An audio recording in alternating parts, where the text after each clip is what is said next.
It's time. More blueprints. Oh my god. Dude, it's just sleep. It's blueprints, sleep, blueprints, repeat. I was streaming this before I slept. Like 10 hours ago, I was still streaming this. I had dreams about blueprints. Nice, Pokemon. I haven't had dreams about blueprints yet. I have had dreams about Leo, which is nice. Okay. Oh boy, okay.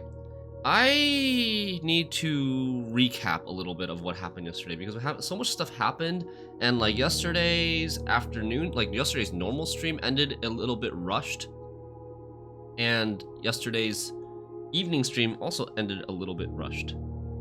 And you know me, I'm a roper. I don't like to be rushed.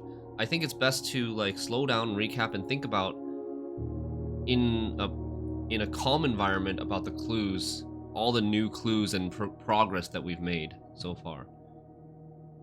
So, I'm looking at my notes here, and big thing that happened yesterday was we got access to the bookshop again and bought out almost all the books except for Realm and Rune. We bought a new clue which had a bunch of stuff in it. It had a lowercase clue or low case clue with the when we looked at the magnifying glass. It involved 4 rooms.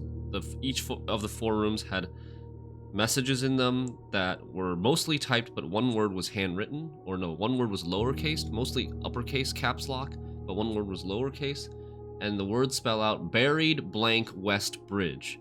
So I'm guessing it's buried under West Bridge. I could draft the Nook again to check, but it's probably something like buried under West Bridge or buried around West Bridge or something like that. So we want to get a shovel. We want to go check out the West Bridge, which is past the West Gate, like around the outer room. See what we can find there. And then there's a bunch of other stuff in a new clue that we're not really sure what it is yet. I'll show you my notes. So this is all the stuff that we looked at for a new clue. Here is the low case hint. All checked corner case rooms had a low case clue found in the rooms.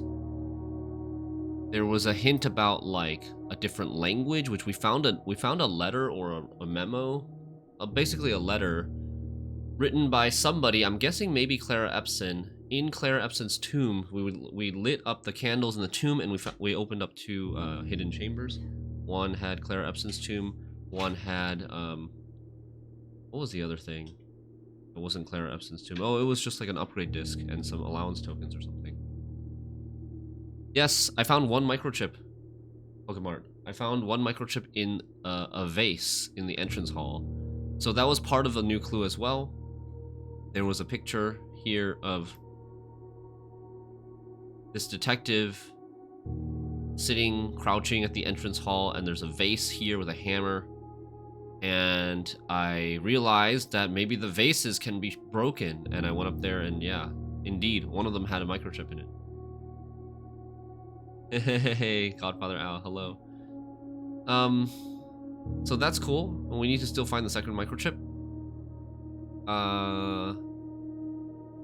So there's other big clues in the book that I'm not super sure of yet, but this one has something to do with the books in the library and the colors of their covers.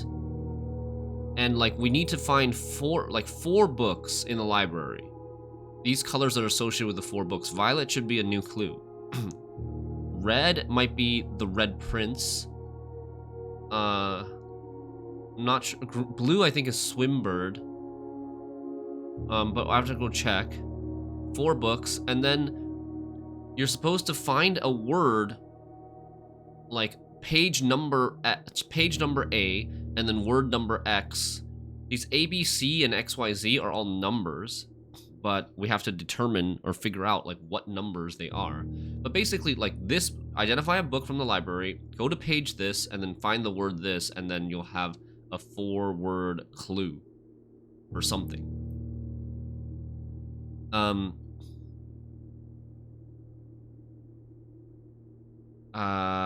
So to determine XYZ ABC, this is probably most likely the Red Prince. Well, I don't know. The Red Prince, you can't rent the Red Prince, or you cannot borrow the Red Prince in the library though. It could also be just a guide to Reddington. I don't know. I have to go check again. So this is the clue to determine what XYZ ABC are. It says dead end, major key, and then a red arrow to C. Stuff is pretty fun, yeah. Any idea about the numbers in a new clue? Which numbers are you talking about? You're talking about these numbers, A, B, C, X, Y, Z? So this clue, dead end, major key, seen all the signs? So there are a bunch of signs. Oh, we figured out this clue, by the way. I'm gonna come back to this. But if we figured out this clue has something to do with the admin key, which we were missing an admin key that could see the logs, all of the old admin logs. Some of them were deleted. But this was a clue in the book, A New Clue. We determined that the new admin key, Lee B, allows us to see all those deleted admin logs. And there were 3 people hiding out in the mansion that conspired to either to steal the Ruby Crown of Orinda, Ares, and also maybe to kill Mary. I'm not really sure about that last part. It kind of sounded like their plan was to kill Mary and then escape to Nuance.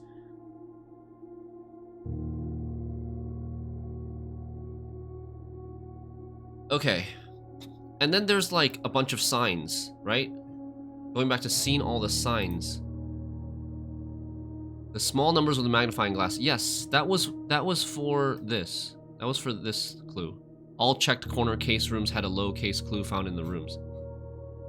Basically, yeah, you just like start from 1 and go all the way to 14, I think it was, and it gives you this sentence. And we basically figured out the clue to this. I just need to go dig it up now.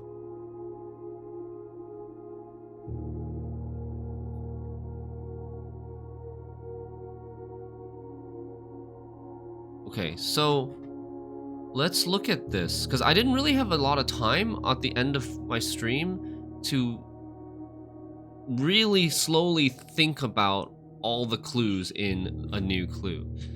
I know I don't have the book with me anymore, but I took screenshots of every single page. So let's read this again. All he needed was to find a new clue. If he found a new clue, he'd know what to do. If he knew what to do, he'd likely tell you, for you are looking for a new clue too. He had retraced his sketches and studied the files, reviewed all his cases, and gone through the piles of the evidence present and precedents evident, and retraced his steps as it stretched on for miles. He had looked high and low in all of the rooms. He had searched every corner in each of the tombs. So this is a clue. Tombs with the lighted candles.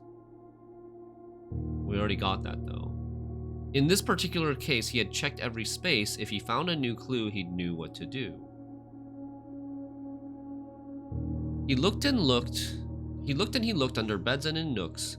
He questioned the maids, he questioned the cooks. It was already over when he spoke to the chauffeur, who told him new clues were found only in books. So tome after tome that the library loaned, and the books that he had that he already owned, were searched from their covers all the way through. If he found a new clue, he'd know what to do. And there are these 4 book names here that are also red, green, purple, blue. They coincide with this, red, green, purple, blue. So red, what was it? Tender Cipher. Green, was Lunar something. Lunar renamed. Wait.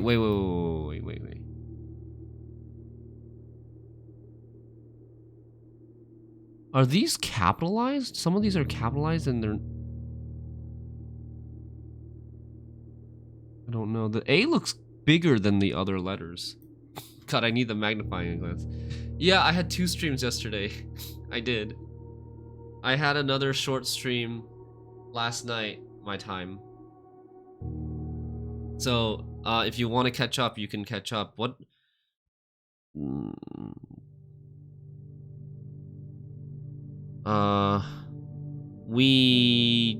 So last night's stream, we did 1 run.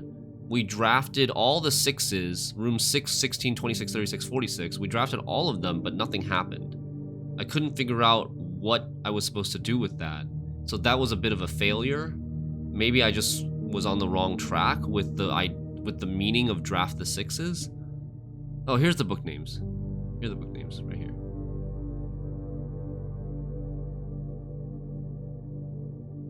So, Uncle All draft this. So this is green, purple, and blue. We finally read a new clue, yes. Rip anyone with a long view streak with that secret surprise stream. Oh no.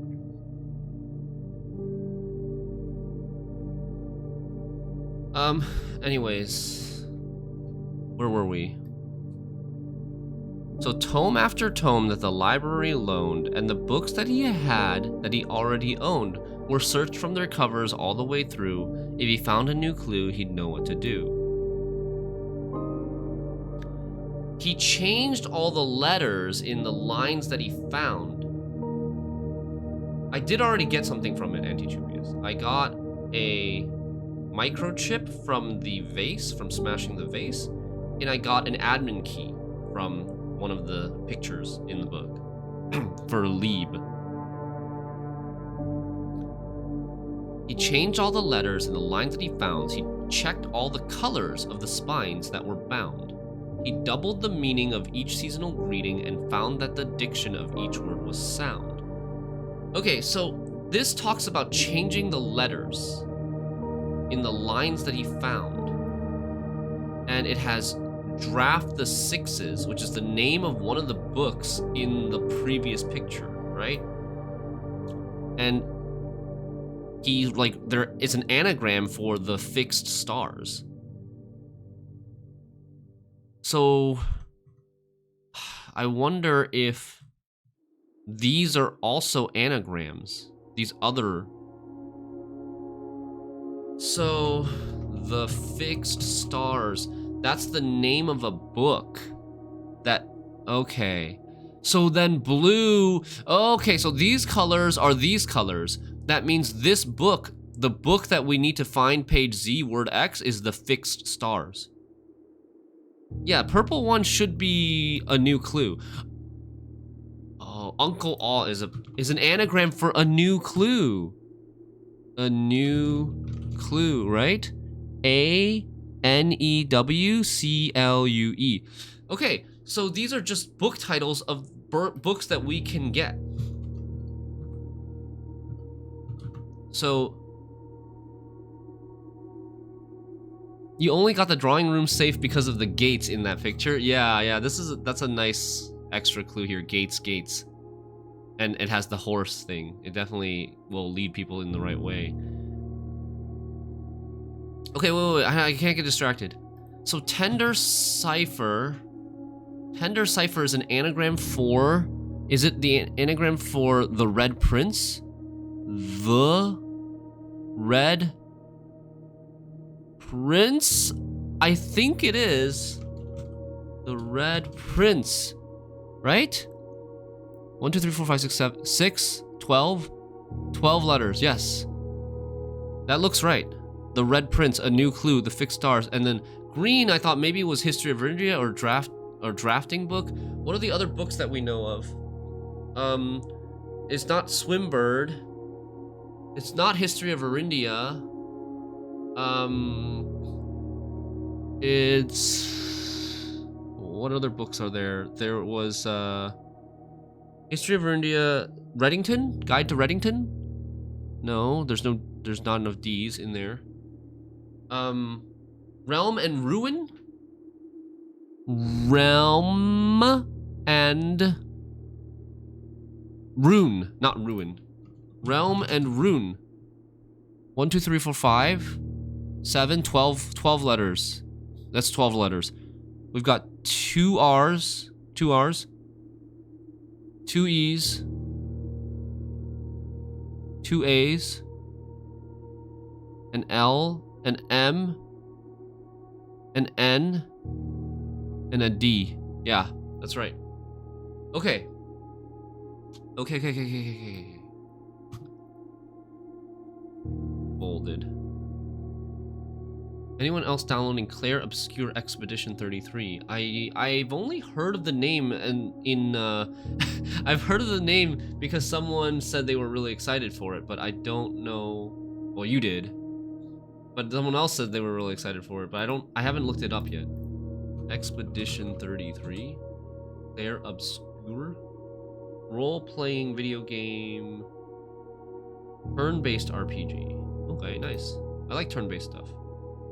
It's got insane scores, 92 on Metacritic right now. Blueprints had 90 something on Metacritic as well. I think when Blueprints came out, it was the highest rated game of 2025.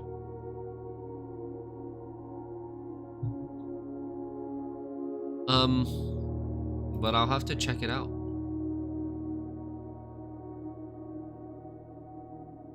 I have like 10 games on my backlog. My gaming schedule got clogged since Blueprints turns from a guest 20-hour game to a 60+ hour game. Yeah, no pointer.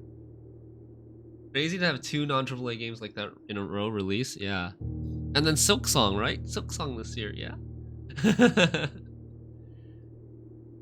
Okay. So we have the names of the books. Yeah, Hades 2 coming out at some point too. Hades 2 been a trickle of content though. We've got the name of the 4 books, but we still don't know what ABCXYZ are. Let's keep going.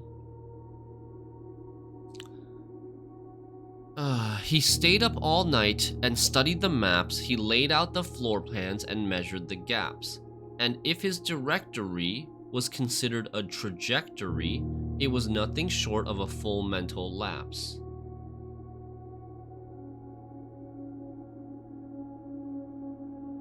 A man obsessed and cuckoo too. Like, why is there just a random each sign? That's gotta be the signs clue. It has something to do with this. It spells out some clue, right? They would say as he would wander through, the best medicine is not yet evidence. If he found a new clue, he'd know what to do. And he's got the 4 colored books in his hand again.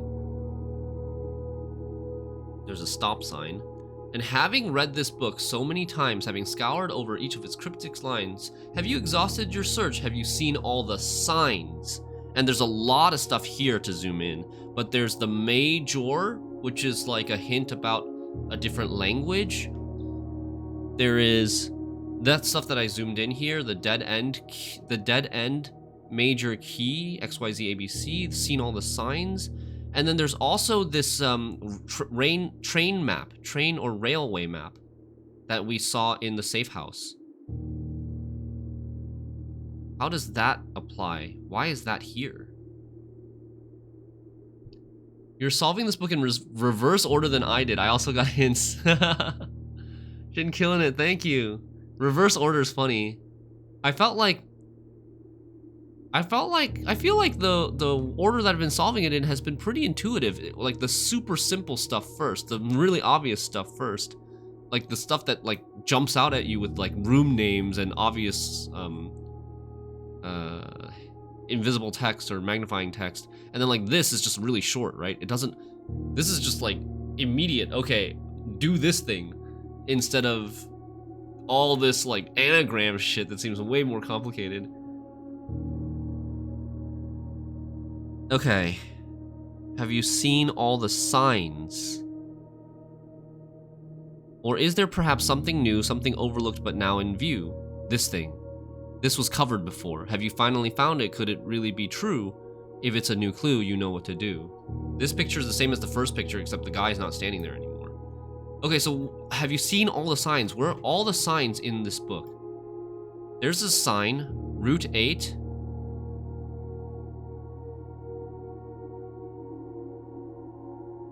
Depart? I thought this was an arrow, but like maybe a right arrow, but it just says depart. Let me write this down.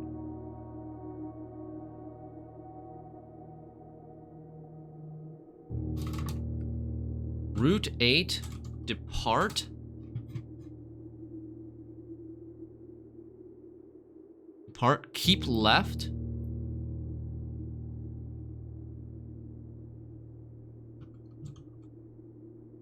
And then to Tanner Fork. To Tanner Fork. This one, is there a sign here? The sign is turn right.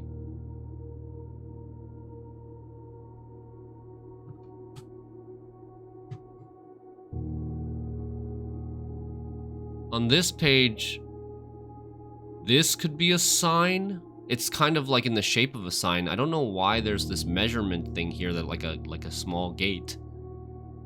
But dead end sign.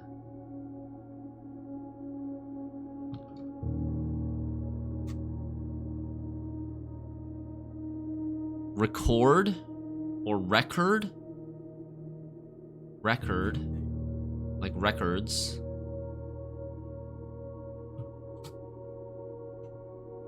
Record each stop.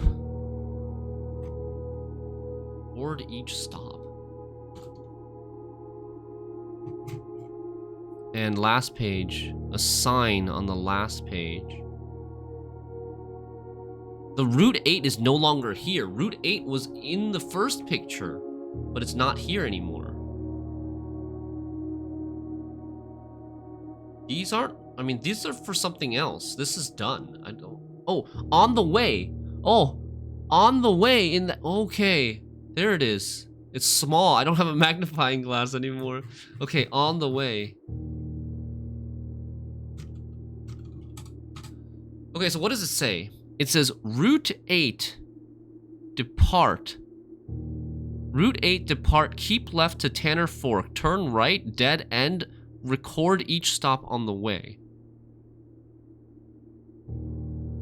The fuck does that, what does that mean? Route 8, depart, it's directions. It's telling you directions. On a map, right? Keep left, turn right, dead end. Record, so I feel like it's two sentences almost. Like this is a sentence. Record each stop on the way. Record each stop on the way will tell you something. A clue, a hint, a sentence, like a number sequence. Route 8, depart, keep left to Tanner Fork, turn right, dead end. Record each stop on the way. On a map, there, maybe it connects to this map. This map, the railway map. That's the, is there another map in this book? There's this, which can be kind of like a map. It could be some directions on the on the floor plan of the house. Where's that map? Safe house, right?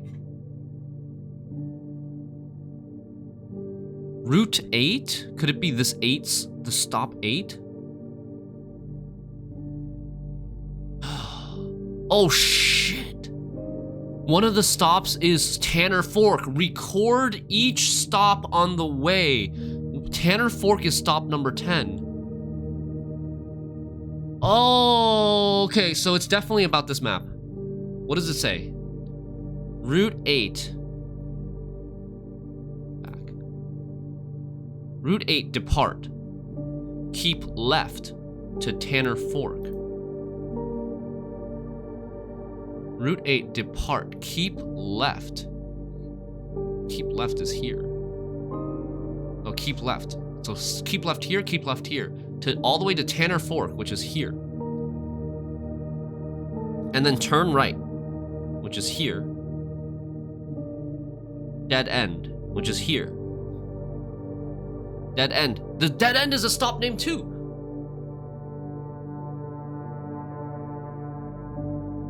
And record each stop on the way.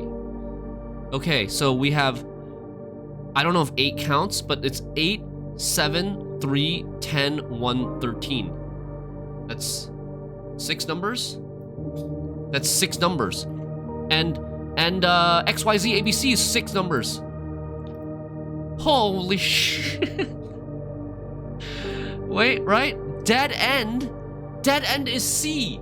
Dead end stop is the last stop in this trail. And it corresponds to the number C. Dead end, which is stop number 13? I feel like the guy in the meme right now going like this with all the red lines behind him. Dead end is stop number 13, so C is 13. That's what it's saying. C is 13.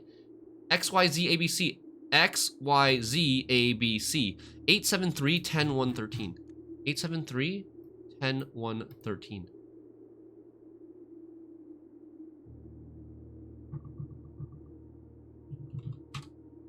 X equals 8 7 3 10 1 13. Y equals 7. Z equals 3, A equals 10, B equals 1, C equals 13. I bet the dev of this game gets the biggest kick watching stuff like this. Okay, so we need the Red Prince, page 10, word 8, and Realm and Rune, page 13, word 10. And a new clue, page 1, word 7, and the fixed stars, page Z, which is 3, word, is that an X? It's an X, right? 8. And there was something that I read yesterday about the page number 1 is the title page. Where did I read that from? Was it also a new clue?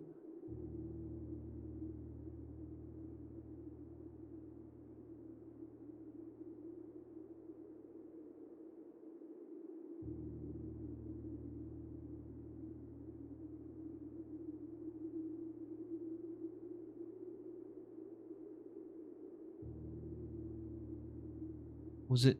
Oh, here. I think it was the blue text. Here. Maybe. I didn't zoom in. Wait. Oh man, I didn't zoom in on the blue text. But I think that's what it said. Something like page 1 is the title page.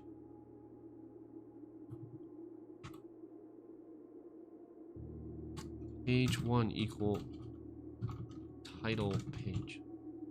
I got this book before finding the safe house. I was trying all types of random stuff with the signs and phrases. When I finally found the map, it all made sense immediately. Yes!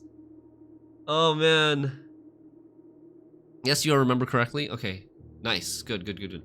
Okay, so then we need to go and... I need to go buy this from the bookstore. Page 1, word 7. I have a new clue. I don't think I took all the photos of the Red Prince, but fixed stars and Red Prince we can get anytime. We don't even need the library for. A new clue, page 1, word 7. So that's this, right? 1, 2, 3, 4, 5, 6, 7. Sundial. I knew there was something fishy about Sundial Publishing. I made a comment about like this is her new publishing company, Sundial Publishing, after leaving Ruffington Press. There's something about the sundial. There is a sundial in the apple orchard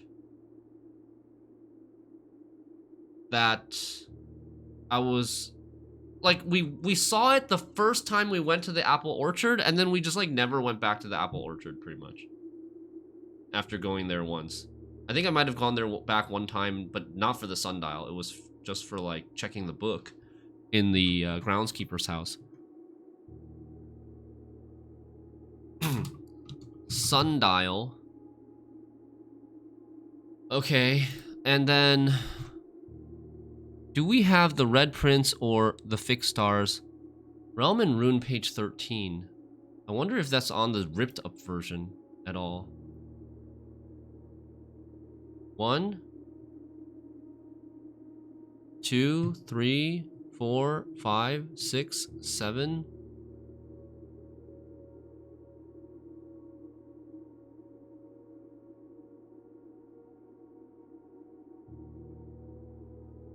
This is 8, 9, 10, 11, 12, 13. I think this is page 13, but it's gonna be, we can't see how many words are here. So yeah, we're gonna need the actual Realm and Rune. And then Red Prince, the Fixed Stars. Did I copy the Fixed Stars? No. Library maybe? No. No, I have all the screenshots of every book that I don't need. Okay. I even tried getting room 8 and follow the directions until a dead end. Oh, so one of my goals on my last run yesterday evening was to draft room 8 again and see what happens when we draft room 8 again. Okay. The room 8 discussion reminds me of something else that I thought of last night. At some point in last night's stream, we were thinking about how many Inner Sanctum keys we've gotten, how many are left, and where are the ones that we haven't gotten yet. And I was a little bit confused. I think there was some confusion on where the last 2 should be. So here's the clue in room 46 about where the 8 Sanctum keys are. We have 6 of them. We've opened 6 doors. There's 2 doors left unopened. So there's 2 Sanctum keys left. First key on the furthest rank, that's... Here, I wrote them down here. That's room 46, we got it. Vault key, we got it yesterday. This says clock. Third one is high up among the clocks. So like clock tower, right? So yesterday during my evening stream, I thought this was one that I had gotten already. But now that I think about it more, I don't think I actually got a Sanctum key from the clock tower. So yesterday I thought I had gotten this one and not this one, and I thought waiting behind the last door of 8 was room number 8. And maybe there was a Sanctum key if you go back to room number 8. But now after last night after I ended the stream, I think about it some more. I'm like, but I got a Sanctum key from the Mechanarium, and none of these other clues relate to the Mechanarium. It's not a king on the throne. Old train station, obviously not. Major is obviously music room.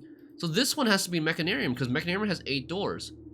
So if you open all 8 doors, then you get the Inner Sanctum key. So we got the Mechanarium one, which means the 2 that we don't have is definitely King on the Throne we don't have. Held by a king on his throne we don't have. And then I have another theory about throne, by the way. Oh my god, so many tangents. Clock tower, I think, is the second one we didn't have. Bottom of reservoir. 4th one down below beneath all the docks is bottom of reservoir. 5th one we don't have. 6th in the station, which is old train station, we've got. Major is drafted quite late, is music room. And this is Mechanarium.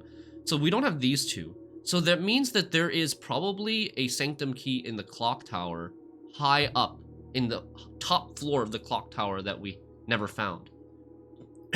So we have to go back to clock tower. Check clock tower upper level for Sanctum key. And then the theory about the throne I had was related to the 4th Alzara premonition that we watched yesterday. It talks a lot about the chair in the drawing room. It talks a lot about the chair in the drawing room, and it says something like it shows Old Man Simon sitting in the chair, and it talks about Herbert sitting in the chair and Orave sitting in the chair, but it talks about the chair every time.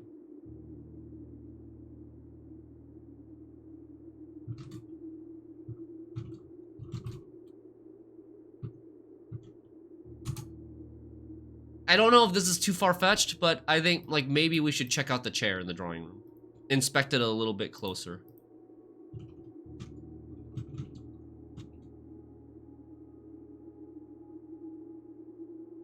I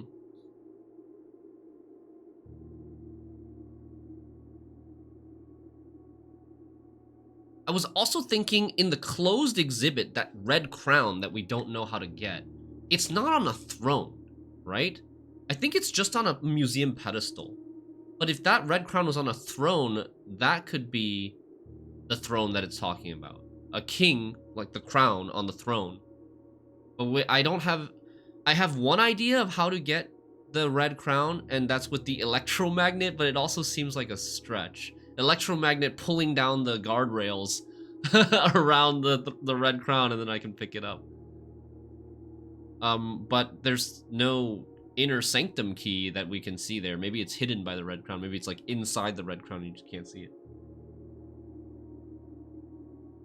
Okay, yeah. So I think that's it.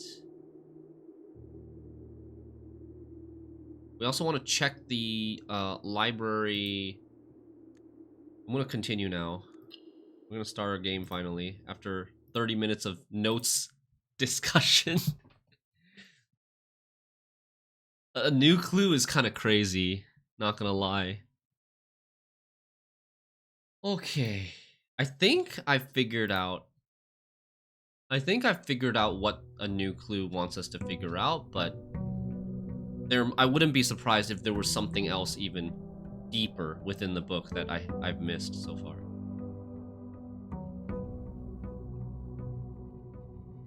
Amateur lockpick, hit 2 gems.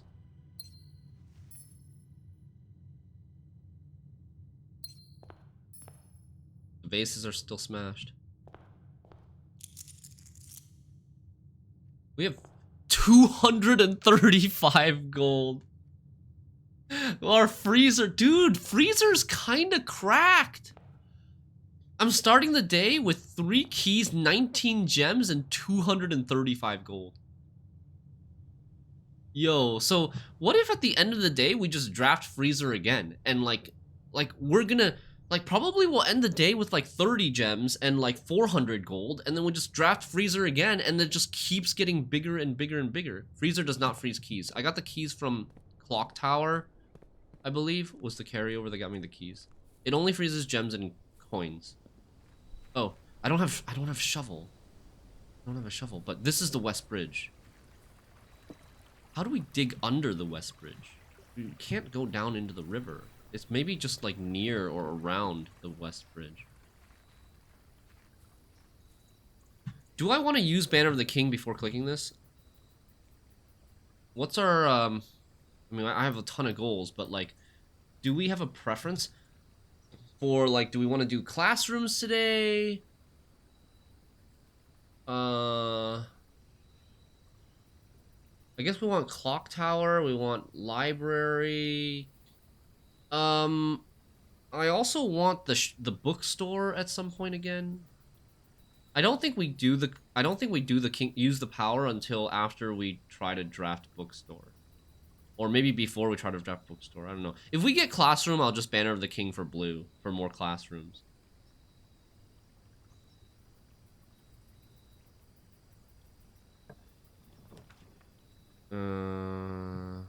Got like the same 3 options yesterday too. Kinda Sag. Definitely not Hovel today. I start with 19 gems. I'll be fine on gems. Root Cellar, like, we do want a shovel today. I took Shelter already yesterday. So maybe we just take Root Cellar today. Dude, can they spawn a shovel in the Root Cellar? That would be nice. If they would just spawn a shovel in the Root Cellar. Is that too much to ask? Are these edible? No. I guess I should not have come in here. Minus 2 steps.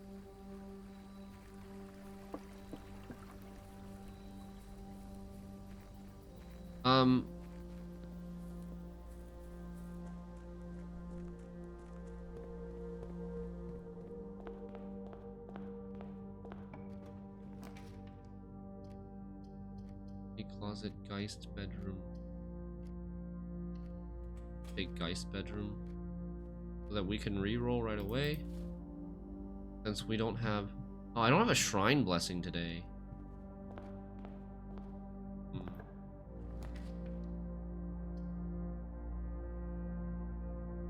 Too many dead ends.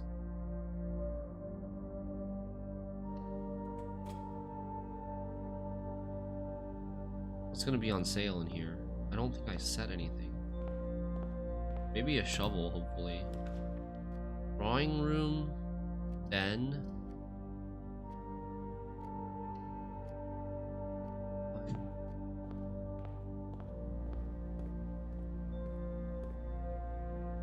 No, no shovel.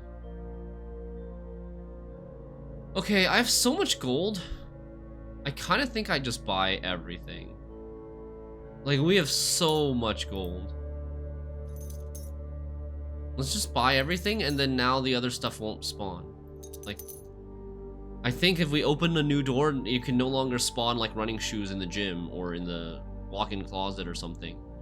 Because I think sometimes you can spawn running shoes in the walk-in closet, and then you can't buy these shoes anymore. So I think having them in my inventory probably takes them out of the possible item spawns, and then we can have a higher chance of spawning a shovel.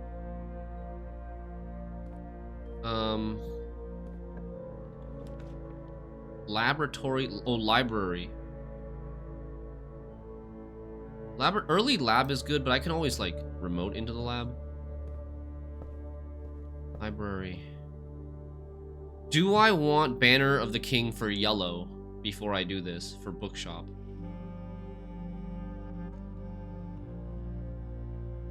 Most of the rooms I want are blue. I guess yellow is okay. I have so much gold today. Maybe we do take yellow.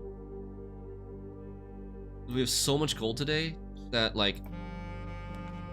Oh, I want this. I do want this, but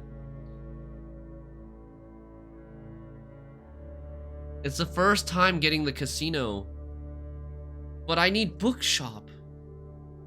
Well, like, with the yellow power from Banner of the King, we can get casino later. I can only draft bookshop off of libraries, so, like, I really care about getting bookshop.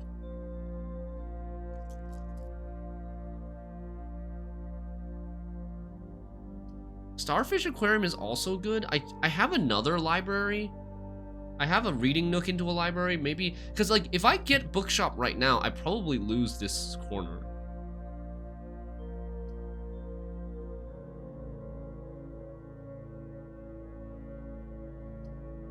I want to take this.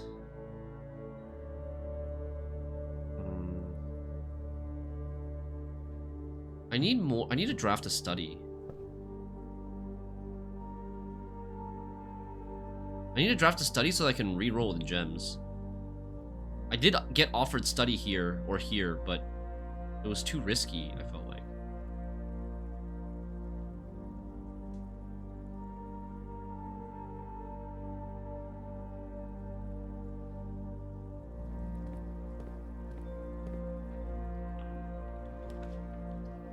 And conference room.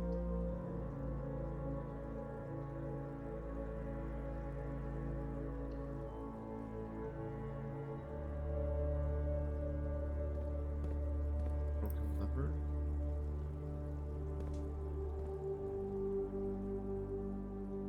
Let's just draft this. I have 3 more corners for conservatory. It's okay if we don't get it. Utility closet gets us what right now? Gets us to turn off the gym steps. Laundry room. We have so much gold. Laundry room. I mean, I don't even know what to... I guess I could launder stuff into coins. Or sorry, coins into keys in case keys become an issue. But we're getting... We have yellow. Can't tell if there's a shovel in there or not. I guess I gotta go in anyways.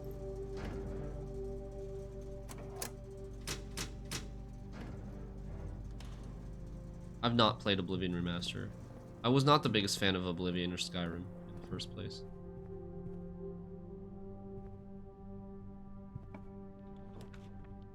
Study. I really like security as well. But I think study is good here. It gives us like near infinite rerolls now. I need keys. Keys are my scary factor right now. I have rerolls, I have gems, I have coins, I just don't have keys. Is there an item in here? After that magnifying glass being there. Have you heard of this upcoming game? So Sheath, Gulo mentioned this game today at the beginning of the stream. Turn-based RPG, really high ratings, really good reviews. Casino! Yeah, I mean, I will check it out later after the stream to see if it's something that I might be interested in playing. Okay, casino. We have a ton of gold. We have a ton of coins to gamble. It's coming out tomorrow. Nice. First time in the casino. Ooh, casino gives us money. Wait, I don't want to pick this up yet. What if I have to go all in and then I'm gonna be broke? I have a chance of being broke. I'll wait to pick up. Let's lose all the coins. Out of order. Slot machines. Slot machines. There's so many. This one's not on. Is there any paper or anything in this room that tells us what we're supposed to do? Are we supposed to just gamble? Read that sign better. Out of order. Broken handle. Wait, we have a broken lever. Easy. Slots. Up to 5 bonus spins. 3 coins gets 3 gold. Or 3 coins get 3 coins. 4 coins get 5 coins.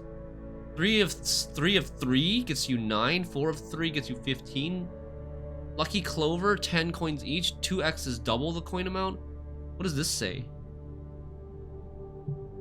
It looks like a snake. A snake. Oh, snake that sets your coins to 0. Jesus Christ, no.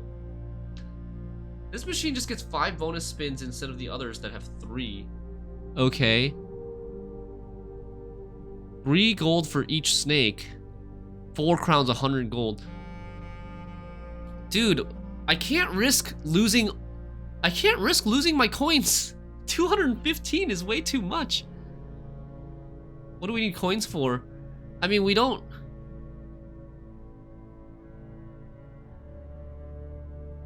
need coins for anything. Each bonus spin costs 1 coin. Each bonus spin costs 1 coin. You wager 1 at a time? But it says set coins to 0. To me, that means set my current 215 coins to 0.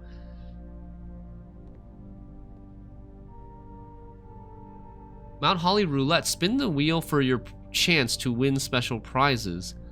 Limit 1 wager per day.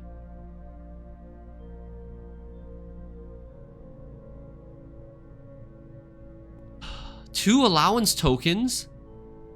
30 coins, 4 keys, 2 free spins, 50 coins. But like, why are these can't be the same depending on, like, if I bet more, these have to give a bigger payout, right? Like, this should be the payout for 5 coins, right? Oh, no, it changes. Okay. Okay. For 100 coins, you get double your coins back, 4 allowance tokens, plus 10 of steps, coins, gems, step coins, keys, gems, and dice. 300 coins. Oh my god, alright, let's gamble.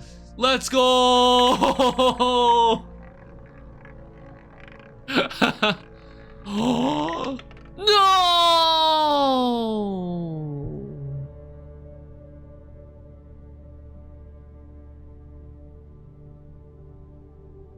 Alright, let's go again! Let's go! Wait, oh, one time a day, damn. Oh. I was totally gonna gamble another 100. Okay, we gotta win it back. I'm just kidding. We do not, in fact, have to win it back.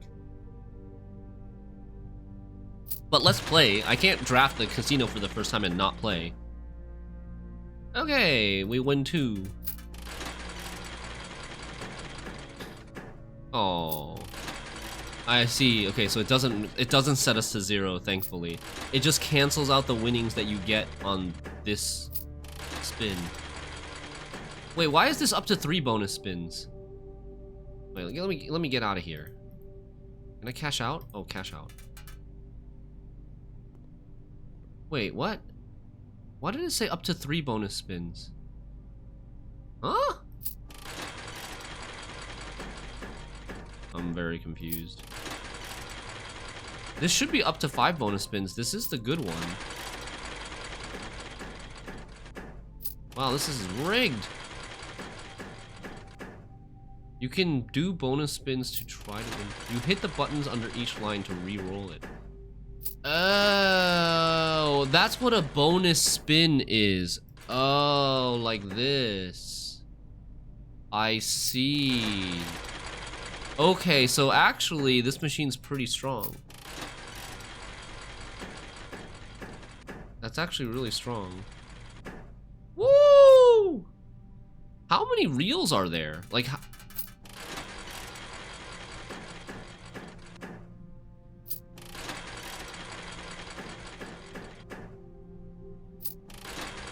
I wonder how many possibilities there are in each reel.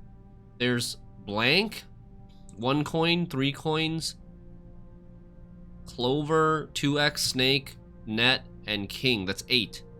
It's probably 8, but maybe it's got like, you know, more of some and fewer of others.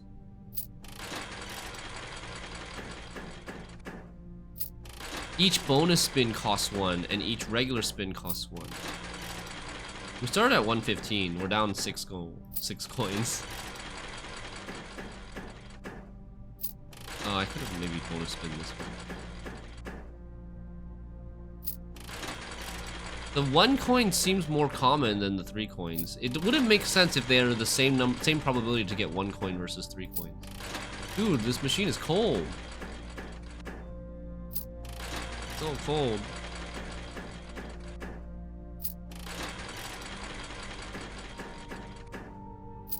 Like, they're not even close to bonus spinning.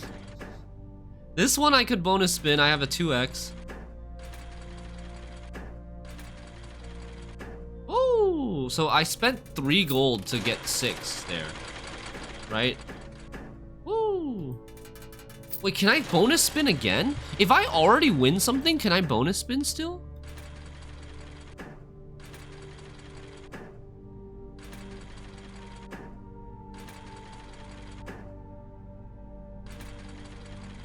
No, I lost 6 gold that game.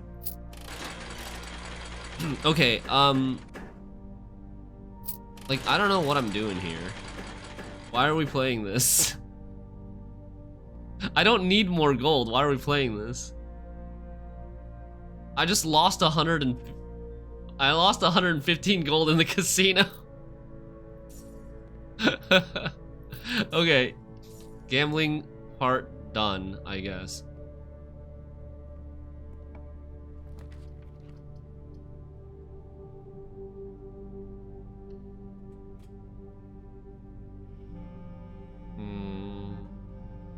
I want to go back here soon. I think maybe we head back now.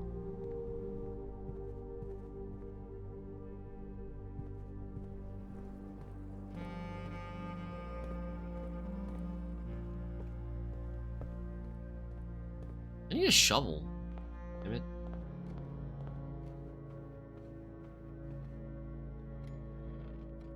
Okay, drawing room chair. Let's see if there's anything going on with this chair. I have a magnifying glass, right?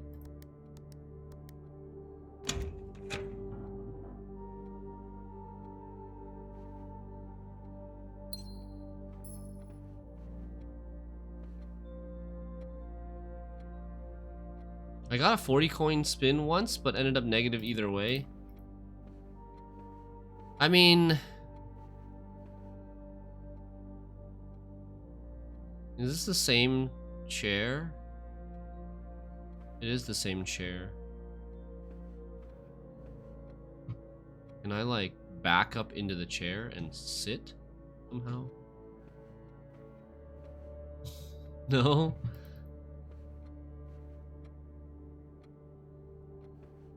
Maybe there's like hidden clickables just like the cloister secret here. Fireplace? There's a run where you need a few more coins and I already drafted the full house, so casino is your only chance. I see. Okay. Courtyard. Maybe I can get a shovel from the courtyard. Or maybe there'll be a shovel in the workshop. Workshop probably has a higher chance of getting a shovel than the courtyard, honestly. It's a electromagnet. No, it's a battery pack, sorry. Old man eyes.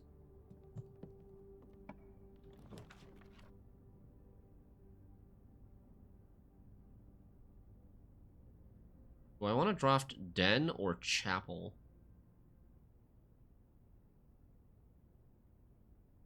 Probably den.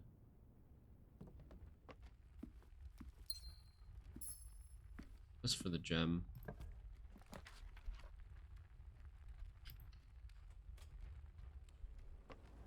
Oh, I should have drafted the other room. Dude, I need a shovel.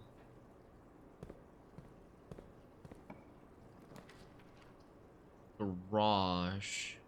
Okay, garage gives me keys. Not bad. Alright, keys is the only chance I have of losing this run. And also not being able to get past security doors, but I think that should be very easy to find a way past the security doors. I have 2 aquariums. Yes, I drafted Chamber of Mirrors for the first time yesterday. And I did a puzzle that let me see the top level, get to the top level of Chamber of Mirrors, and it gave me a second aquarium. And I was offered a second East Wing Hall, but I didn't take it. Well, I could have had 100 more gold right now. Master Key, Chronograph, Ornate Compass, Moon Pendant. I think we take... Lets you rewind after drawing new floor plans. You're more likely to draw tomorrow rooms. I don't think I want more likely tomorrow rooms right now. I think I would get Ornate Compass for now. I've never owned the Master Key. I don't know if there's some special thing about owning the Master Key. It's got that triple mountain symbol as the thing in the key. You got a second observatory from that, nice. Well, my aquarium gives me stars. My aquarium is upgraded to give me stars, so it also is giving me extra stars. Ornate Compass is so good.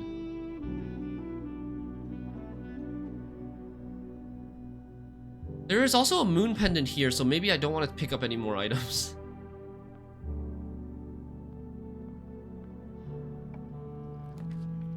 Lab. We don't want the reading nook here. We could redraw. No, I could just take the lab. I could also just take the lab. That would give me an experiment and get me security.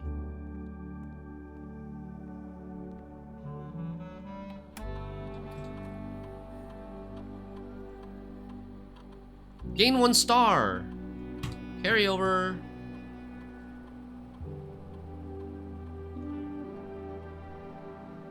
These are bad. I need it whenever you dig up junk and then find a shovel. And then we have so many dig spots, we would get so many stars. Oh, man.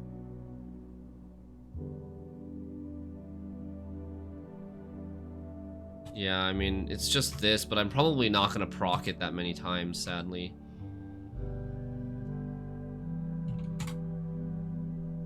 Because, like, we already king-powered for yellow.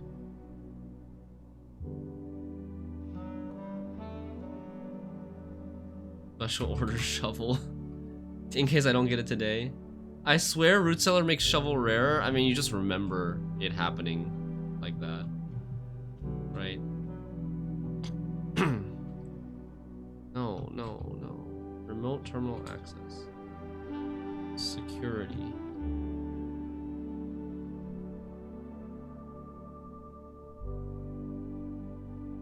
I was thinking if network remote terminal access into shelter would protect me from red rooms, but I don't think so, right? You would only get protection from red rooms if you draft the shelter.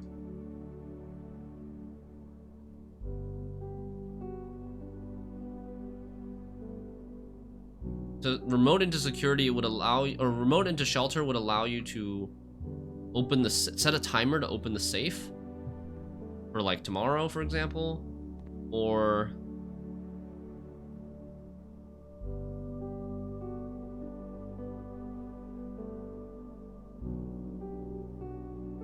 run the experiment to unlock all the doors. Oh, the starfish, because we made it a star aquarium. Oh.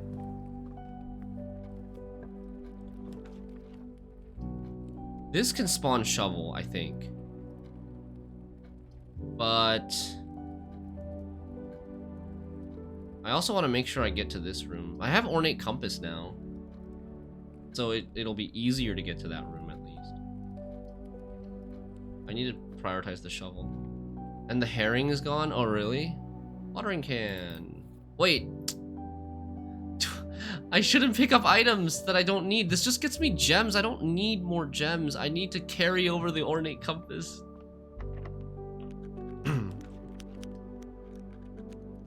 Billiard room. I mean, I have kitchen here. I think this is okay to go this way.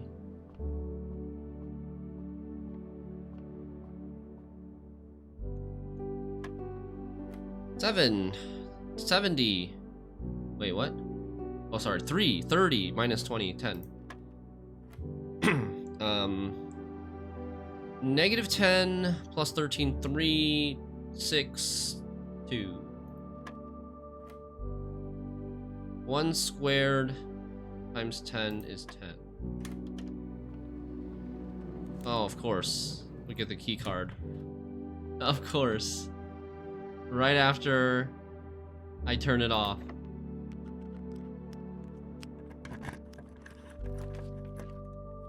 Patio. Can patio have a shovel? I want to draft bedrooms for my experiment to gain stars. I don't think patio can have a shovel. I mean, maybe. Can patio have a shovel, chat?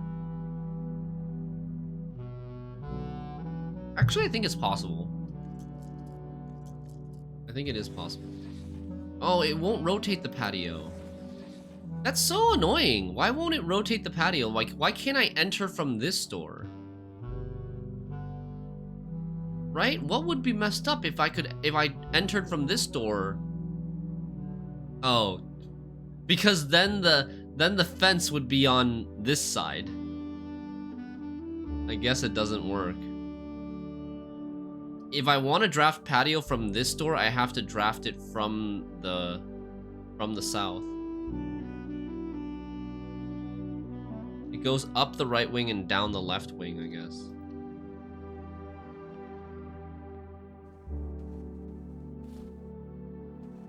Experiment successful. Oh, because the aquariums are bedrooms. So I gained a star?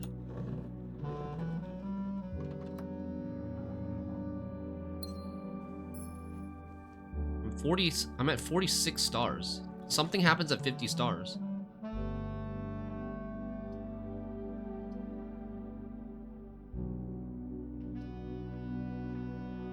I think I'm drafting for doors now.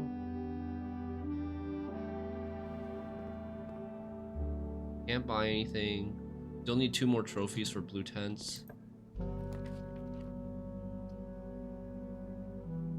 Secret passage into yellow.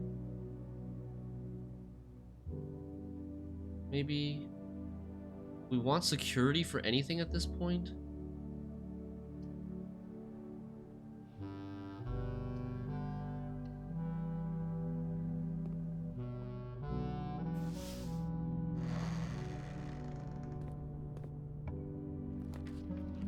I was hoping that this could get me bookstore.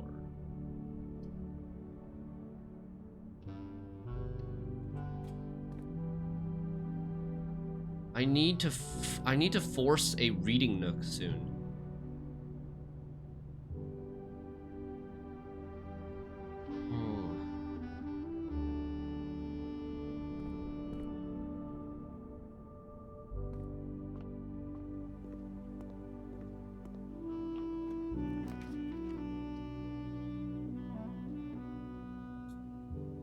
Patio.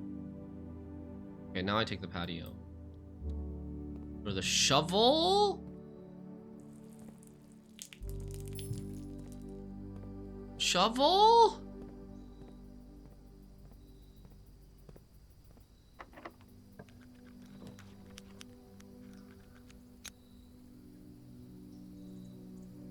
Where do I have space left for reading nook into library into bookshop? Reading nook could be here. Reading nook into library into bookshop. I need like a three-piece L shape for that, right? Reading nook turns into library and then turns into bookshop. I have like a little bit space left, like here, here, here, here, here, here, here, here. We don't have to go crazy on rerolls just yet.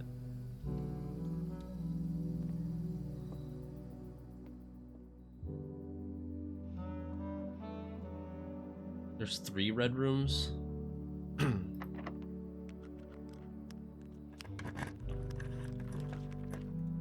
Mechanarium. 1, 2, 3. This is a 4-door mechanarium. Courtyard could have shovel. Come on. Hey, we got one! Okay. It's too bad we don't have the shovel, the digging experiment, though. We got a shovel, yay!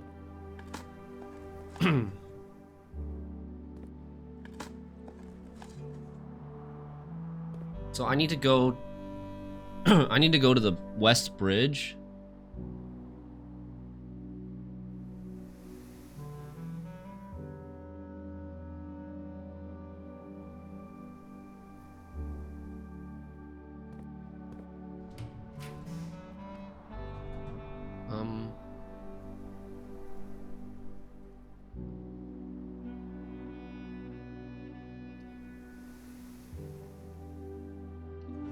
Locksmith.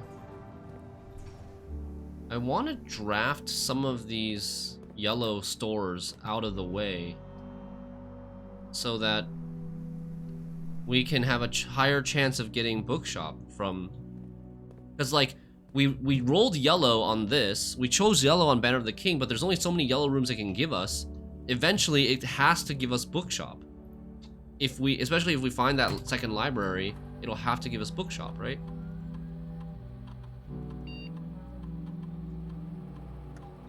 Do I want anything from this? 5 gems? Where are there 5 gems? Oh, from patio, from in our conference room.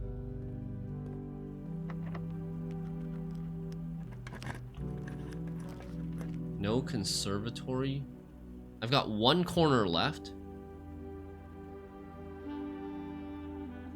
I think I'll just take observatory here.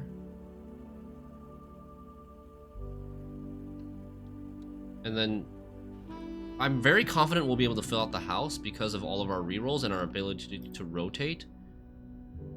Drax is the dead. Oh, sale.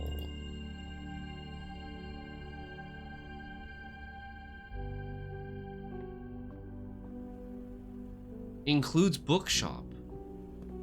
But I only have 1 book left to buy.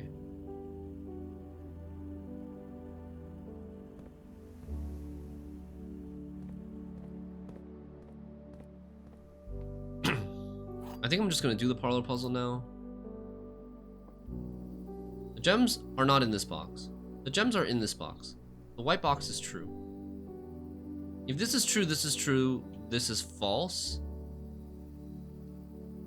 But then that wouldn't make sense because the gems are actually not in this box.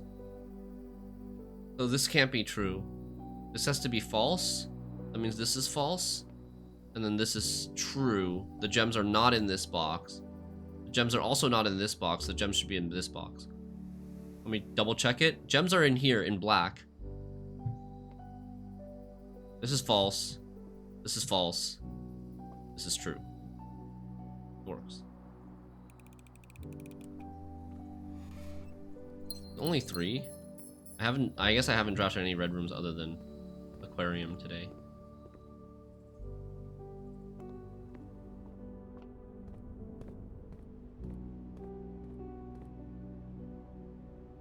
Oh, they're selling shovels in here.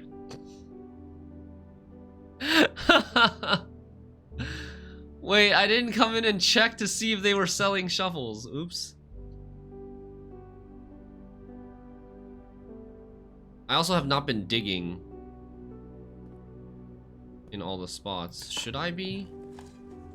Like, what's the point? I guess like carryover if we get freezer.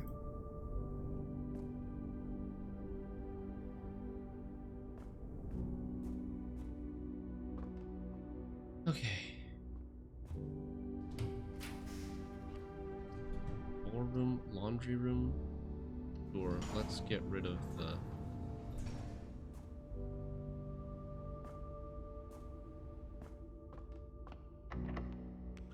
want to get rid of the yellow stuff.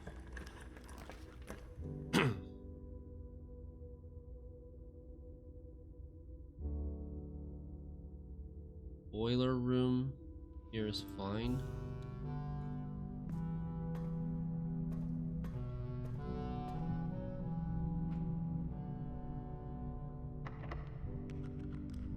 Running out of keys, but I do have laundry room. Vault. Oh, okay. Maybe clock tower? Maybe clock tower because we have the thing. We know that there should be a inner sanctum key up here.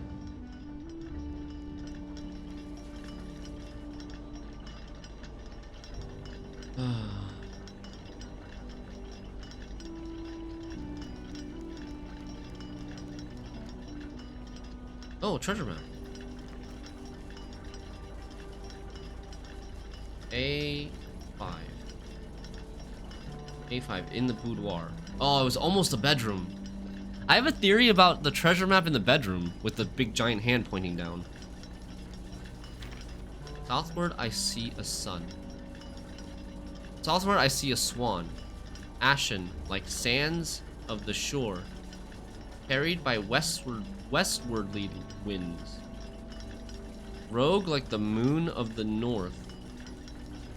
Eastward, and I see a crow. Dark are the days coming forth.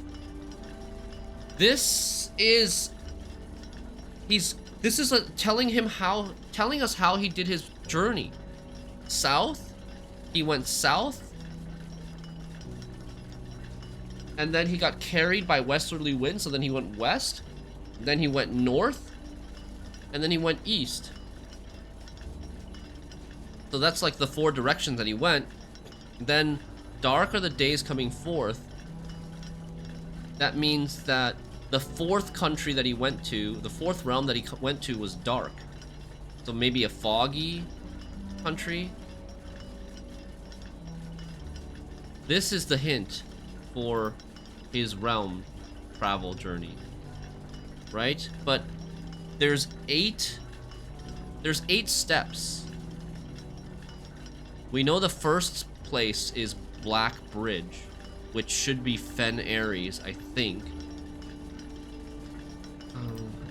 Maybe we'll get more info once we... Oh, you know what? I didn't rent a book.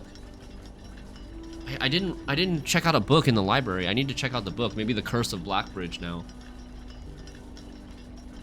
To find out where Black Bridge actually is.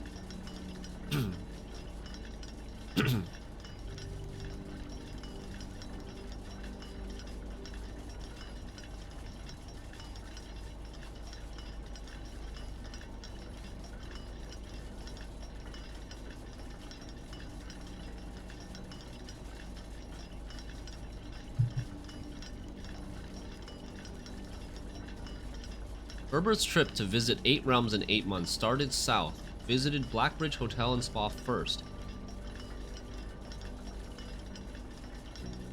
Check Clock Tower poem for clues.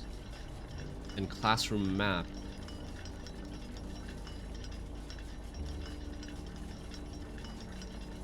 So, Clock Tower poem. South. Swan. Sands of the Ashen? Ashen. So we have south, west, north, east, fourth. Dark fourth. So, Black Bridge. 1, 2, 3, 4, 5, 6. So with Blackbridge starting point, then south, then east. With Blackbridge starting point, then south, then west, then north, then east, then dark fourth. That's wait. That's 6. That's 6 out of 8. And then maybe Ashen and Sands of the Shore is a clue. And maybe like the Rogue or the Crow is a clue for another 1 or 2 realms, and then we have it, I think. Wait, what?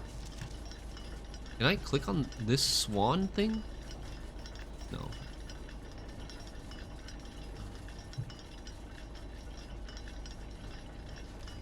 Can I interact with any of these?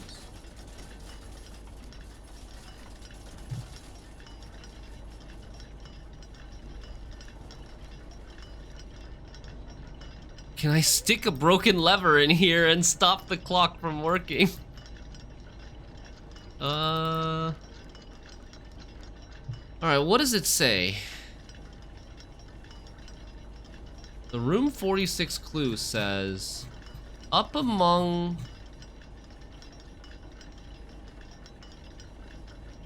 What the what is happening? It's getting to 1:30. It's getting to 1:30 where the cuckoo clocks chime.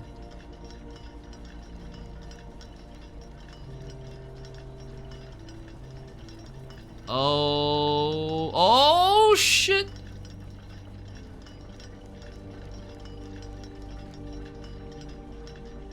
$1:30 is a special time. Like, the clocks in the house, a lot of them are set to 1:30, including this clock. And we just happened to be up here while the time passed 1:30. Oh, it's like 1:35 right now. Oh my god, we RNG'd into it. I just happened to be in the room at the right time by accident. But the solution was to be up here at 1:30 because of this. Oh, I see. Well, I get rewarded for roping. I was up there for so long because I was roping on the clues of the realm, the Herbert's trip.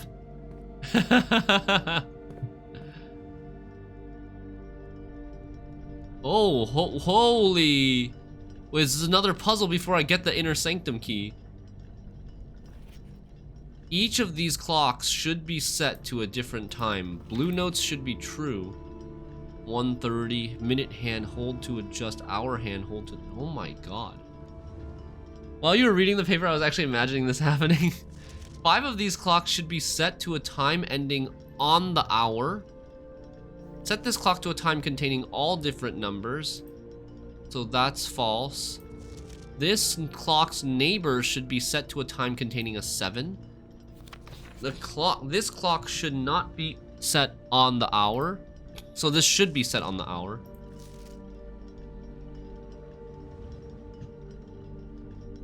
Oh. So you can adjust by ones. Ah, over adjusted. You can adjust by even 1 minute at a time. This clock should be set on, okay. None of these clocks should be set to times that contain the number 1, 2, 3, or 4. Wow, that eliminates a lot. This clock should be set to a time that contains the same 3 numbers of another clock here, but in reverse order. 3 numbers. None of these clocks should be set to times that contain the number 1 or 2, 3, or 4, which means it cannot be 10 o'clock, 11 o'clock, or 12 o'clock.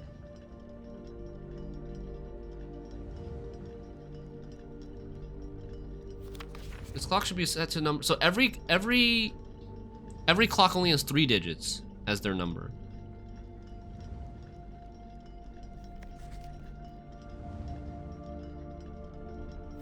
This clock cannot have a 0 as the first or third number either, because then it would mess up the other clock that reversed it. This is true. The clocks are positioned so that their times will go up in ascending order. Okay. So we can't have 1 o'clock, 2 o'clock, or 10 o'clock, 11 o'clock, 12 o'clock, or 3 o'clock, or 4 o'clock. So we can only have 5, 6, 7, 8, 9. The hour number can only be 5, 6, 7, or 8, or 9.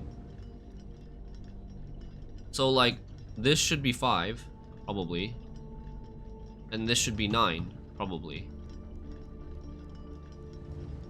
because they have to go up in ascending order, right?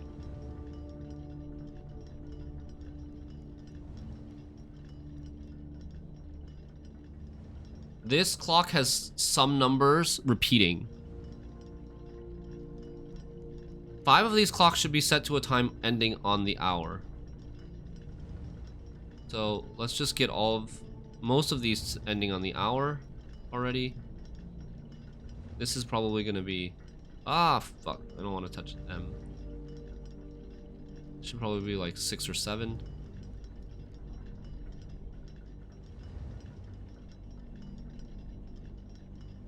So this cannot be a reverse. This cannot be set on the hour, and whatever it reverses cannot be set on the hour.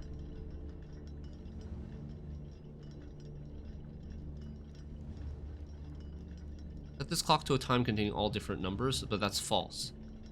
So it should have the same numbers. It maybe should be one of the hour ones, but I'm not sure. This could be 6 o'clock.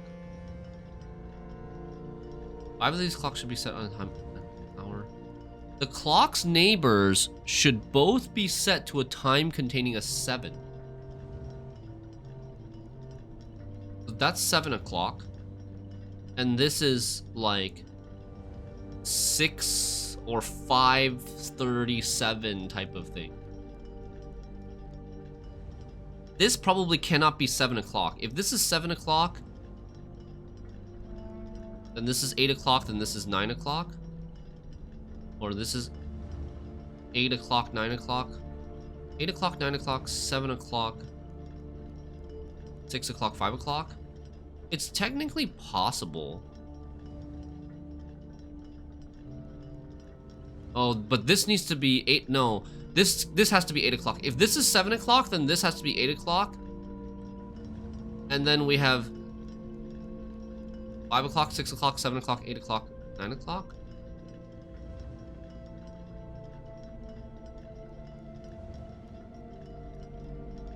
I think that's still technically possible.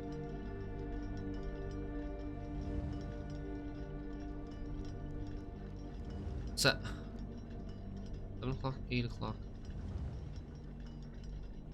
Can you is this solvable?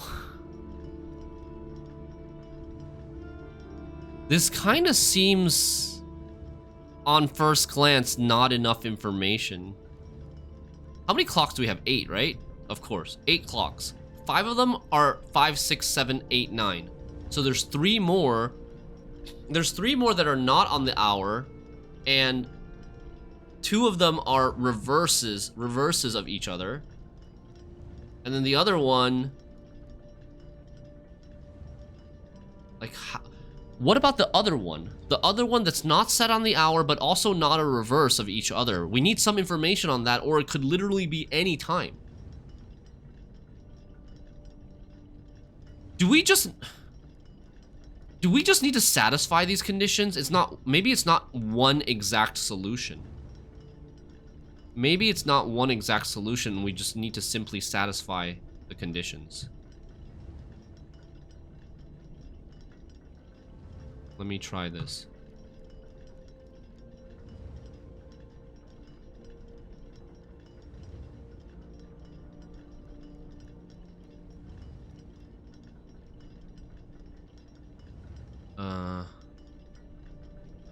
Okay. I think it'll be easier if I do something like this. 508. 805.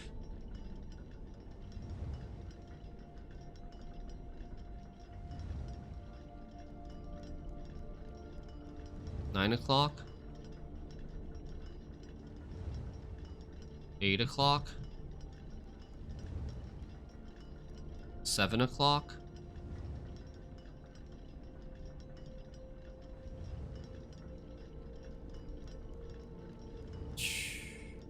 This should be 6 o'clock.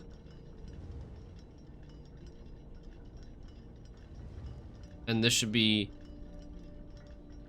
5:17 or something like that. So 5 o'clock, 6 o'clock, 7 o'clock, 8 o'clock. Oh, this is 9:30.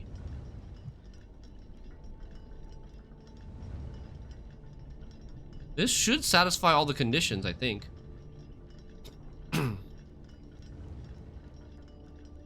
Not 5:17 enough? Wait, what? It's not 5:17? What's wrong? Oh, because this needs to be repeating. This needs to have something repeating. So 5:57.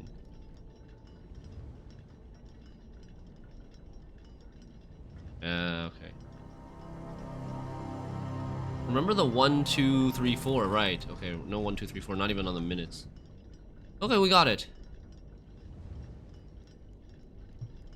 But that's not the only solution, right?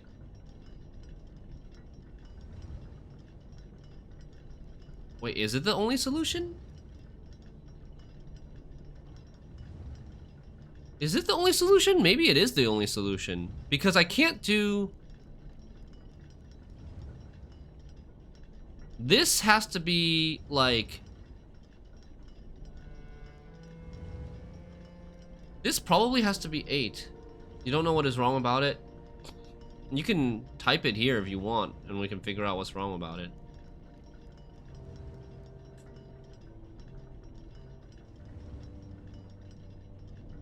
Maybe it is actually the only solution.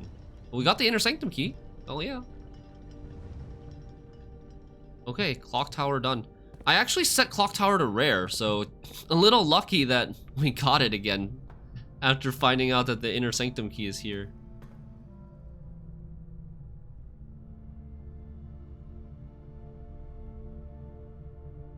Clock Tower is done. 5, 6, 7, 708, 709, 8, 807, 9 o'clock.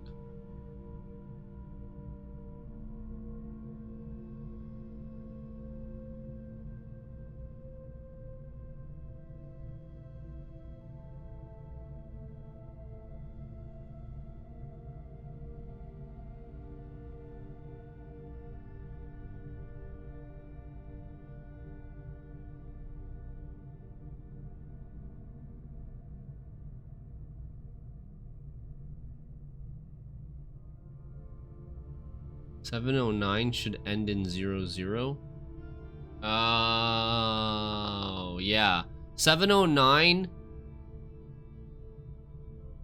has a false statement saying that it should end in 00. Yeah. It has a red statement that should be false, and the red statement says that it should not end in 0, 0. So it means it does need to end in 0, 0.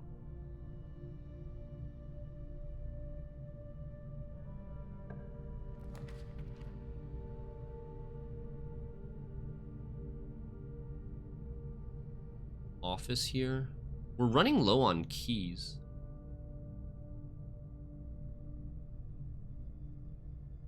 Was I able to buy key? Oh, there's locksmith though. We're fine. We can go and get locksmith.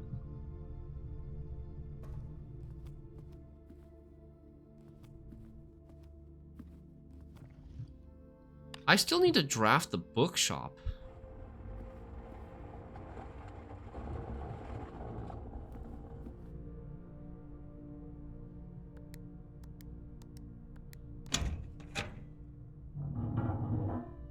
So what I'm planning to do is I'm trying to get conservatory here, and then I'm going to try to get reading nook, library, bookshop from here or here, if possible.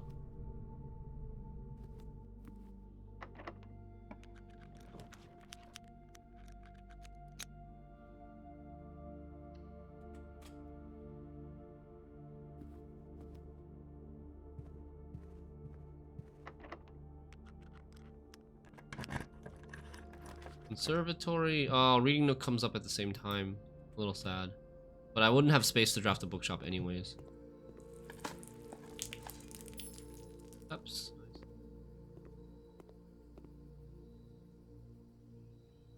Lavatory. Rare. Bye-bye. Walk-in closet. 4 items, 1 gem. Has synergy with her ladyship's chamber, but her ladyship's chamber is pretty hard to get. Although my ladyship's chamber is common, so if I do draft on the west wing going south, I have a higher chance of getting her.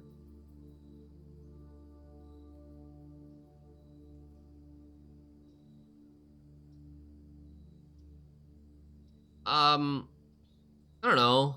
Unusual, I would say. You had a super fun interaction with locksmith and an item today. Was it electromagnet?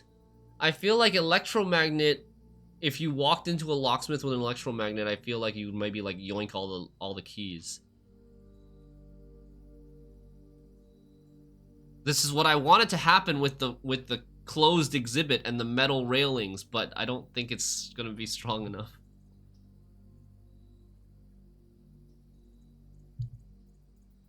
Any opinions on the rarity of walk-in closet? Like, it's better than... Okay, one of the things in this room is gonna be a gem. So it's kind of like net gaining 3 items. It's kind of like net gaining 3 items, which is better than the closet. The regular closet.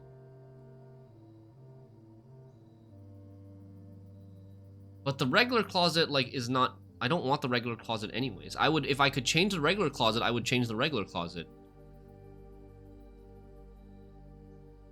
Yeah, I think just unusual. Unusual's okay. Honestly, rare's probably okay too.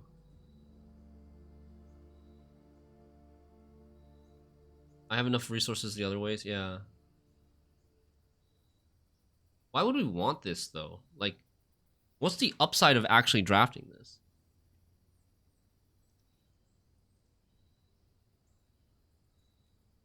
I mean, it just gives you items. It's okay. Like, I wouldn't even mind... If I could get rid of some of the other dead ends, like laboratory we just got rid of, if I can get rid of storeroom, I wouldn't mind making this common. Like, I think there's an upside to taking a dead end early. Like, unusual means that I'm gonna get the dead end later in the game when I want more doors. There needs to be a good spread of dead end versus there needs to be a good spread of dead ends early or late. Yeah, it's okay if you're drafting in a dead spot anyways, exactly. So unusual is fine. And then Mount Holly gift shop. Rare. I only need one thing from this, which is the blue tents, and I can't buy it yet. So I think rare is fine. Just leave it rare. Otherwise, it's like a hallway that doesn't do anything, and I don't really care for that anymore. Treasure trove. Yes, please. Okay. Let's use the key here. I can always, like, I have money from office coming. I can go get locksmith, and then I could go out the foundation, go into the entrance hall. Come back here, finish drafting here.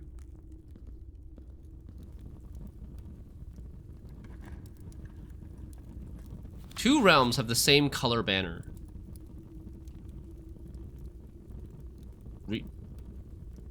Really?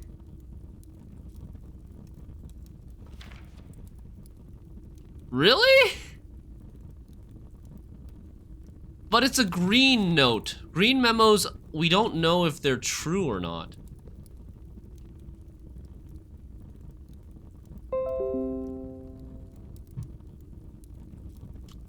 Treasure trove. The green memos you find in this room will always be true. There's one of the green memos in this room. So who knows?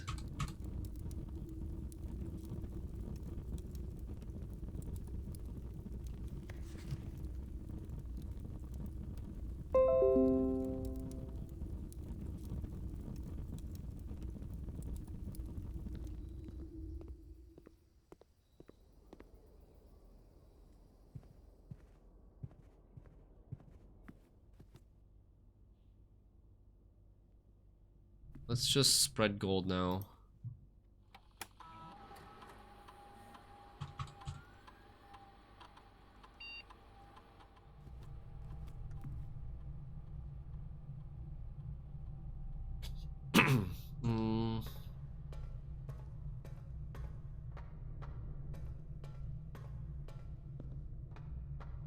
There are a lot of dig spots down here.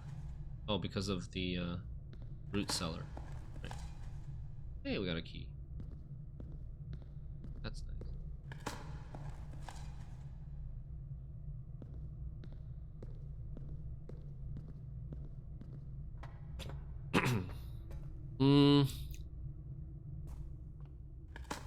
If I dig up enough keys, then I don't even have to go to the locksmith. 2 keys? Might be enough. Wait. Oh, it's not locker room. I was like...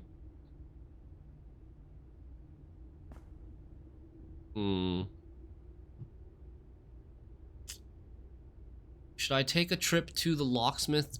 It's gonna cost me quite a few steps. 1, 2, 3, 4, 5, 6, 7, 14 steps. I only have 40. Nook is also a key. Yeah, if we get Nook. I think we don't go for the... I don't think we don't go anymore. I think we just... shovel for keys. Shovel for keys, Nook for a key. We'll probably be fine. We also have high security doors with a security card.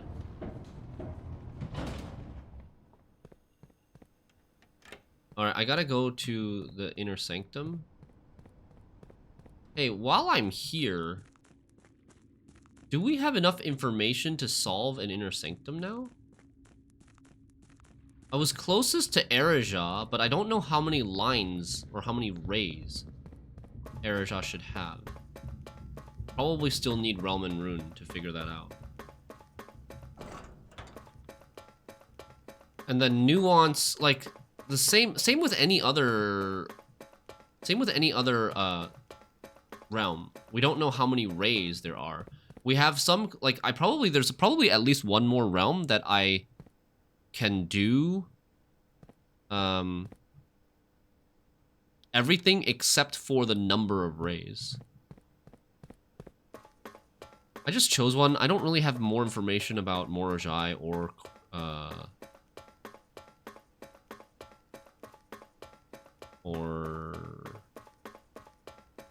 Era? I don't remember which one is which, but I don't really have any extra information about Rainbow versus the Slash thing. Where do we get the Sanctum Key? We got it from the clock tower. From the top of the clock tower. Yeah.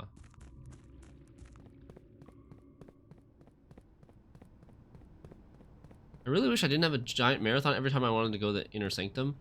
It's not too bad. But I do agree that the running speed of this game could be faster.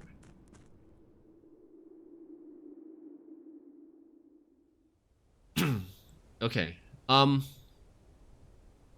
While we're out here, what do we want to do? We want to dig at the west bridge, and maybe we want to check out the sundial, because there's something to do with the sundial.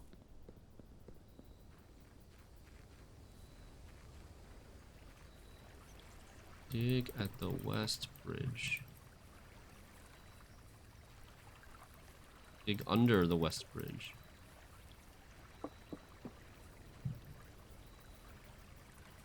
Oh, we got it. A microchip! Buried in an old jar. Looks like it might be plugged in somewhere. Okay! With third microchip! Let's go! Sprint toggle accessibility feature? Yes. This game could use some quality of life stuff.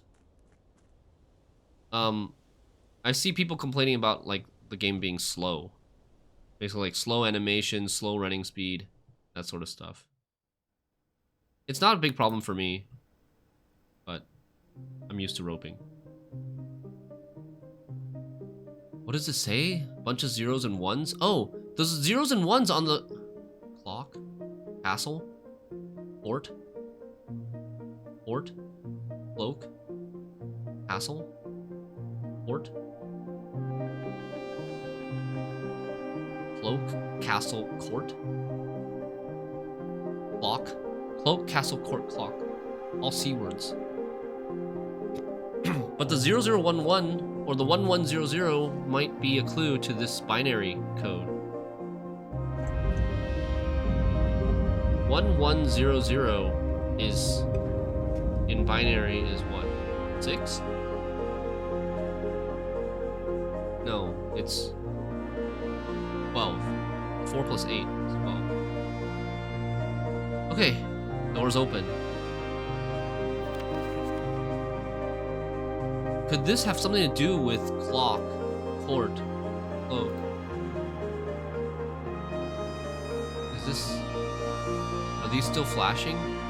I mean, that can't really be a clue, right? Because you can't review the clue.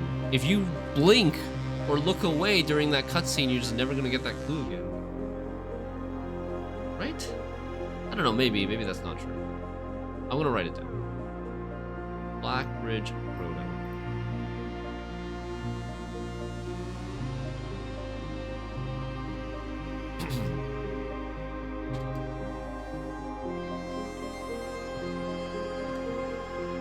Court, cloak, clock, and court, cloak, clock. Oh crap, I already forgot what the other word was. Castle. Court, cloak, clock, castle. It's music.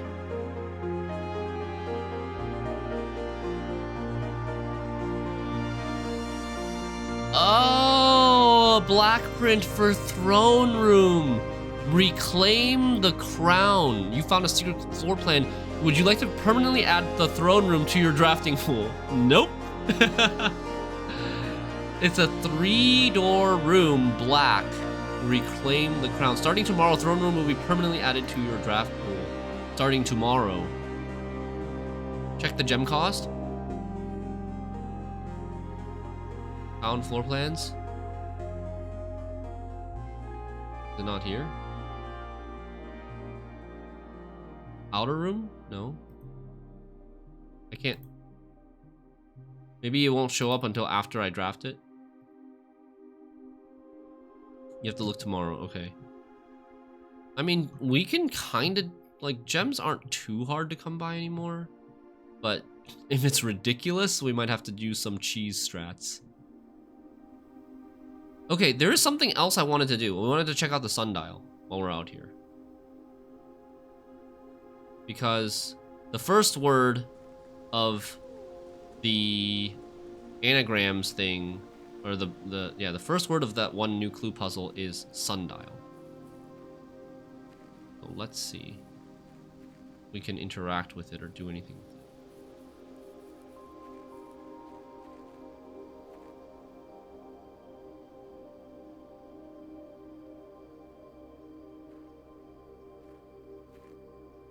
Sundial's pointing north, right? It always points north. Seems like no.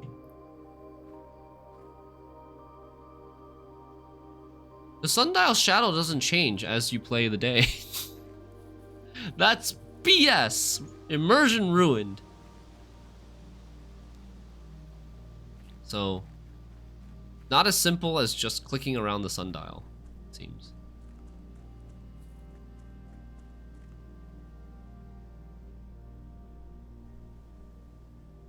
What are we doing now? Trying to draft Reading Nook into second library into bookshop.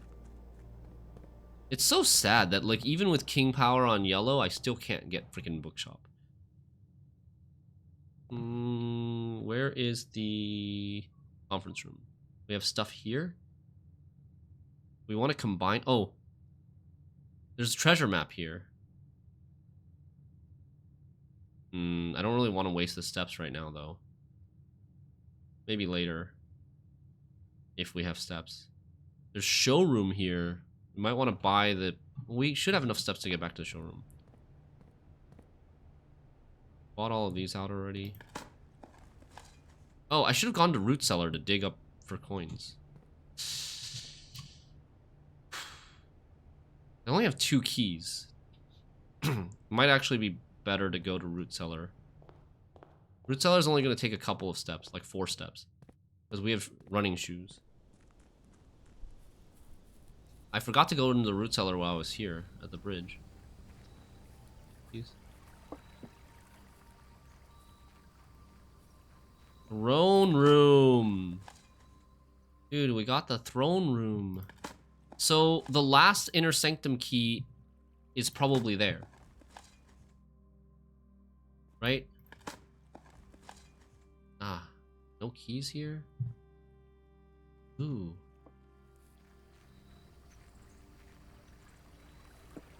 Held by a king on a throne. It's a black print, so it must be the throne of Arindia, or a throne of Arinda Ares. Which day am I in? 29. I need to check out a book. Curse of Blackbridge. We did a new clue. We did first edition. So either Curse of Blackbridge or drafting. Drafting Architectural Digest might have a clue on how to do the drafting sweepstakes trophy. Curse of Blackbridge would give us...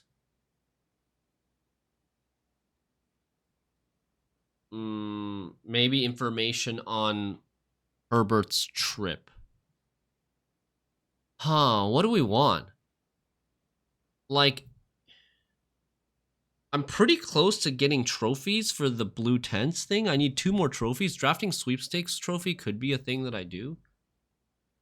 But I don't even know which one. It might take more days. Let's just go Curse of Blackbridge. Holy? Holy what?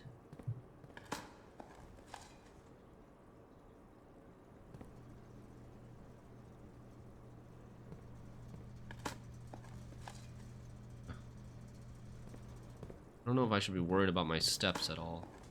35 is kind of low. 20.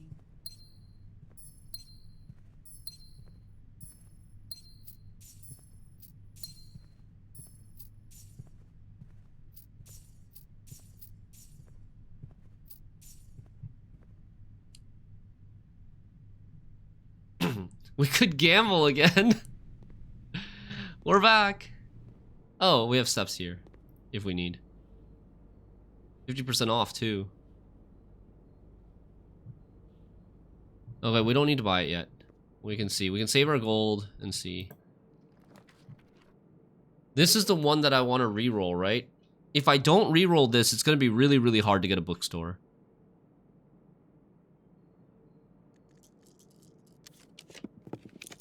Cloister of Draxus. I've never gotten this yet. It might have like some new secrets in it. But I think we save that for another day. Come on. Reading Nook. How hard is it to get a freaking reading nook? Oh, there we go. Oh, I can't rotate the library. Oh no, I can because it'll be in the first 3. It'll be in the first 3 that I draft. Yeah, and it's going the wrong way. So I have to rotate. Okay. Wait, now I get the Curse of Blackbridge. I'm going to try to get the shop first, I think. Oh, I should have tried my... Come on! I have so many rerolls. Bookshop! Thank you! Jesus Christ, why is it so hard to get? Bookshop is so freaking hard. Bookshop is rare, I guess. That's why it's so hard. Okay. Realm and Rune. Nice. Okay, we're done with the freaking bookshop. Never need bookshop again. The Curse of Blackbridge. What color is this book? Oh, we don't need it anymore. We know all the books' names. By Redford Ewing. Never heard of this. Never heard of this author before, I don't think. Looks scary. It's a long story? Okay. The Curse of Blackbridge. Is that one word or 2 words?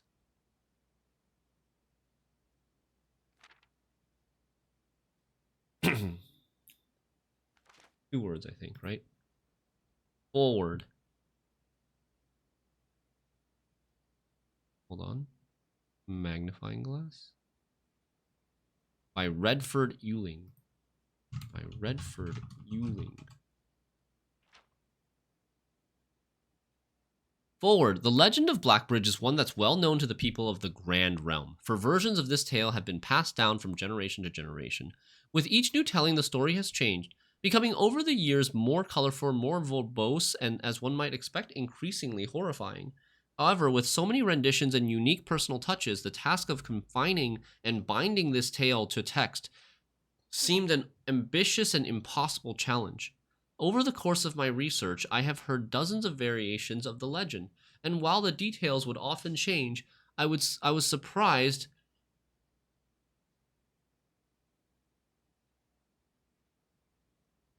how much of the story's heart remained the same. Yet the more I listened, the clearer it became that there could never be a definitive version of this tale capable of capturing all the wonder and myth of Blackbridge. In the end, I chose to write down what felt most authentic, the story my grandmother told me as a boy long ago. Part 1. The Berry Picker from Oris. Many years ago, before peace had come a familiar word, there lived a group of rogues so wayward that the locals deemed it appropriate to call their number the Unholy Hounds. Okay? They were feral outlaws composed of society's worst in a time when society was at its worst. And for each crime that fearful travelers credited to the group, a dozen more lay unclaimed, each worse than the last. For the gentry, however, who often value their coffers more than their companions, no crime could measure more wicked than the group's primary enterprise, high road robbery. One such member of this so-called band of rogues was a boy of 13 years, Jesper, who had not been lucky in life, having lost 2 brothers to war and parents to famine. In the years of hunger that followed, Jesper lived in a gutter behind a churchyard, relying on the nourishment of scurrying bugs and weeds harvested from the cracks of the alleyway to sustain his pitiful existence. It is not surprising that a child aiming to escape such hardships would take an easy road out.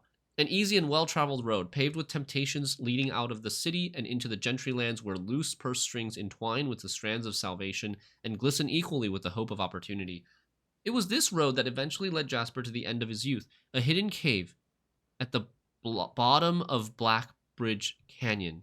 So I have in my notes that Blackbridge Canyon has something to do, or Blackbridge has something to do with a cave. This is from room 46. Something in room 46 told me that Blackbridge has something to do with a cave.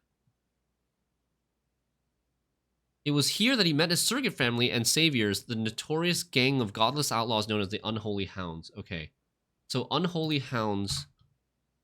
Jesper, 13-year-old kid named Jesper, met the Unholy Hounds in a cave at the bottom of Blackbridge Canyon. My summary for page 1 and 2. Despite the hardened circumstances that has led him to this vocation of banditry, Jesper was surprisingly tender-hearted and was often teased by the group for being too kind for such an ignoble life. For this reason, Jesper was assigned the innocent role of berry picker. It was not just innocence that set berry picking apart from the gang's more wicked undertakings, for it was the only duty performed without the safety of night's concealment. Jesper, no stranger to solitude, did not protest that he worked alone while the others slept soundly, tucked away in the cave at the bottom of Blackbridge Canyon. On one such occasion, Jesper decided to get an early start. He left the cave, berry basket in hand, and set out into the woods before the morning sun had even brushed up against the tallest treetops. It was colder in the mornings, but the headway dawn afforded meant Jesper could reach the furthermost berry patches without worry of being chastised for tarrying upon his return.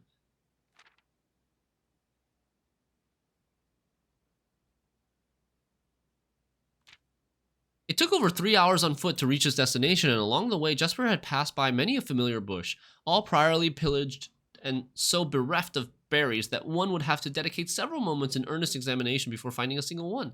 Jesper was patient, but even patience has its limits. He was confident that even accounting for the time lost to this long stretch of travel, his efforts would be well worth the pains. Surveying the patches in this new grove surprised even Jesper. The red dots suspended among the leaves seemed as numerous as stars in the skies. Upon seeing such a bounteous sight, he clutched his berry basket tightly and nearly toppled over out of joy. Once he had regained his senses, Jesper quickly made a decision. He would not reveal the location of this newfound treasure. Instead, he would earn the respect of his confederates, who upon seeing his yield might attribute the success to hard work.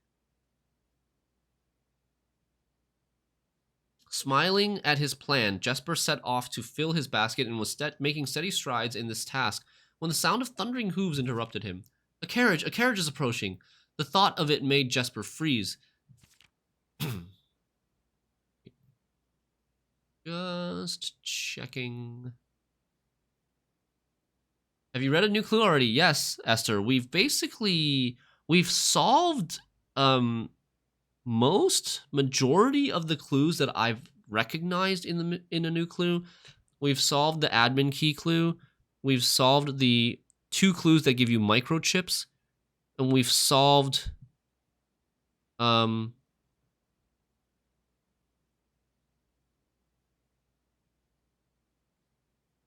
of the clues that gave you microchips was the low-case corner clue. And then we're working on the clue that involves the books and the letters. We've solved so far part of that, which tells us what XYZ ABC numbers are. But we haven't had a chance yet to check out all the books that we need yet to get the right words. Smiling at his plan, Jesper set off to fill his basket and was making steady strides when... Okay. A carriage is approaching. The thought of it made Jesper freeze. Had he been so enchanted by his discovery that he had neglected to observe his surroundings? How could a roadway be so close? He ducked down and crept towards the impending sound, hiding behind one of the larger bushes nearby. He looks like Little Red Riding Hood. Almost. It was only a moment before the sound source revealed itself. Within 50 paces of where Jesper hid, an elegant carriage with gold trim came soaring around a corner of trees, led by two beautiful white horses and conveyed by a stern-looking driver seated atop the vehicle, flaunting the most sophisticated regalia Jesper had ever seen. It was not just any carriage, it was a royal carriage. Even without ever having witnessed such a sight before, Jesper was certain. The sight had so transfixed Jesper that he stood awestruck, unable to tear away as the carriage approached. The little concealment the bush provided was soon proven unequal to the driver's lofty perch, and upon spotting the boy, he pulled his reins with such effect that the noble steed slid to a sudden halt with precise control. "You, boy, get out from behind that bush," he shouted, with a rigidity that betrayed a modest amount of fear. "You startled me half to death, coming round the bend of my own drive, and me seeing such an unfamiliar face in a place where there ought to not be any face."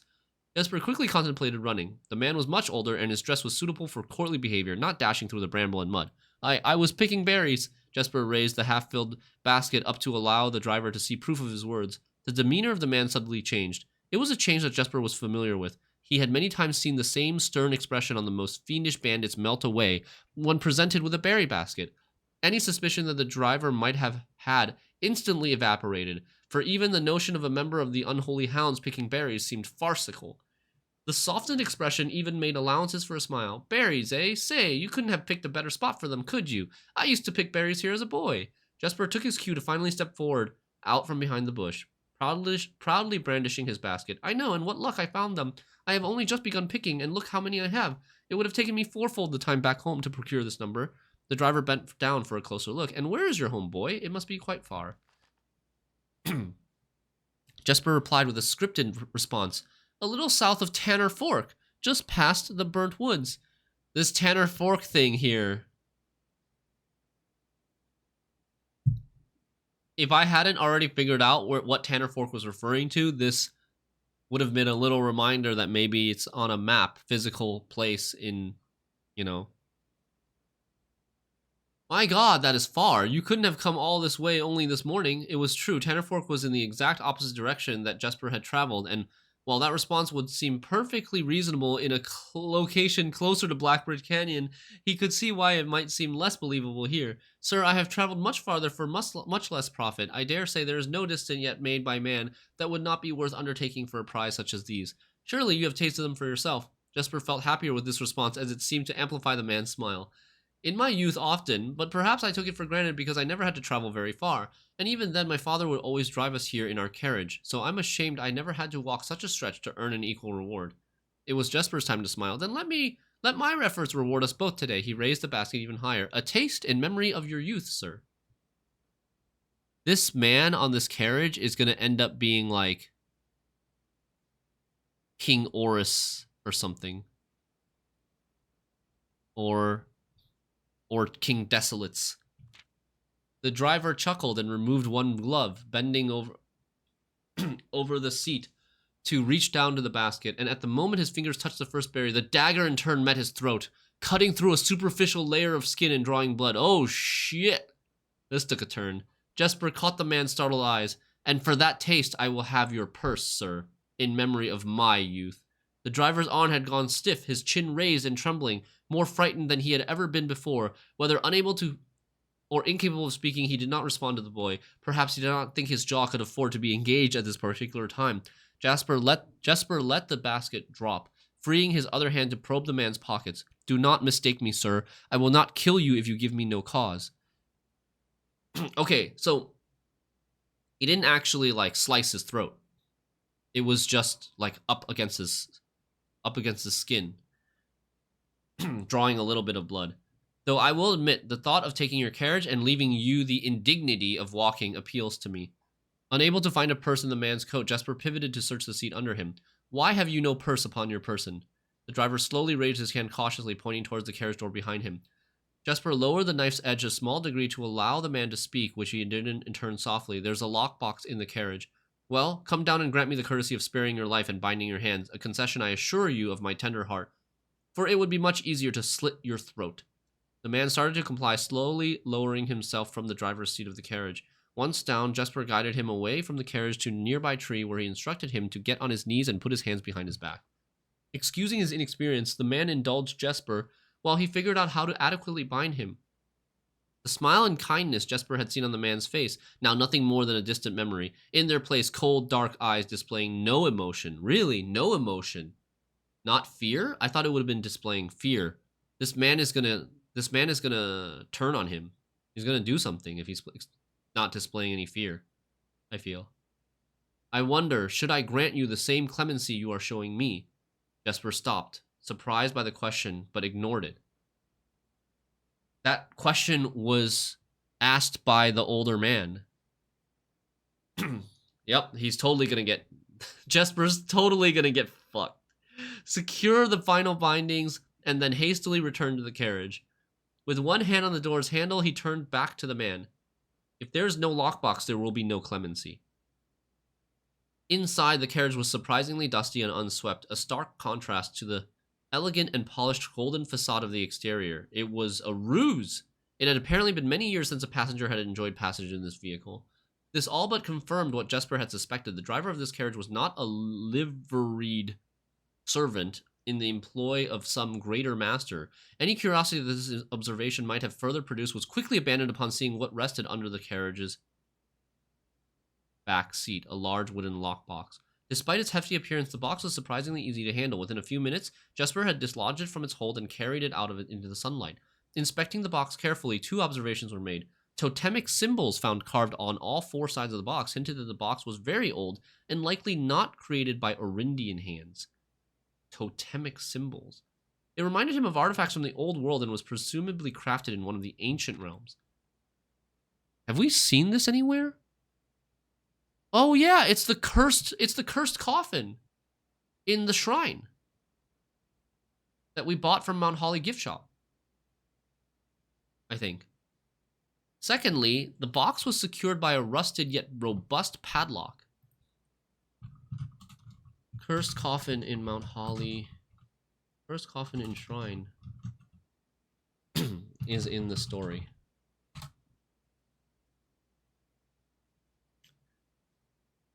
And would not open easily without a key. Jesper looked over to see the driver quietly observing from his indentured position. Do you perhaps have a key you can provide me to open this box? Without emotion, the driver replied, there is no key to that box. Jesper stood up. Easy enough then. He headed over to a nearby rock of sizable dimensions, lifted the stone up, carrying it back to the box. If there was ever a time when that lock had been resistant to brute force, it wasn't recent. With one hit, the stone had completely shattered the rusted lock. He bent back down and opened the lid. Inside was an effigy, a crude figure chiseled from stone. Without too much deliberation, Jesper bent down and picked it up, somewhat surprised how heavy it seemed given how light the box had felt. Having expected to find something more akin to gold or gems, he had looked questioningly to the man, hoping to find an explanation. The driver's smile had once again returned. You are cursed, boy, for deadly is the stone. You have opened that which should have never been opened, and you are cursed. Jesper carried the effigy over to the man and shoved it in front of his face. What is it? That's one. Feeling his disappointment rising to anger now, Jesper tightened his grip on the effigy. One what, you mumbly Agentor? What is Agentor? You have activated my trap card. Agentor? Foreign language?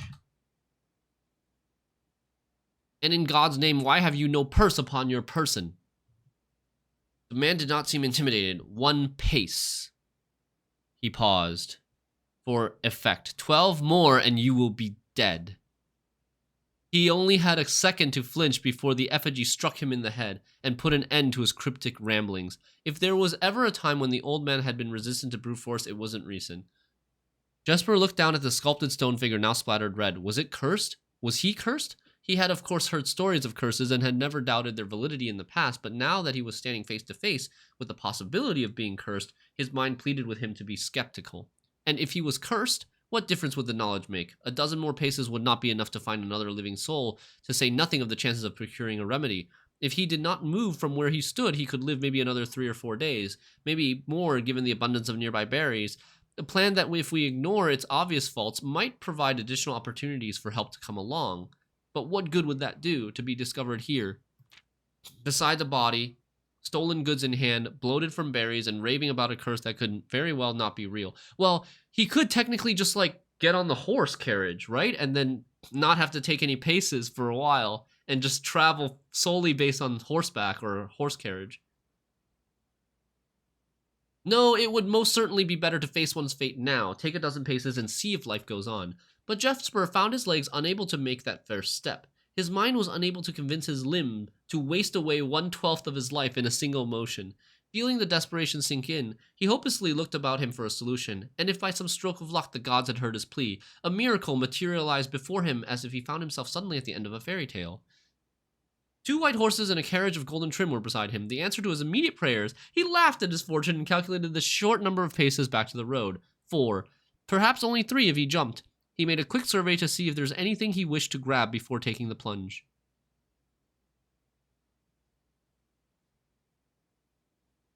He dead.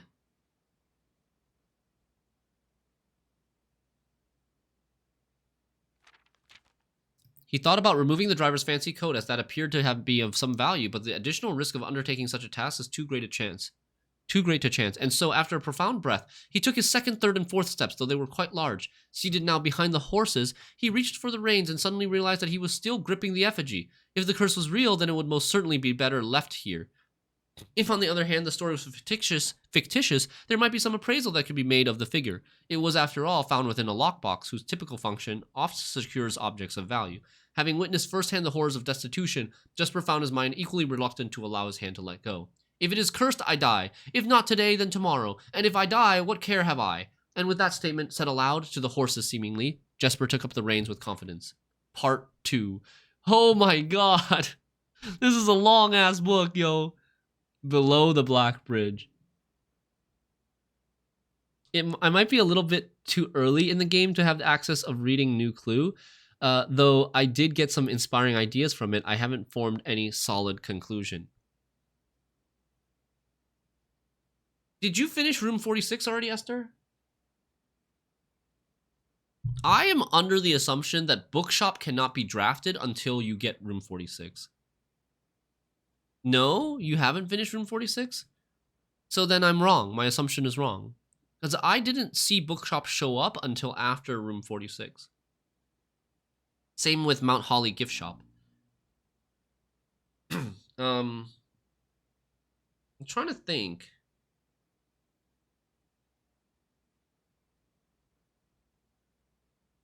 For a New Clue, a lot of it is I will say this.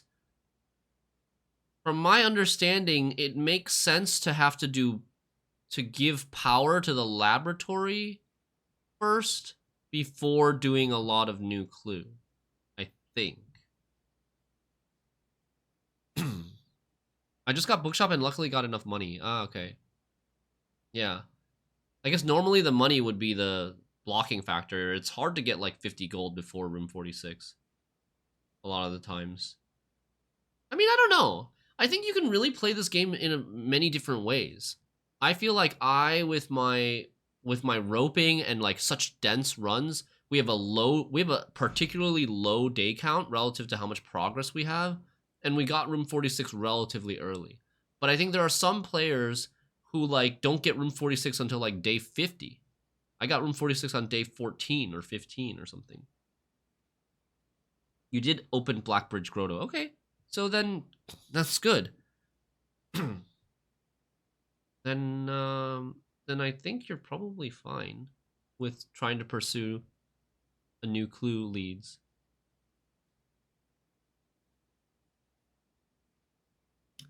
Part 2, Below the Black Bridge. Miller awoke to some light nudging from a familiar foot. Only one person could have the cheek to awaken her in such ill-mannered fashion. Shaking the sleep from her eyes, she glared up at him in the darkness, but did not say a word. He nudged her again, teasingly, then stepped back into the dim. After taking a moment for her eyes to adjust to the darkness of the cavern, Miller remembered. She was on third watch today. Quietly collecting her things and wits, Miller turned as she left, waving to her young friend, who was more than likely already asleep. She crept to the cavern's main passage, careful to not wake the sleeping bandits around her. Like a hero in a book, she often mused. Quietly, she grabbed a bow from the haphazardly formed pile of weapons, shaking the accompanying quiver into the darkness to assess how many arrows it held. She then walked towards the sun-drenched mouth of the cavern, ready to start her shift.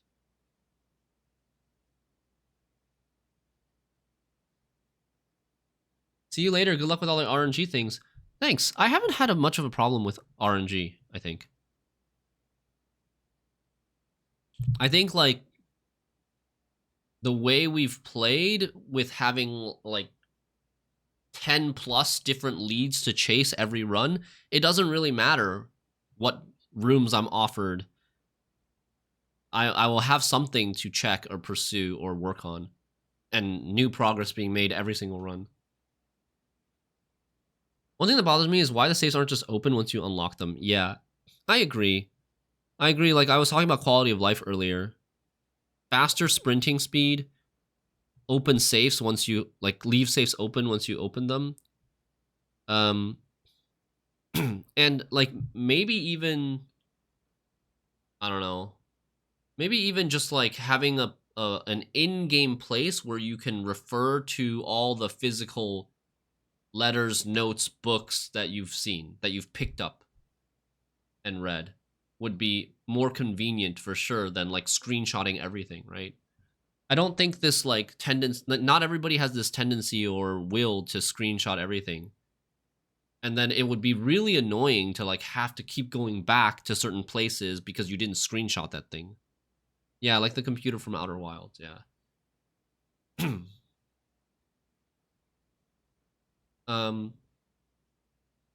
Okay. Above her, in one of the few trees found in the canyon, Miller could see that Ravia was already posted. She waved, and Ravia waved back. Calling out to each other was strictly forbidden. Anything louder than a gesture in the canyon was forbidden. When Miller reached the tree, Ravia lowered a braided rope and pointed to the ground behind her. Miller turned, following the finger, and saw a pail of water resting beside a nearby log. She turned back to Ravia, nodded, and secured the pail to the rope. The pail went up first, and in turn, Miller followed. Ravia reached across to grab the water. Miller leaned back to give her space. There was not much room for maneuvering in this tree post, a necessary concession for the concealment the outpost demanded. Ravia tilted the pail up to her mouth dramatically, illustrating how thirsty she had been. Miller laughed silently as water poured out, splashing onto Ravia's face. It was a bit too daring and noisy of a joke, and had the others been around, they would have certainly been scolded for the unwarranted sound. At the beginning, I was taking notes, but not screenshotting. Only later, I realized details on the notes and such were important, so I'd come back to stuff I already read to screenshot, yeah. But Miller appreciated the efforts Ravia took to verbalize the silence of the morning.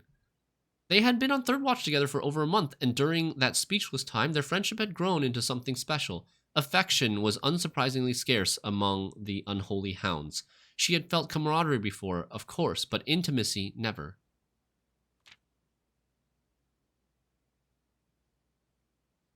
So they're both girls, right?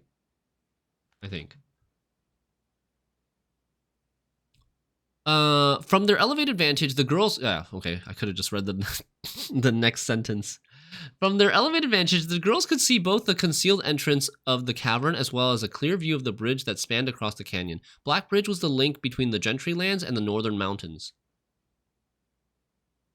Black Bridge was the link between the Gentry lands and the northern mountains. The overpass that connected Oris and Reddington.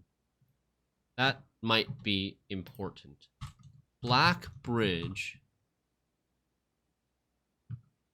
connected Oris and Reddington. To the city-faring travelers of the realm, the bridge was an unavoidable crossing. In the day, the task was to ensure that travelers passed by without stopping. At night, the task was to ensure that they do. Okay, here's a visual of what's happening. This is Black Bridge. This is the cave at the bottom of the canyon of Black Bridge where the bandits hide. During the day, the bandits just make sure that travelers pass by without stopping. At night, they make sure the travelers stop and they steal them and rob them. Like most of her band, Miller preferred the night.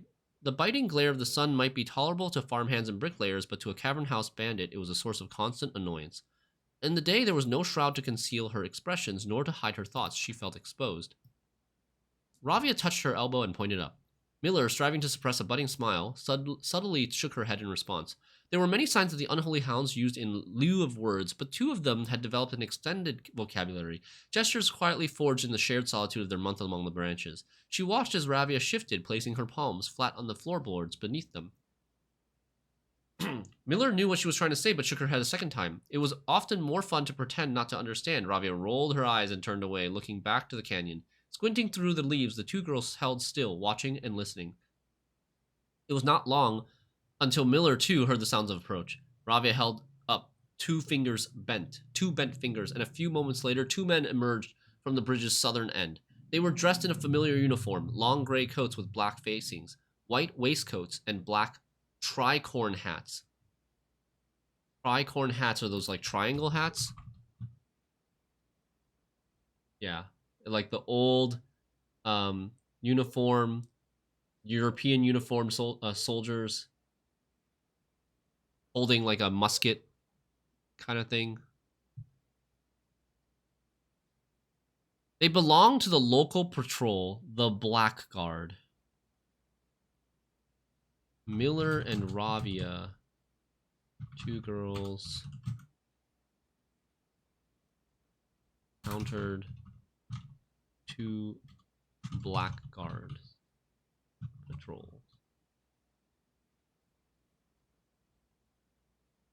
Although not an everyday occurrence, their presence at Blackbridge wasn't an unusual sight. It typically indicated an important traveler's impending passage across the bridge, information that the girls would promptly relay to their leaders as soon as the coast was clear. But this report, while exciting, was rarely acted upon. In Miller's 5 years in the Unholy Hounds, she had never once seen a carriage taken in open daylight when the Blackguards were nearby. What is this? What is that?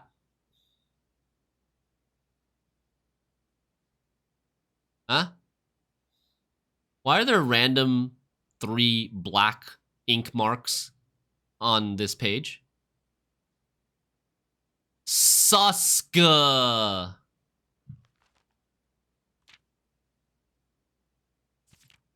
I'm trying to see if there's anywhere else in this book so far.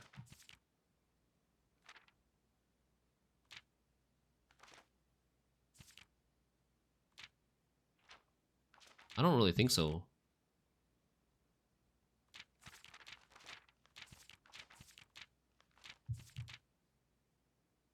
Right? Like, what is that? There's a... Oh, that's just the glare on the magnifying glass. I thought there was like some watermark or something. But that's really weird. But I have no idea what that means. Normally, I think you're crazy, but in this game, anything is possible, right? Exactly. I think after playing this game, any game I play, I'll be like just on the lookout for clues. My brain will just be in that space all the time. Like, what does this mean? What does this mean? What is this clue? This is a clue for something.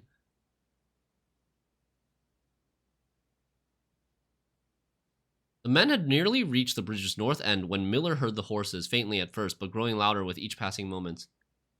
Ravia's eyes met Miller's, the same concern mirrored in each other's expressions.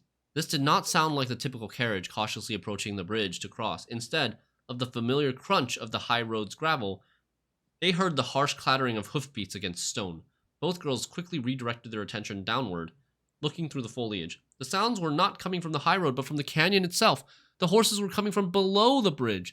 In an instant, Miller had knocked an arrow and drawn her bow. Go! Ravia was gone before the whisper had even left Miller's mouth. The young scout was already sliding down the bank below, racing toward the cave. There was no road that ran below the canyon. There was no reason for numerous horses to be approaching their cave. There was only one reasonable conclusion, and both girls had reached it instantly. The base had been compromised. This was a Blackguard attack.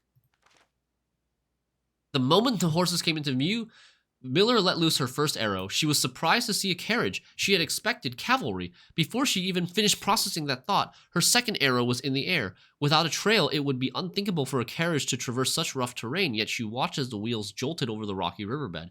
A third arrow was now in flight, and there was no need for a fourth. The driver slumped over just moments before the vehicle dipped into a small ditch, slamming into an embankment. The force of the sudden halt immediately shattered the front two wheels and catapulted the driver from his seat. Utterly confused now, Miller quickly glanced over her shoulder to see if any horses were also approaching from the rear. Down in the canyon, the entire horde of the unholy clowns came spilling forth from the earth as if hell itself had suddenly sprung open. The group seemed even more bewildered than Miller, half asleep and tripping over one another in a desperate attempt to engage an unseen enemy in combat. Miller could see Ravia among their number, the only one looking up at her. Her expression was chilling. There would be no need for a silent gesture to convey what they both now realized. They had made a mistake. It was not an attack. The gang's chieftain, Jeffrey Heartslasher. Gang's chieftain. Jeffrey Heartslasher. Nice name. Led the others, cautiously approaching the crashed carriage like a suspicious fox would near a baited trap. There were no words exchanged as the group crept forward in customary silence. A dozen or so paces in front of the wreckage lay the far-flung driver, an arrow protruding from his broken body, and beside him, a blood-stained effigy carved from stone. It was Jesper.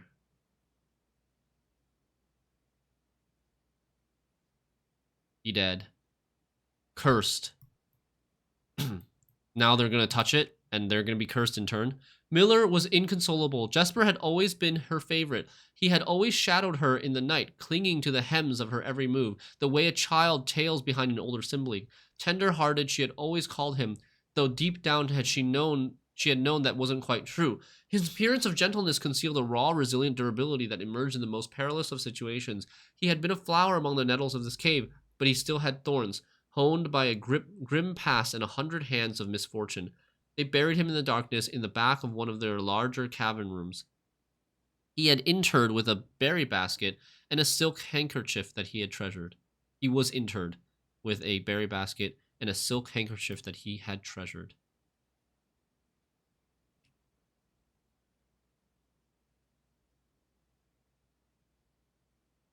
There's the symbol of Orinda. There. Why isn't reading streams a thing? Right? Like an audiobook kind of thing, right? I mean, I guess if you wanted to hear a reading stream, you'd just buy an audiobook or listen to an audiobook. But maybe not everything that you want to hear has an audiobook of it. The mysterious effigy they had found beside him served as a distinguished gravestone, a marker that stood out as somewhat special among the rows of similar swords marking neighboring plots. Oh.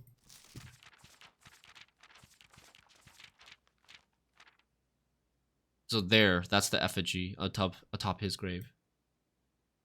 Probably because most people would join mid-story, yeah. No one spoke, not even in whispers. There was nothing to say. Miller awoke the next day to a thunderous shaking and a rattling of the earth. Miller accidentally killed Jesper, who was buried under his effigy. Miller awoke the next day to a thunderous shaking and rattling of the earth, a far cry from the playful nudgings of the previous day. She strained to adjust her eyes, but the choking sting of stirred-up dust caused her to flinch. Panic was also in the air. The sounds of scurried footsteps and clattering feet filled the space around her. But even in alarm, the silence was louder. Why was it that sounded so... But even in alarm, the silence was louder. What was it that sounded so strange? Miller closed her eyes tight and used her feet to guide her along the passage. The whispers around her were getting louder, and intense voices could be heard ahead, louder speech than she had ever heard spoken in the canyon. A growing dread grew as Miller approached the mouth of the cave. Her eyes now opened wide despite the dust. Shouldn't it be day? Miller felt a hand in the darkness, pulling at her. It was Ravia. The two embraced, and Miller did not need to see her to understand. Ravia placed two bent fingers against Miller's cheek, and with that touch against her face, Miller felt the same sinking feeling from the previous day. Two bent fingers confirmed what Miller had suspected. The girls had forgotten to relay one critical piece of information to the others. About the blackguard? An hour or so later, the screams began. Blood-curdling cries of hopeless desperation. Captain Fodrick Lee of the Blackguard looked down from the ridge of the canyon to the collapsed entrance of the cave. Ah, he grinned. Now they speak. So after they accidentally killed Jesper, they forgot to tell their leader, the others, about the Blackguard that were patrolling the bridge, and the Blackguard found their location and came the next day to seal up the entrance.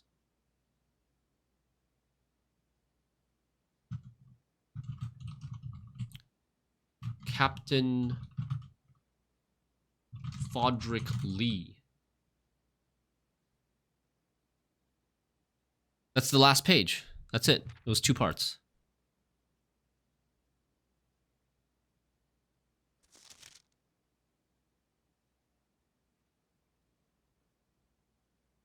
Okay.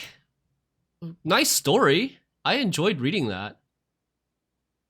But the question is, what useful information for clues and hints and mysteries did that give us? It told us the specific location of the Black Bridge connected Orris and Reddington. And maybe it has information on the curse of the coffin. But it sounded like the curse of the coffin means that you die after 13 steps. So, like, does it set the steps to 13? Set your steps to 13? Like, your resource? Moral of the story, evil effigy equals disaster. I mean, moral of the story is don't smash the coffin. Just don't smash the cursed coffin. But, I mean, it seems like probably just missing out on content. So, in the trophy room, there is or in the trophy list, I should say, there is a trophy for reaching room 46 in curse mode. My guess is that curse mode is activated by smashing the coffin. But I don't know if it will also impact the main run, the main save file. Okay. What else are we doing this run? I've bricked the rest of the house. Sadly. I won't be able to draft, like, a freezer.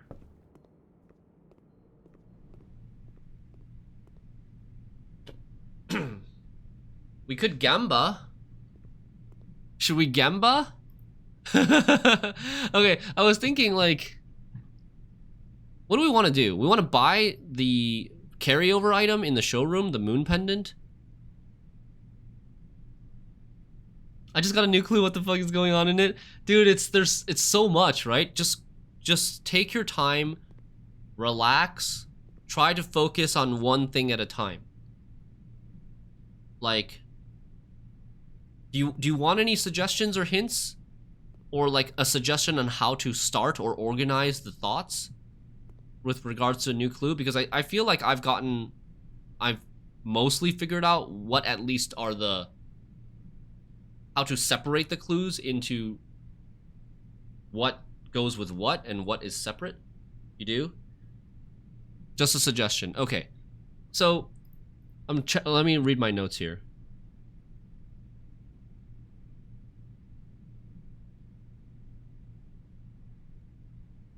So what have you noticed about it? Did you read it with a magnifying glass?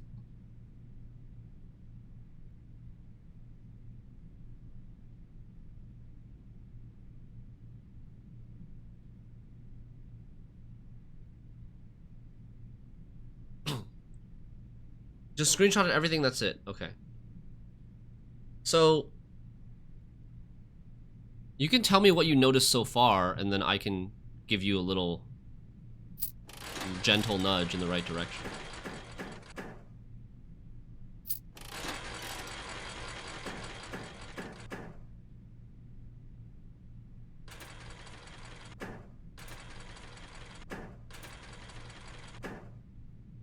Woohoo. Okay, yeah, I don't know why I don't really know why I'm gambling. I don't need any more money.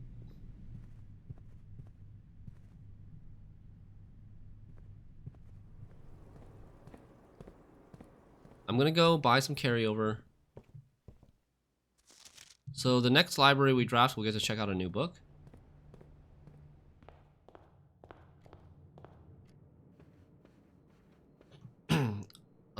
Honestly though, True Xerxes, there's a chance that you might have found or noticed something in a new clue that I haven't noticed. So maybe you shouldn't tell me what you found so far. Just a thought, actually. We're still on run number 1. Yeah, we had a big story time.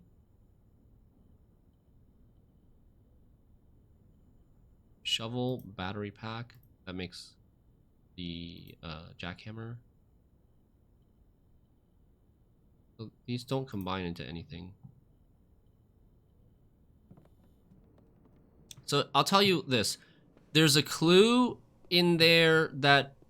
So there's a clue in the book related to the admin key.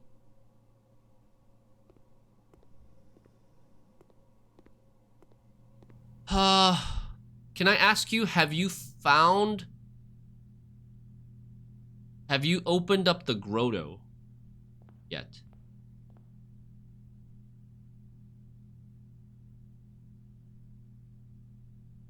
I'm getting moon pendant for carryover. Yes, okay. So there's a clue in there for an admin key that you might be looking for with relation to the grotto.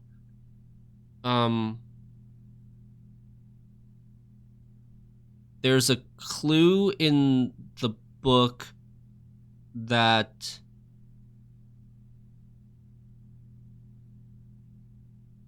there's 2 clues in the book that lead to something else related to the grotto. One is take a magnifying glass and look closely at the text of the book, and the magnifying glass should come into play with at least 1 page of text in that book. And then another lead will be talking about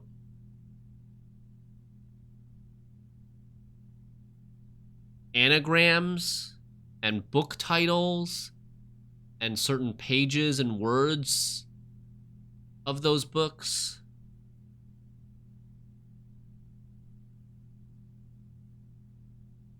And read all the signs. There's one line in the book text that talks about, have you read all the signs? Read all the signs in the book. You just finished Split Fiction 10-10 co-op. Nice. Very nice.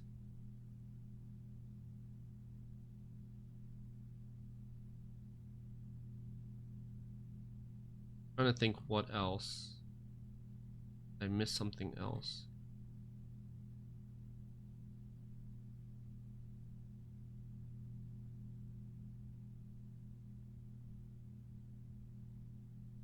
And look through the pictures to see what you find is familiar in the pictures of the book. Yeah. Good luck.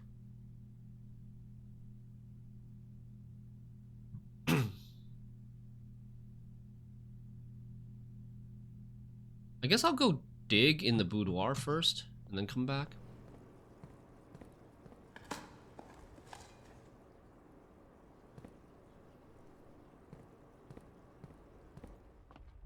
Treasure map is.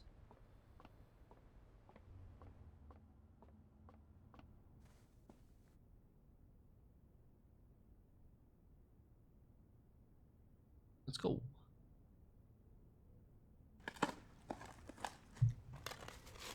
Money. If it's money, I can buy both items in the showroom.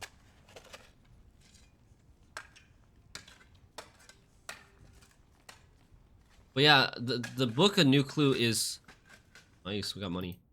It's quite overwhelming, quite intimidating at first, because there's a lot going on, and it can be hard to kind of separate what's what.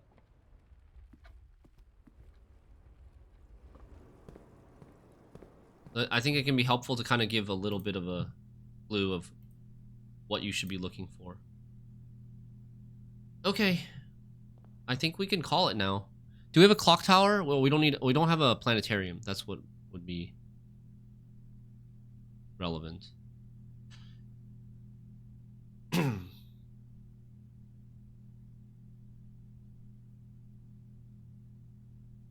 So, trying to see what we accomplished this run.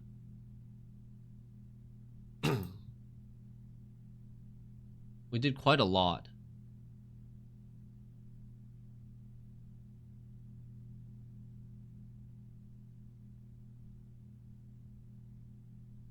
But we didn't get any new trophies. We bought Realm and Rune from the bookshop. That'll be the next book that we check out.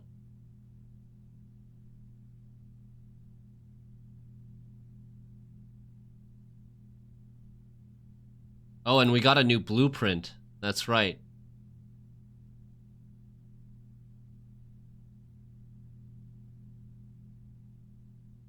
Okay. Okay, let's call it. Good progress on this run. Whew. And we had story time. Archaeological shopping center, 20 excavated dig spots, 11 shop rooms. Oh, and we got an inner sanctum key on this run too. Super good progress.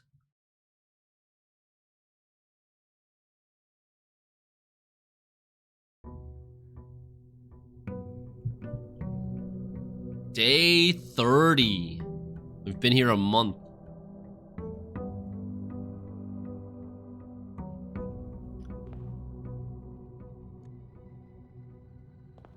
Oh. The former seat of power in Arinda Ares before the current era and the rise of the Red Banner. 5 gem costs. Rare. Black print. And it says if you draft it, you will reclaim the crown. But we also need to... Like, do we need the red crown? I mean, it shouldn't be. We probably want the blue crown, right? We probably want the blue crown from Rune 46. We need to sit on the throne with the blue crown, maybe? Oh. Okay.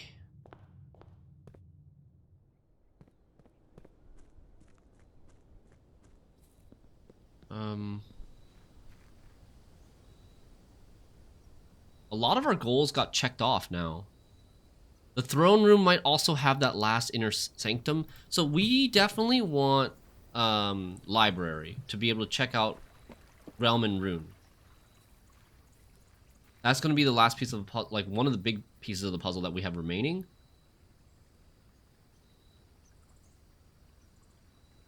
We still have not found a key to Lady Epson's diary. Maybe that's in the music room. That gives us major keys.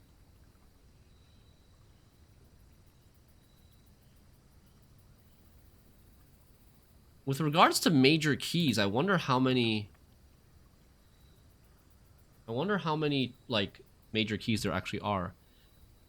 Damn it. Oh, we got the ornate sensor. Not ornate sensor, ornate compass. I have 1 sanctum key left, yes. I haven't drafted Trading Post in a while. Maybe we draft Trading Post.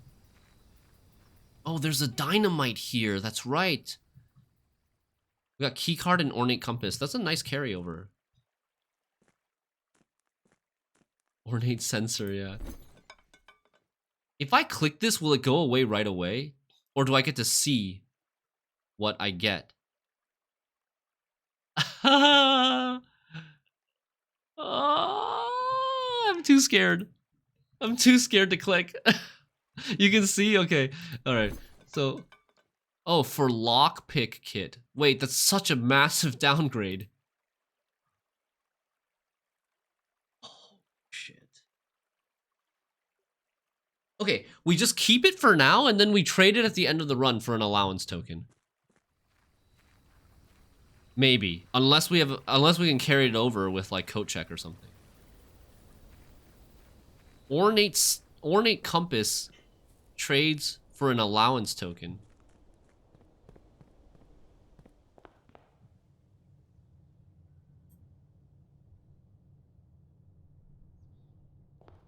If you remember in 2 hours from now. True. Study. OP.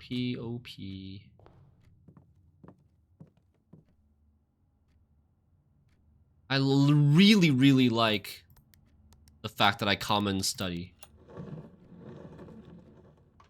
And office. I'm most happy about those two changes from the conservatory, I think.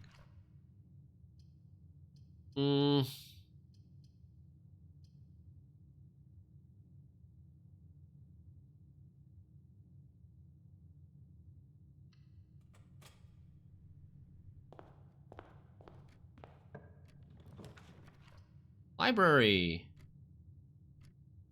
That's good. So let's get reading, shall we? More reading! Oh, wait, we have to check it out first. Professor R. Willard. Wait, I gotta go upstairs to check my stamps.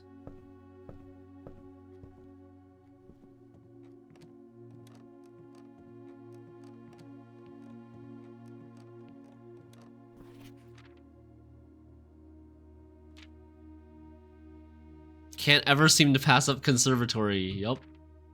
We still have that one more contraption to make. Oh, I didn't get it. The stamp, because I need to magnifying. Wait. Oh. I need to bring the magnifying glass here. There's something here. That's text. It says like stamp something. That's text, dude. Can I enhance? Wait. How about budget magnifying glass? Enhance. No, I can't read it. It's too pixelated. I can't read it. It's too pixelated. But okay. We need to remember bring magnifying glass to library for stamps page.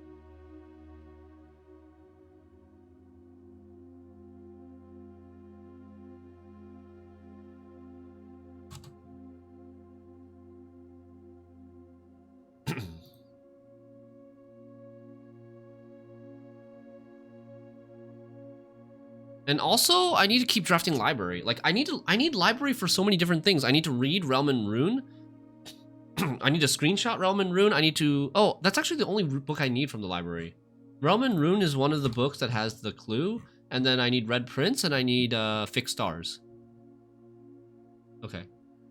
Gotta remember that. Read Red Prince, Fixed Stars, and... bring magnifying glass to stamp collection in library.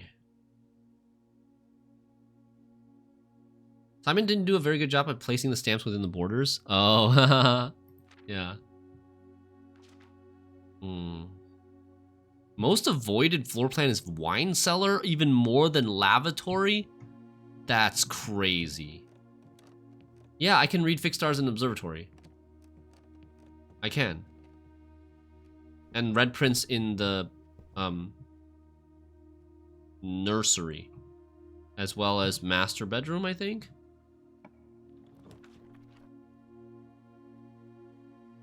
Speaking of Observatory.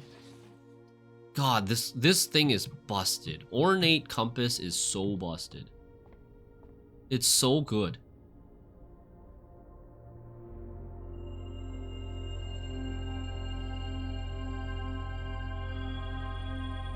Woo, all good stuff.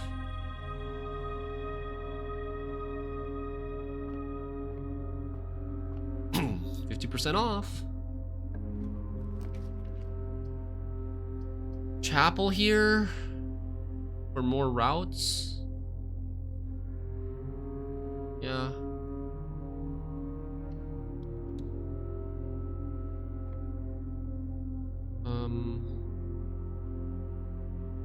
Let's come back.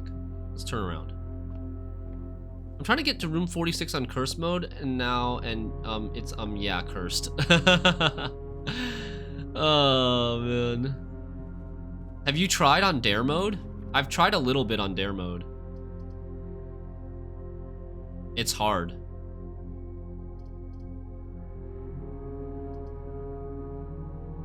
Utility closet. I think I want Den here. I mean, I have key card, right? I have key card.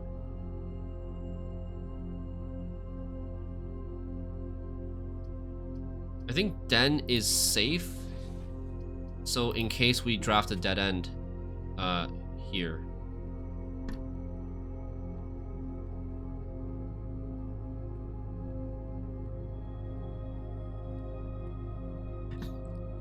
What are the rules for dare mode? Dare mode you unlock by buying something from the Mount Holly gift shop, I think for 110 gold. And it's like a new save file, a separate save file from your main run. You start on day 1, and for the first 4 days, every day you get an additional dare. So on day 1 you have 1 dare. It's basically like a custom rule set that you have to obey, otherwise you fail that day. And the ones I've seen are like, never eat an apple, never exit the mansion through the entrance hall, always draft red rooms when they're offered. You can never enter the same room more than 3 times a day. Some of them are really hard. Never entering a room more than 3 times a day is very hard. Always having to draft red rooms is very hard.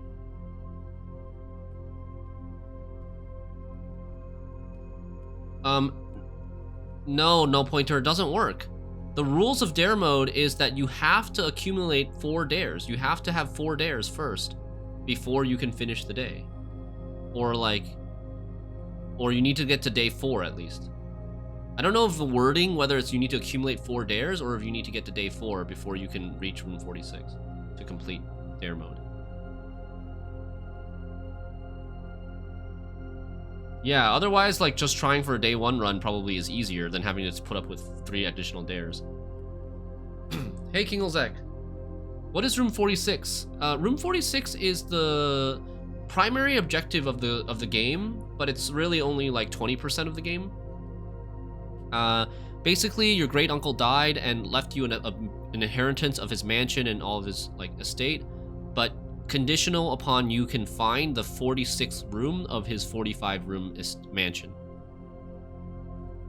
And yeah, that's basically like the initial premise or incentive or goal of playing the game.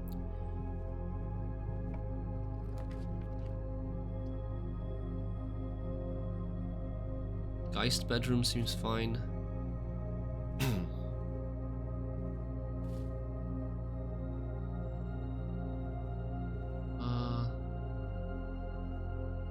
Was there something I wanted to do in bedrooms? Oh, in nursery. I wanted to read Red Prince in the nursery.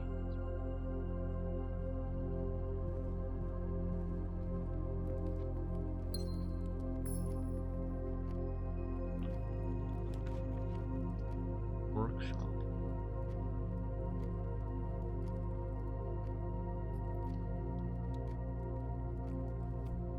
Let's see what's here. What item is there?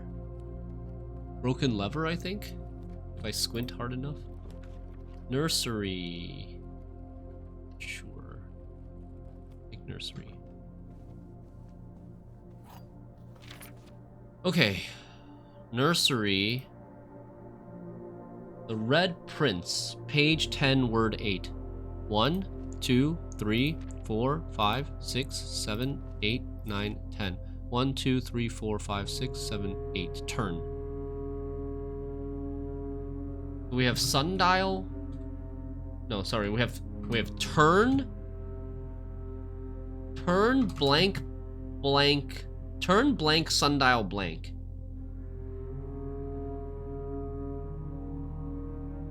Turn something sundial something.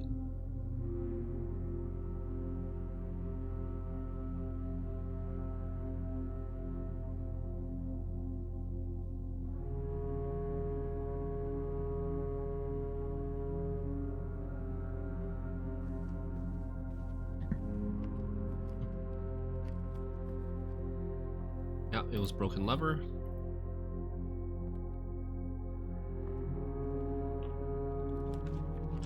Cloister of Draxus.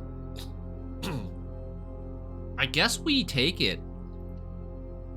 We have keycard. We can deal with a little bit of... Oh my god. That's the 8th angel. The 8th angel is named Draxus.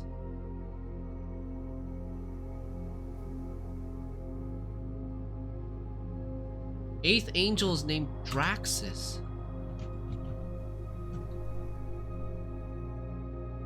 The angel of death. Can we interact with this? It still has the same letters behind it, CXET, which I don't know what it means. Gain 4 dice for each dead end room that you will draft from this cloister.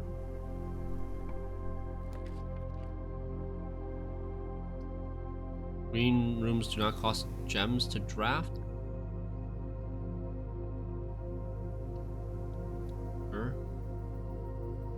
The shadow of death rolls over you. Yeah. That site really catches the light. Did you see the note back there? Yeah, I've read it before. It was a note from Anne Babbage, I think, to the groundskeeper, Nogula.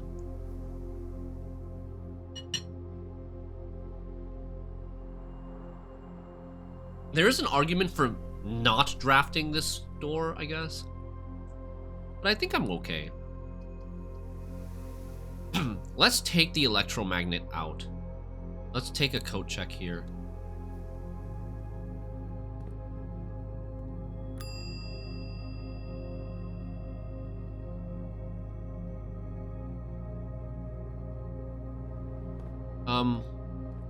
Is there a dead end that I really want?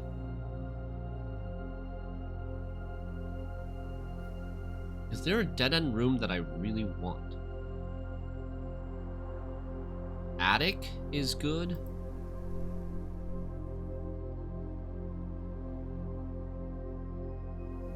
Vault? Vault is okay. Chamber of Mirrors. I would really like Chamber of Mirrors.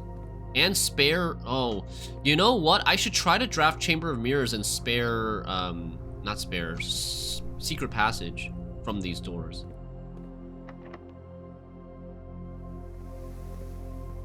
Should I look at this note again? Mr. Nogula, if you're reading this, it seems the day has finally come and this cloister is at long last getting some much due overdue maintenance. I have left you a little token of appreciation as serve of positive reinforcement, which should grant you a bit of extra spending money each day. There was an allowance here. Yeah, it's the same message. I guess it is a good idea to check it because we upgraded the room. Maybe it changed the message because we changed the room. But I think it's still the same room, it just has a different statue now.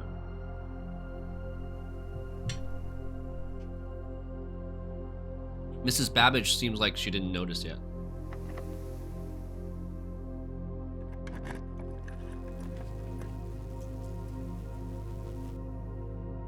Oh, look, it has electromagnet on locksmith. Oh, that's funny.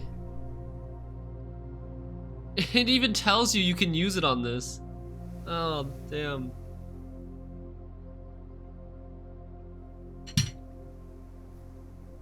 Okay, let's do it for shits and giggles. We have so many rerolls now. Oh my...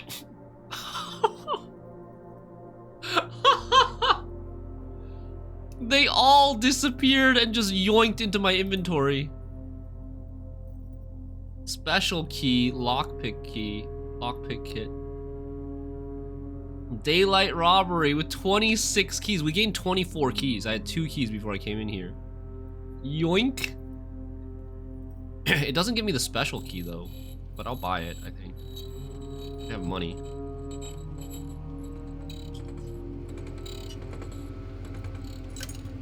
Secret garden key, okay.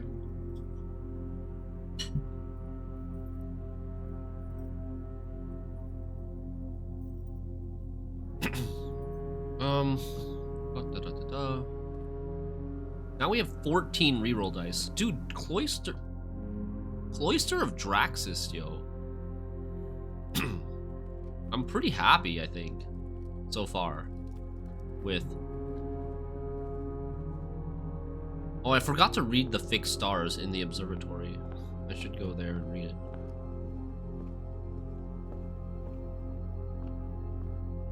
it. The fixed stars. Page 3, word 8. 1, 2, 3. 1, 2, 3, 4, 5, 6, 7, 8. Base. Turn blank sundial base. Turn something on the sundial base, but I already tried clicking around there and nothing happened.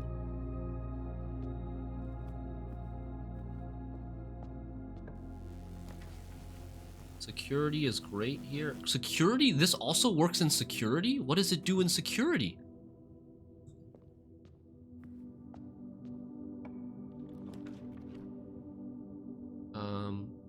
Empty closet, sure. Oh. It only collects normal keys. The electromagnet does not collect special keys.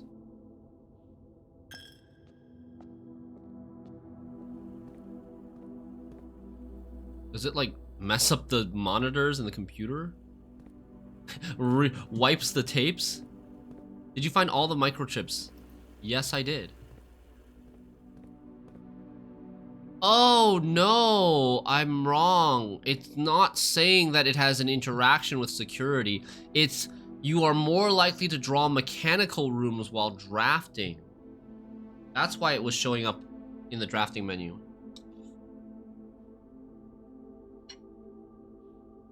Makes it more likely to draft this.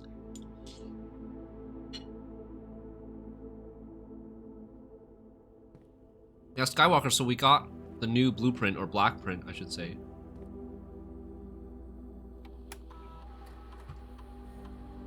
There's one fruit somewhere. Okay.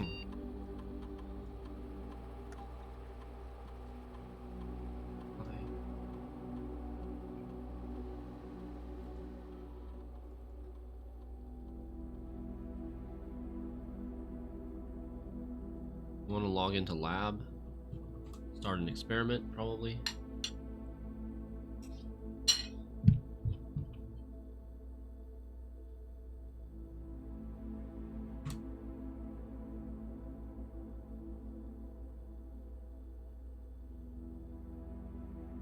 Yeah, the new clue, we've figured out, I think, all the, or at least the big clues from a new clue.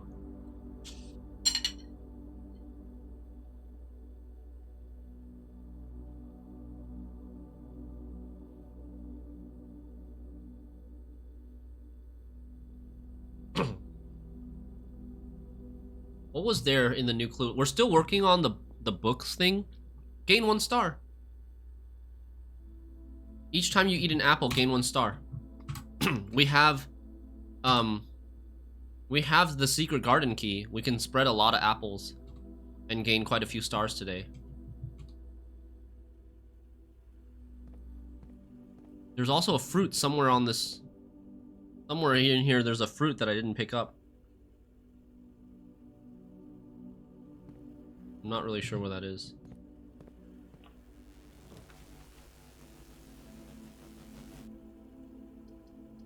I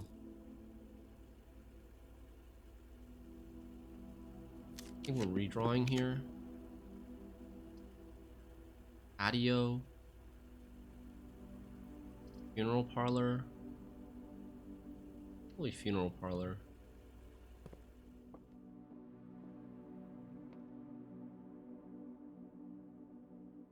I already have 4 here. I could just take, well, maybe not yet. Mechanarium. 1, 2, 3, 4, 3? This is a 3-door room. So it'll just give me the entrances that I need. That's fine. Take this.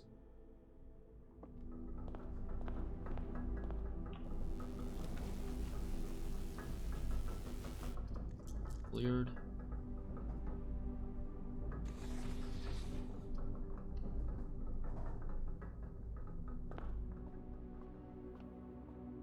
I'm gonna solve this even though I don't need keys. I just want to work towards the trophy. 20 minus 12, 8 to 16. Have you done a run where you got all the classrooms yet? No, I did 2 classroom runs total. One only got 2 classrooms and the other got 7. That's still on my list. Holy what?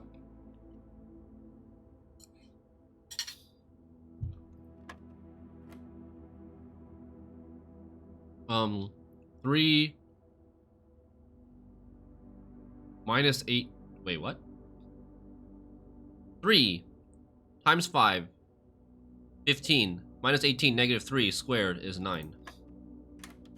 We've got negative numbers now. Are all the microchip clues from the book New Clue? Yes.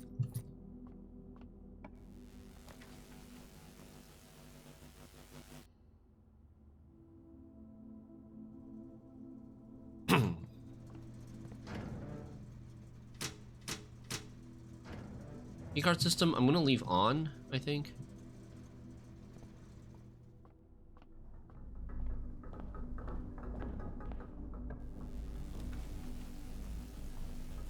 Rotunda?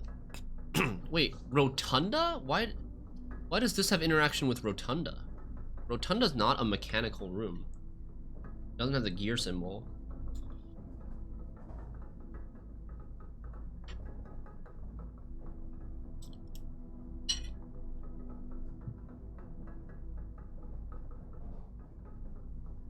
I'm a little bit reluctant to spend 3 gems on this. I only have 3 gems left. I could get 4 more from Funeral Parlor. I have 7 gems. Is that enough? Like I'm either gonna take Rotunda or redraw. Rotunda's ability is not that good because I already have. Well, I mean, it's still kind of so. I have so many redraws. I think we'll just redraw.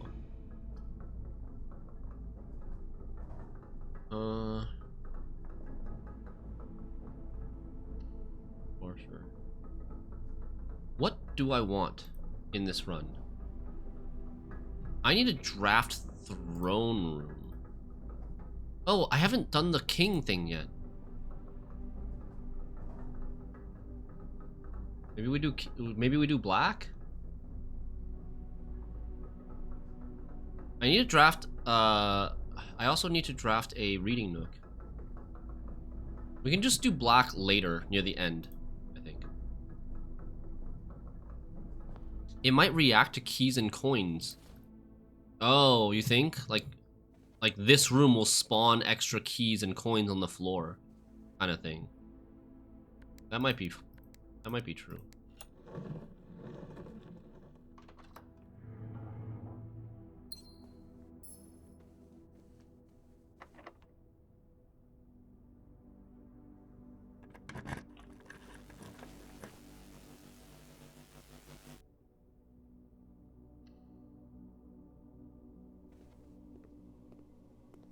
Laboratory. Have you guys ever seen an extra item spawn in the laboratory? Like a broken lever or something?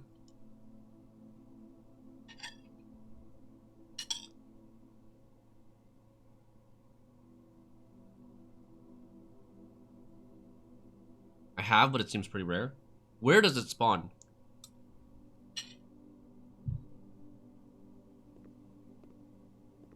Like, on which table does it spawn? This one? This one seems to have space. I'm just like, I've come in, like, I've drafted laboratory a few times, several times recently, and I don't know where to look to see if an item spawned in this room or not. Is this one?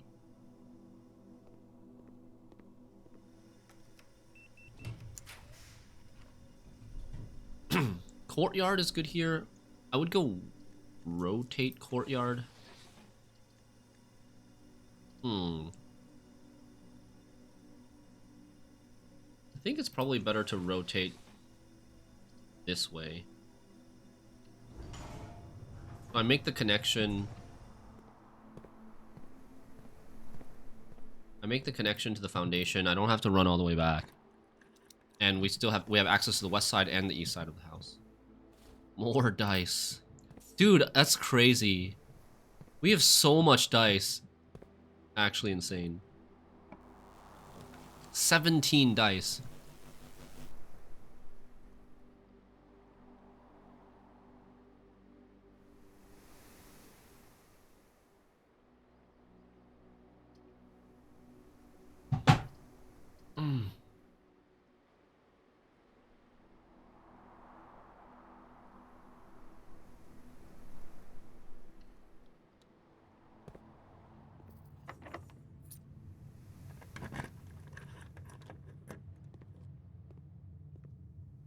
Damn it.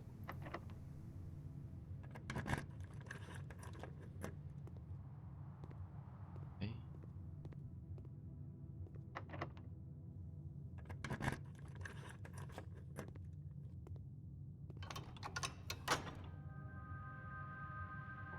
We opened the east door.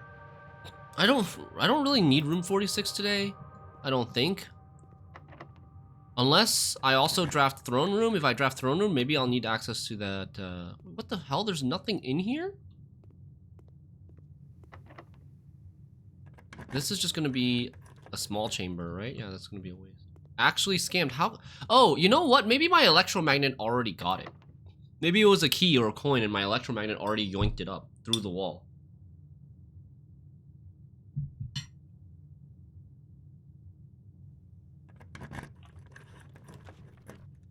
Oh shoot, I should have secret guarded this.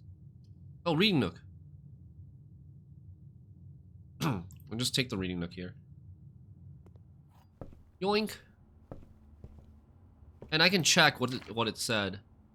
Beside. The lowercase word was beside. Buried beside West Bridge.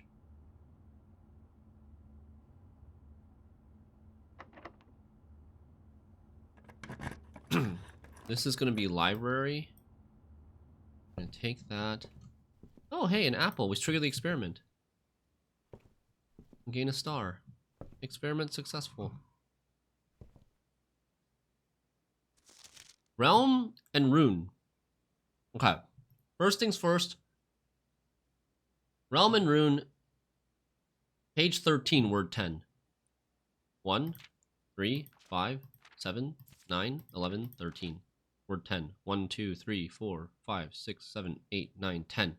Scorched? Turn scorched sundial base. Whoa. Turn scorched sundial base. So we gotta use like burning glass or torch to burn or scorch the sundial, and then we can turn the base. Need burning glass or torch. We don't have the armory anymore right now. So burning glass.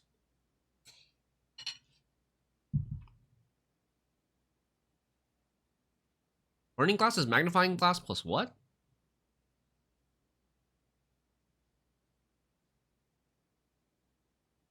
Metal detector?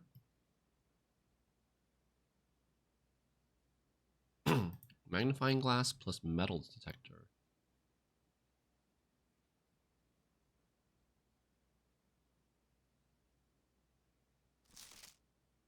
Okay.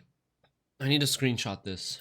Realm and Ruin. I always say ruin for some reason. By Professor R. Willard. Sigils of the Past and Present. Fen Ares, 1905. Introduction. When the scholars of the First Era found any... Okay, we've actually read a lot of these. I'm going to go actually look at my screenshots of the one in the precipice and see what's missing. Okay, the first paragraph is missing a little bit. When the scholars of the First Era found any hidden things, either of a natural source or resulting from the creations of man, they were accustomed to record these in various signs with the aid of figures. They did this in order that the sigils of their realm might not be understood by strangers. Okay.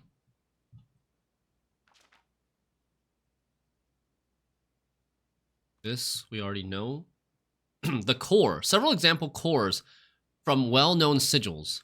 Orinda Ares, Fen Ares, Erija, Kororika, Arch Ares. We know that already. Well, I'm going to screenshot everything later. The rays. Spouting forth from the core will come several dividing lines, splitting the sigil into pieces. From one sigil to another, the rays will often differ in number, style, and form. Studying the differences in these lines will immediately reveal several things about the realm. Transportation. The number of rays. Counting the number of dividing lines in a sigil will reveal to us what method of transportation was prevalent in a realm. Were they a seaside kingdom that relied on ships, or a desert domain that might have employed camels to cross the sanding expanse of their lands? Oh. Oh, number of rays is related to the type of transportation. Whoa, okay. 8 rays, naval capabilities, ship routes, seaports. The 8 rays on these sigils represent the directions on a compass rose. No way, this completes the ripped out pages of the book in the precipice. Yes, it is. It is a full version, whereas the precipice was just a sneak peek. 4 rays, roads, streets, carriages. Looks like crossroads. Horseback, rough trails. Oh, this is also 4 rays, rough trails. Another sigil that uses 4 rays. However, these will always be configured to suggest a horse galloping. Train system, locomotion. The 3 rays here are used in sigils for realms that rely on track-based travel. Aviation, dirigibles. Wait, dirigiblocks? What the hell is dirigiblocks? Balloons. The 5 rays here suggest travel above the horizon. So that's blimp. So we know that nuance should be 5 rays.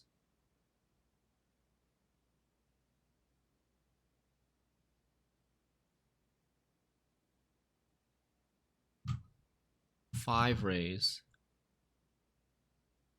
2 rays is camels, pack mules, arid or desert trails. 2 rays to indicate a flat terrain. Turtleback, 5 rays to indicate 5 short rays that do not fully extend from core to the border. Turtleback? There is a turtle stamp. There's a turtle stamp, dude.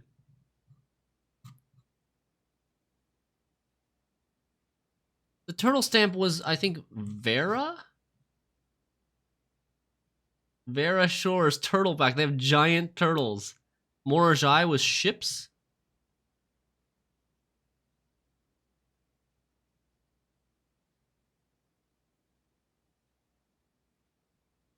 Okay. Vera turtleback equal like I don't even know how to 5 that do not fully extend from 5 short rays. Morajai is ships equal naval capabilities 8 rays. Okay. Good. So what about Erija? What do we know about Erija?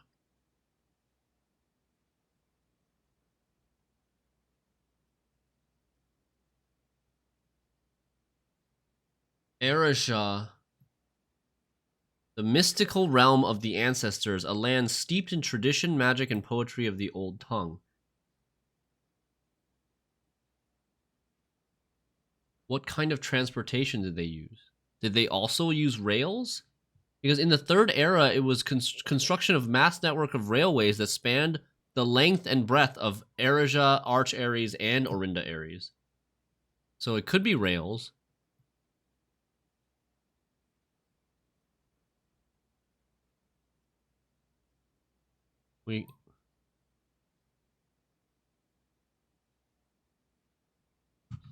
Rails equal 3 rays? Draco turtle. Piecing together sigil meanings based on scraps of information is so satisfying. It is. Very good. I want to see my stamps again. But after I do all this. Identifying the style of the ray used in the sigil will show us what weather the kingdom considered native. Some are intuitive, like the jagged lightning shape.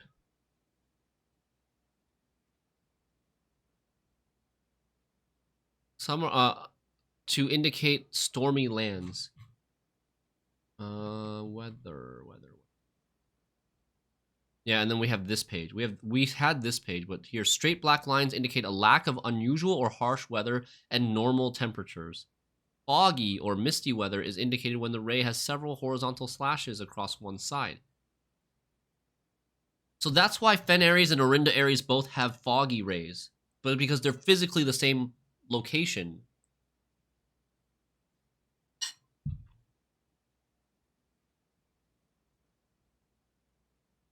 So they have the same weather. Moats. Martial. Militaristic nation engaging in generation-spanning wars and heated arguments. That part was missing. The border. This part we've already read. Putting it all together. This page is deleted. Fen Ares, the Grand Realm. Transportation, road/carriage. Weather, foggy. Society, militaristic. Banner, red. Oh.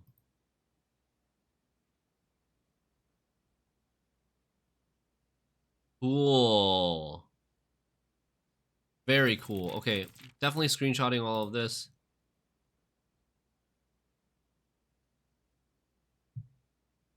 Gonna need this for reference when we do more sigils.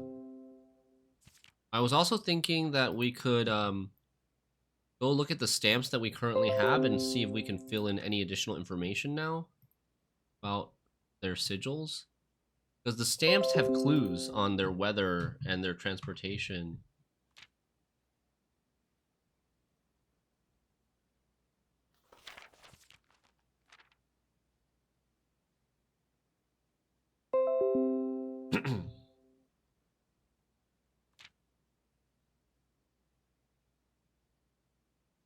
What is a dirigible? Is that a word? Or did they make it up?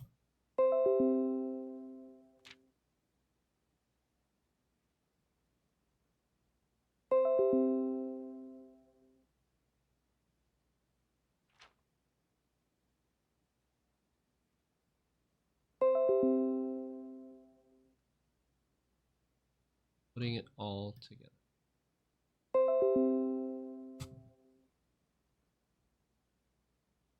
So a new clue is a bunch of clues, right? Like 1 page per clue. I don't think it's necessarily that much. But there are clues on every page, but I think there are clues on every page, but I don't think it's like 1 page per clue. I wouldn't call it that because like some of the clues on the pages go together to form 1 clue. You know?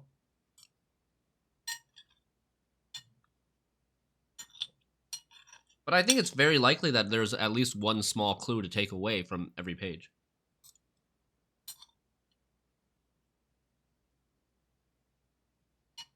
But I would say, for me, I think at this point, we have 4 big takeaways from a new clue.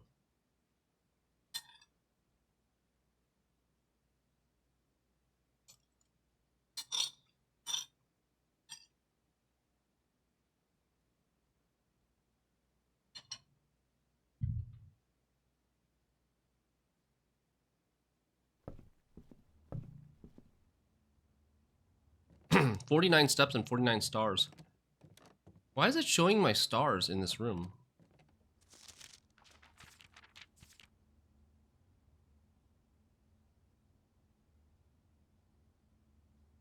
So Arch Ares is stormy.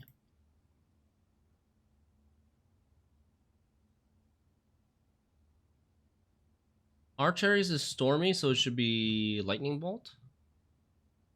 Jagged.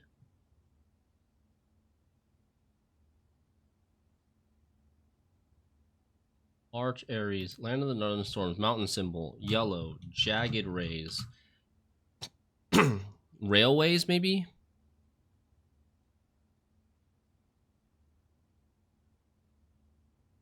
Three rays? So there's, in each sigil, there's 4 components, right? There's the center symbol,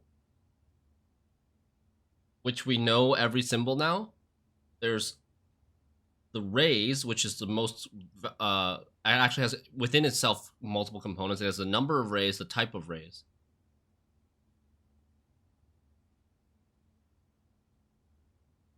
So we think Arch Ares is 3 jagged rays. Yellow, which will give us the border.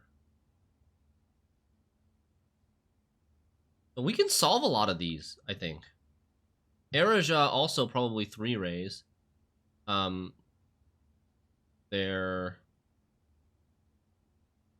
It's rainy. Wait. Erija. Wait.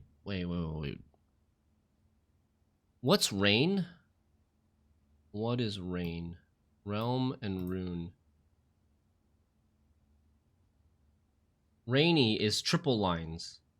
Yes. Okay, so we did have the right type. Triple lines.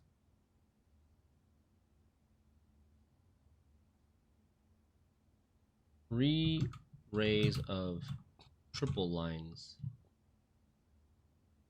Nuance, we have air travel. Air travel is the above the horizon.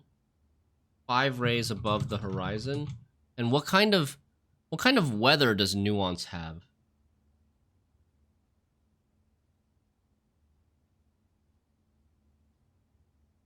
What kind of weather does Nuance have? Has that been mentioned? Maybe in the... Honestly, maybe in the Blackbridge Grotto admin logs. I didn't screenshot them, but that might have... Weather might have been mentioned in Leeb's admin logs.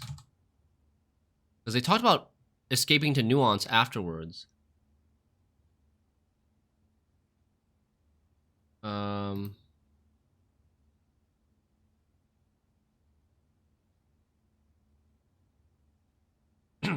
Okay, this stamp is missing because, well, we got it, but it was a non-zoomed version of this stamp. So Arch Ares, I think we're ready. Erija, I think we're ready. Nuance, we're missing the weather. Morajai is ships, should be 8 rays. And the weather in Morajai, I don't think I have yet. Oh, wavy rays. I have wavy rays somewhere, it says. How did I know it's wavy rays? Oh, because I saw a piece of the sigil in the Lost and Found. Oh, actually, but I don't know if it's Vera or Morajai. Pizza motes. What does pizza motes tell us? I have my notes here on pizza motes. Vera or Morajai. Pink fort border. Wavy rays with pizza motes. Realm and rune. Oh wait, this is where we are now, right? Realm and rune. Pizza motes. Spiritual. An elevated reference for nature, animals, and forces that guide us. That's probably the turtles. Right? It's probably Vera.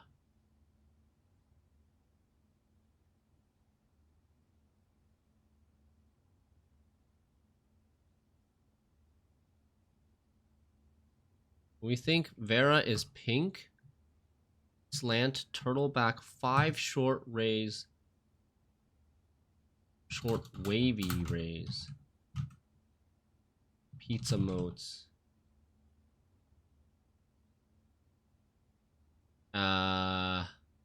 Yeah, and then so we have Ink Fort Order. So we have Vera also solved. But I don't have a... I don't think I've used a key to open that one yet. I would need to get one more key.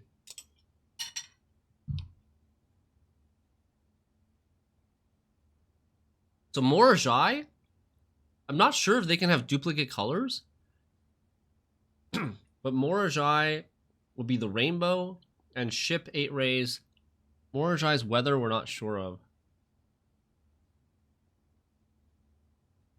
Okay. I think that's all we have for now. I need to go get a magnifying glass for the stamp in the freezer. I need burning glass and magnifying glass at the same time. Can I even do that? Or torch.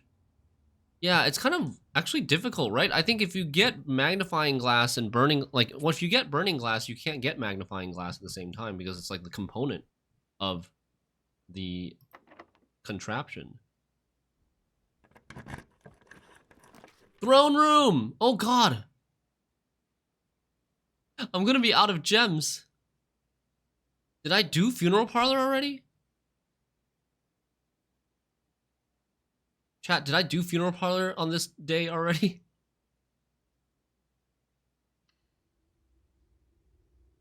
Oh. Pretty sure you saved it? Okay. This has a king. Throne room is a king room. Chess piece. That's nice. That's a second king room for us. Throne room. We've got some soldiers, knights with swords and shields. We've got candles, but they don't have the little red diamond symbol that lets us know we can do something about it. Throne room has... Oh, wow. Wow. Throne room has a backup antechamber lever for the north gate. Old Man Eye's going crazy? What? Where? What am I missing? Oh, hey, it's Orinda's. It's Orinda's sigil there. Are you talking about the fact that I saw the lever? I missed a key. Old Man Eyes. Oh. Oh my god, Inner Sanctum key. Old Man Eye's totally going crazy. It's tiny. Yeah, there's supposed to be an Inner Sanctum key in this room. Okay, we got the last Inner Sanctum key. Okay, great. Cool. Old Man Eye's going crazy. But it says reclaim the crown. Reclaim the crown. So I'm gonna go for room 46 today, right?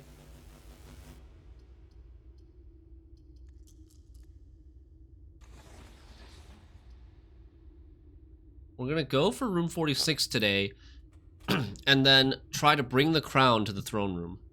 You're so focused on that king, yeah, and I didn't see the Inner Sanctum literally right there. Inner Sanctum key literally right there. Oh my god, I just sucked up all the coins. I should special key Secret Garden key here for more apples.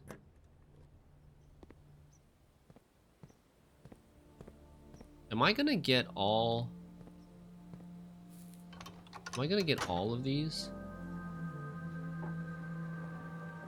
I need South Door. South Door is greenhouse. Or... South Door is greenhouse or weight room. But I don't have the weight room unlocked. So I would have to get a greenhouse for this.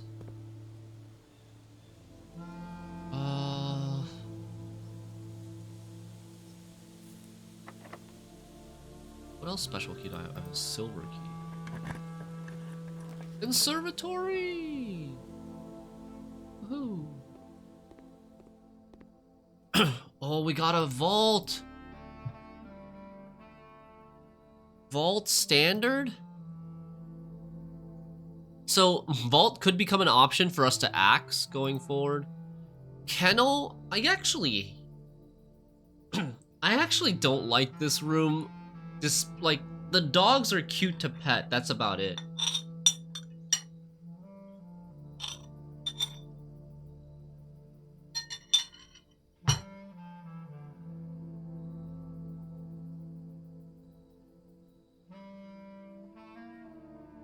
You know?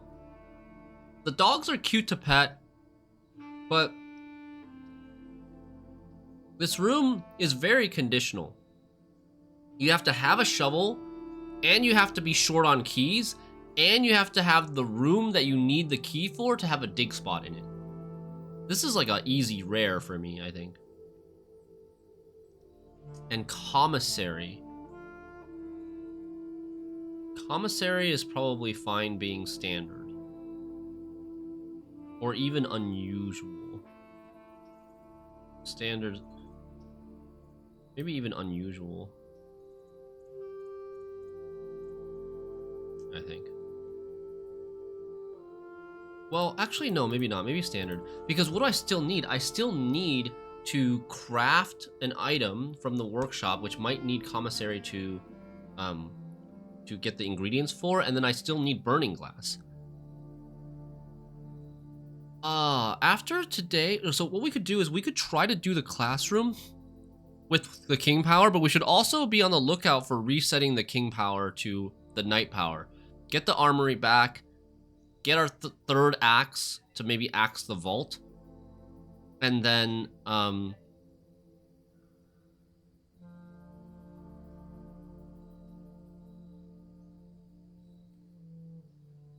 get our third axe to axe the vault, and also get a torch. If we get a torch, then we can get the magnifying glass and torch at the same time with the freezer.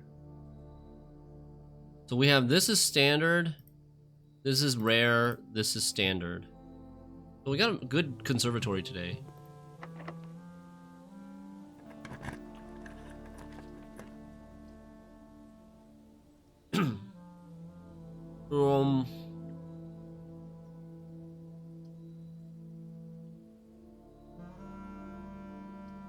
Guess I want gems.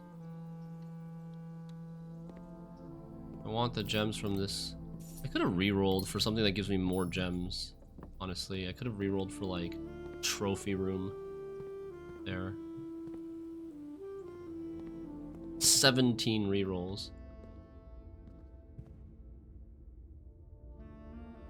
So our guess is bring blue crown to throne room.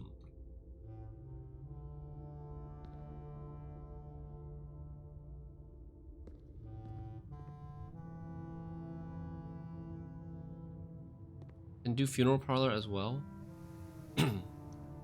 Oh. Yeah, assuming that we didn't already do it. Let's go check. Kinda close.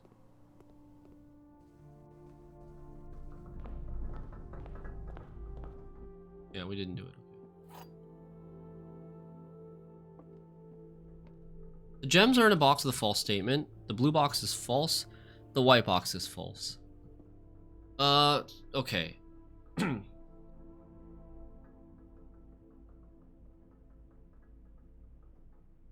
Jesus. So if this is false, then this is true, and this is false. Right? If this is false, then this is true, then this is false.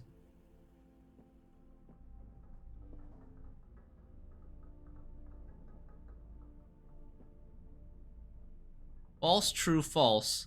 And they would be in a box with a true statement, which would be the only true statement would be this, and they would be in the white box. If this was true, then this would be false, and this would be true. It would be true, false, true. And the gems would be in a false statement, which is still only the white box. So it has to be the white box either way. We actually don't know if this statement is... we don't know if any individual statement is true or false. It has two possible solutions, but both possible solutions result in the gems being in the same place. That's actually kind of hard. Okay, we got some gems back. Nice. We still need to go to Inner Sanctum, solve a bunch of sigils if we can. We need to access... Oh, shoot. I blocked off access to the antechamber. I just realized.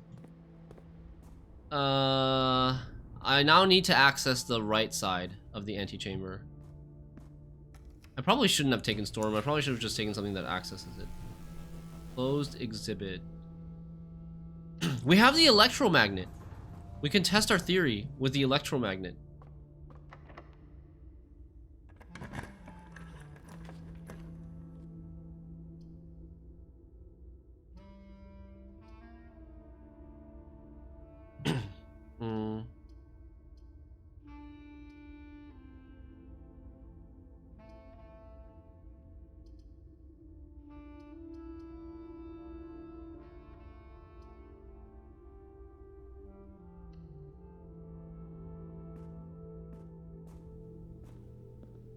Come on, no, do something.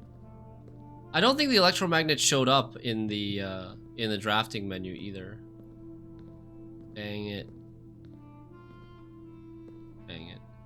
It doesn't work.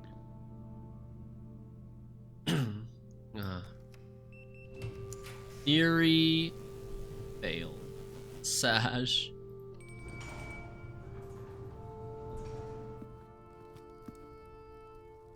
Okay, eat these.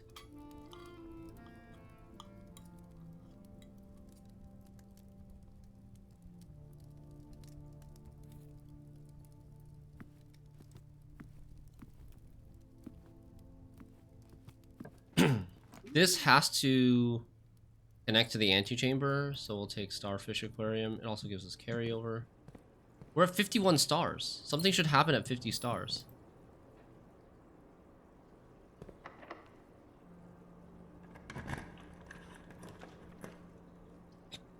Mailroom for carryover at this point is probably fine. Commissary is also okay.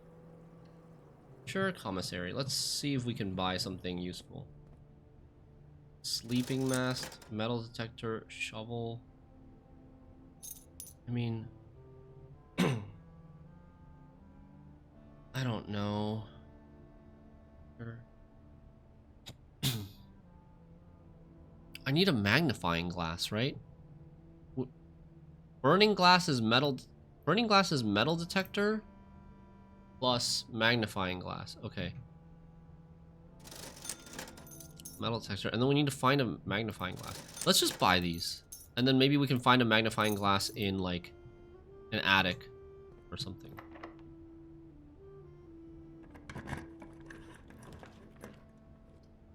Laundry room. Cool. Let's redraw here. Veranda, patio. Patio gives a lot of gems. They go to the conference room at the beginning.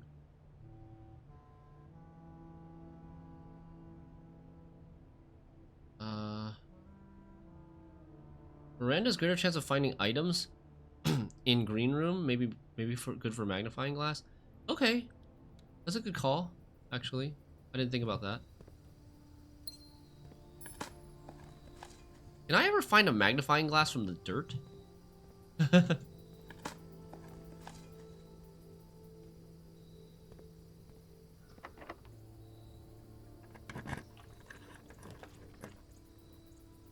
Take the carryover.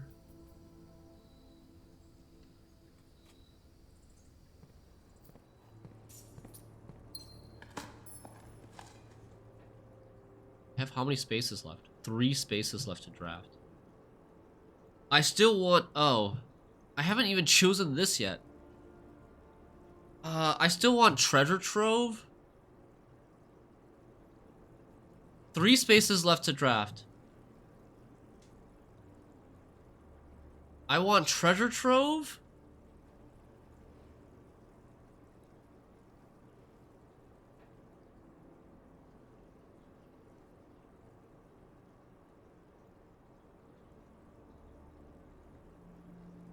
I want maybe freezer?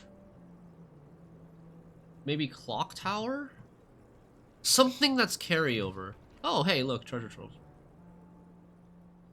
Walk-in closet. I'm gonna take the treasure trove, even though it blocks off 1. I want the treasure trove for carryover. Oh my. And then also for this box. Box marked with moon always contain false elements. I mean, what? But this is a box marked with moon. Any major focus right now? Yeah, so well, I don't know when you walked away, but we got the throne room for the first time. And I've opened up the room 46. I'm gonna go into room 46 and get the blue crown and take it to the throne room and see if it does anything to reclaim the crown. What else? We are trying to just establish some carryover for tomorrow. We want to bring the sanctum key. This is the 8th and final sanctum key. And we solved a puzzle in the new clue regarding the sundial, the scorched sundial. So we're trying to see if we can make burning glass today. But like, what the heck? Boxes marked with moon always contain false elements. So this has to be false, and which means it's worthless for us. Because if it's false, then it means it doesn't always contain false elements. It sometimes contains true elements or false elements, which doesn't tell us anything. How many sanctum rooms have you solved of the 7 you've opened? 2. But we just bought Realm and Rune today, which gave us a lot more information for solving multiple more, I think. I'll still screenshot this, but I'm pretty sure this is useless.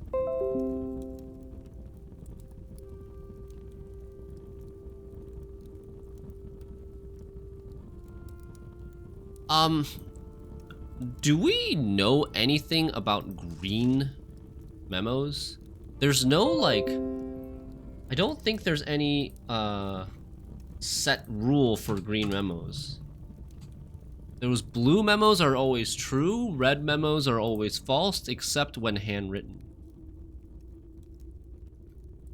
I think that's what we know.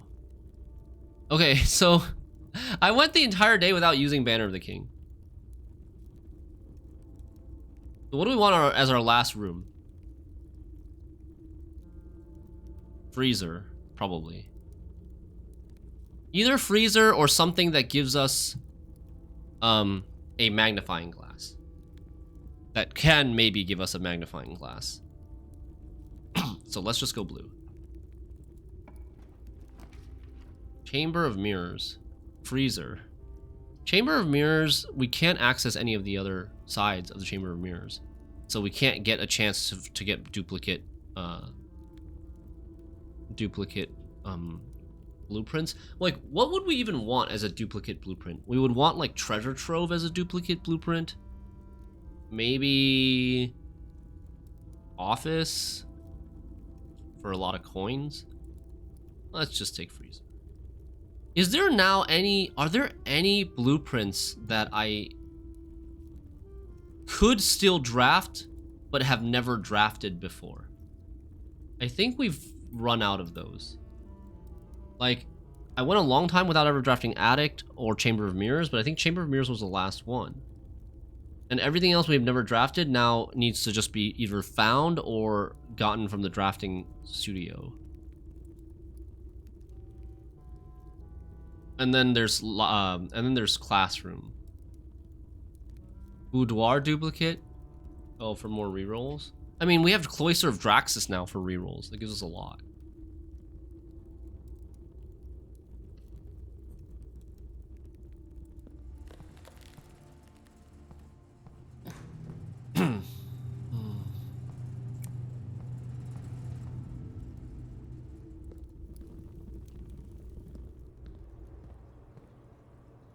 Okay.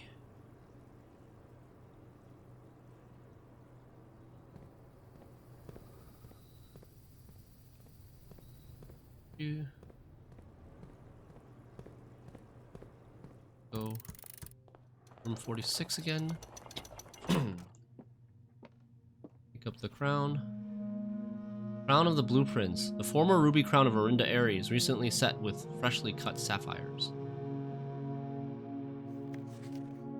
That clue is done. This one.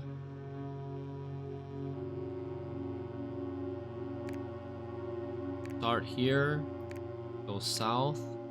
Go west. Go west. Go north. Go east. Return south. That's too simple of a. It's just going clockwise around the world. That's not gonna work. Loaded. There's the realm symbols. Is that a phone? Wait. What? What? What the fuck is that? What is that? Oh! Oh! You can open a drawer? I had never seen this. This is the fourth time I've been in this room. I've never seen that before. I was trying to click on the phone and I actually clicked on the ransom note through the drawer. I think the drawer was closed.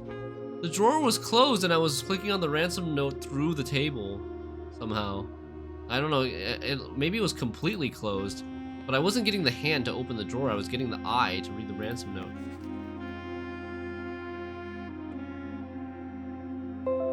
Okay.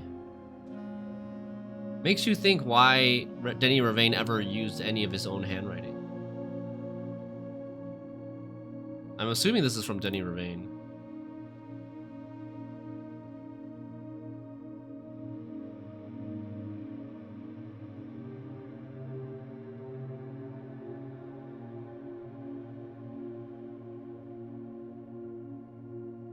Okay, what does it say?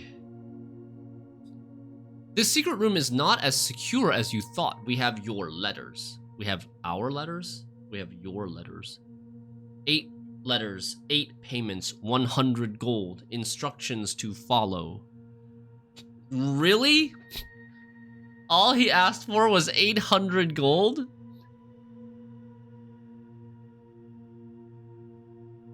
What?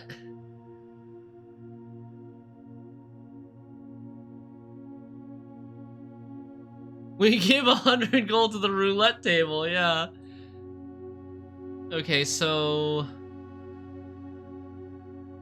what kind of clues do we think are here, if any? There's like an underlined T, kind of like an underlined O. There's numbers like 8 and 1 and 0, 0, but I don't know what it is. I don't know what it could be referring to, though.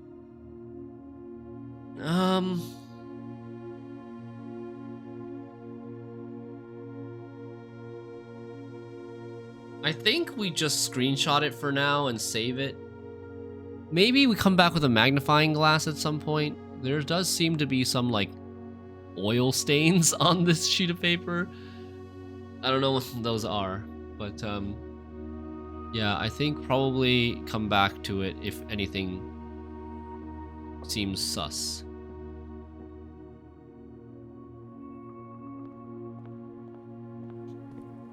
Okay, to the throne room.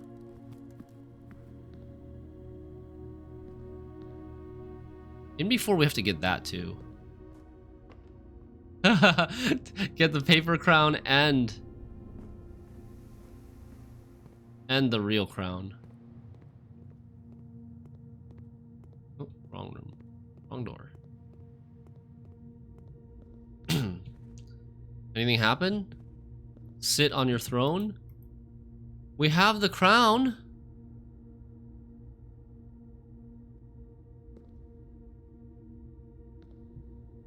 No? It didn't work. Bring Blue Crown to throne room didn't work. What else? Question mark. Have you ever gotten the paper crown? No, I haven't. I don't know how. My theory was my far-fetched theory was bring electromagnet in, and electromagnet will pull down these metal poles, and then I can walk in.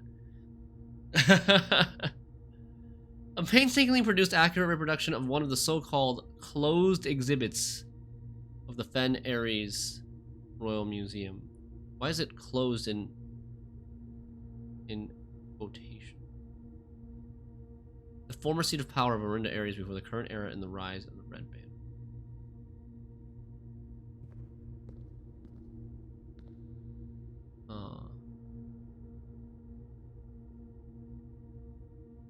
Okay, I have another theory. In the photo, or in the sculptures of Orinda Ares, as well as the photo of the ascension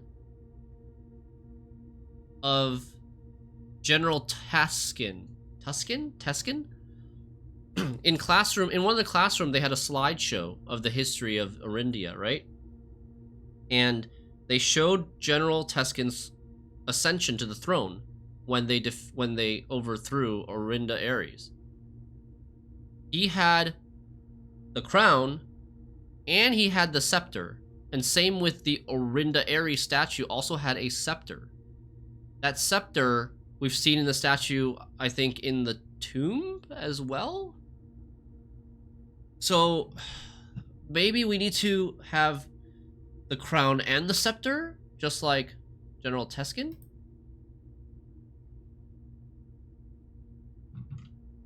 But where can we find a scepter? I've never seen a scepter item that we can collect.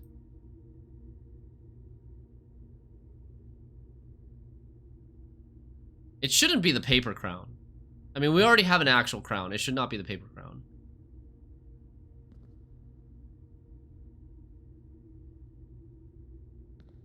Okay. We are going... Yeah, and I don't know about the closed exhibit. I don't know what to do about this. I have no leads right now.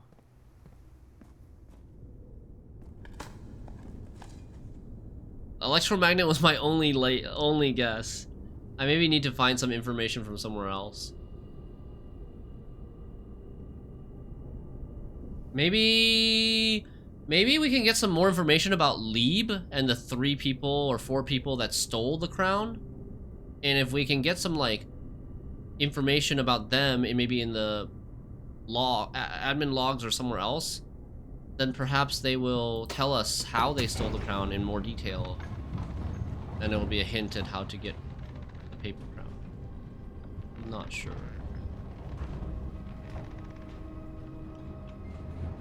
So we don't have a way to get magnifying glass today.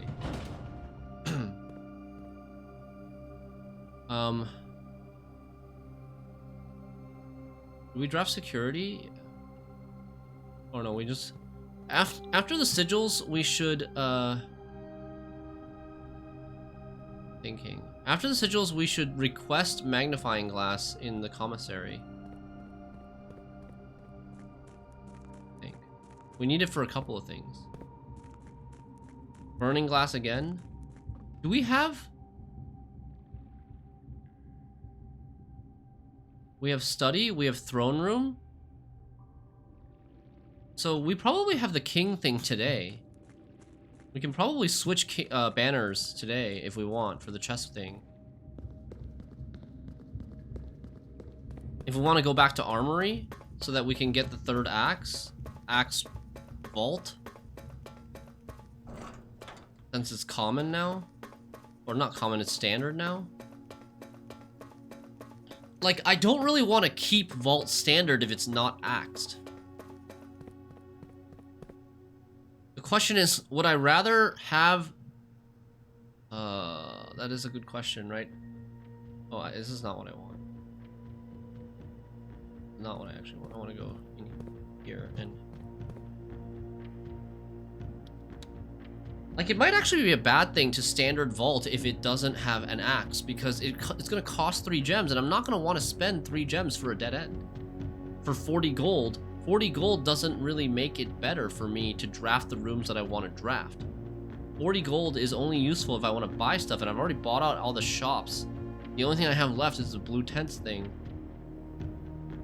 How many vault keys have I used? I think 4?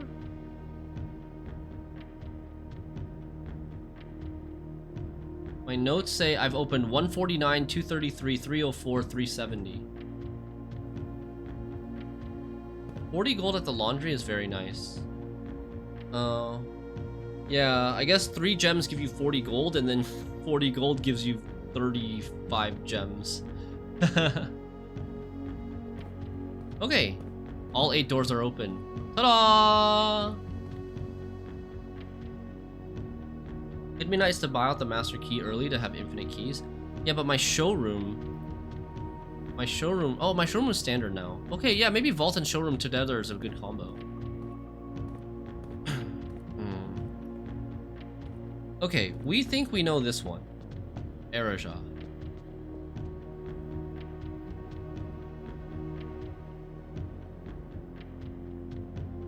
Erija.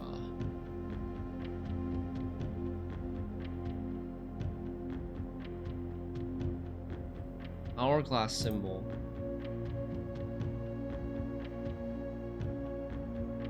Purple.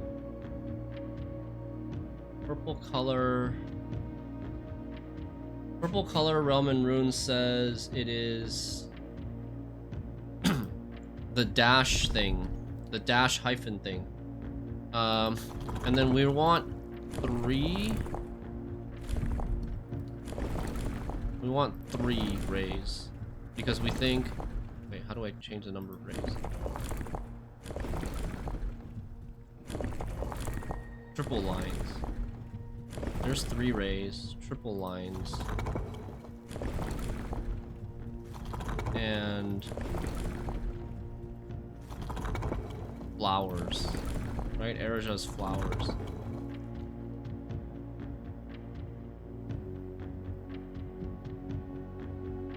Erija is flowers, right?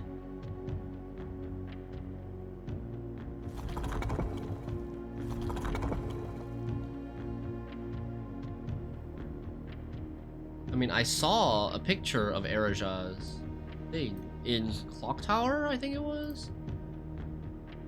Yeah, it's flowers. For sure. It's not right? Oh, I didn't do the border. The border's not. Oh, I just passed it. Fuck.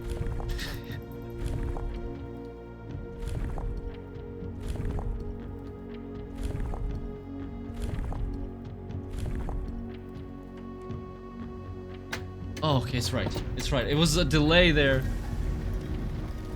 I imagine you can find the full information for all of these things, but I always end up finding 3 aspects and then brute forcing the 4th. Oh.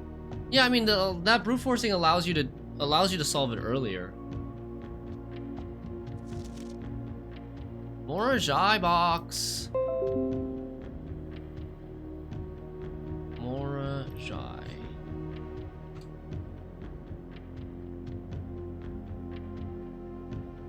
The Erija variation. The puzzle boxes of Morajai spread to Erija not through port towns as they had in other realms, but by train routes via the north. When violet tiles were introduced, they were created as a simple reflection of the variation first introduced by Arch Ares some years earlier. Arch Ares, when violet tiles are pressed, they move south.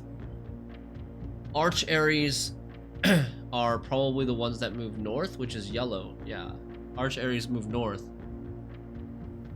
Okay. So we need to make 4 purples, right? These move down, these move up. This swaps across. Red turns black into red. And then... What? Oh, and then this shifts. Black moves things to the right. Black shifts to the right. Black is Orinda. Of course.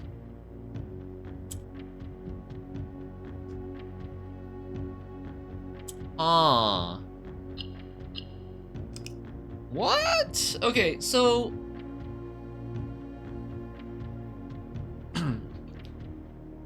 This seems hard. Wait, this seems hard. These two are already fine. I need... like, the... oh. This shifts down? So I need probably this up in the top row. I think.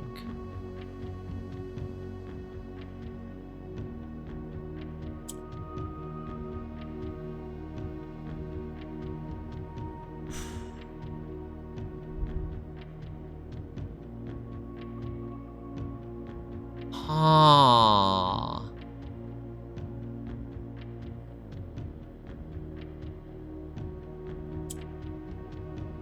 Oh, what the hell?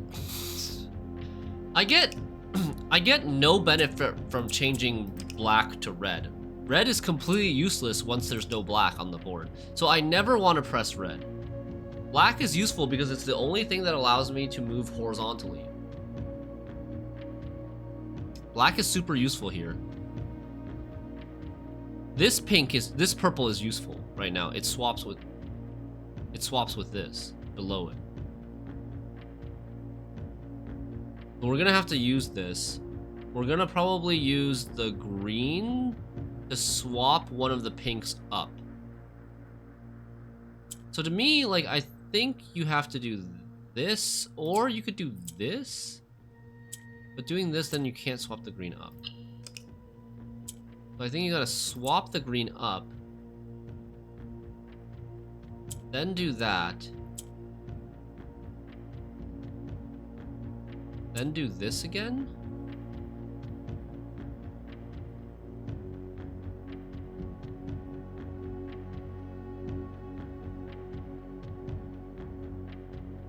Then swap the green up to the middle. Then do this and swap this there. Then swap that there. Then swap that. No. Fuck, I can't undo. Oh wait, I can just undo like that. Okay. Then I swap the black. Move it over.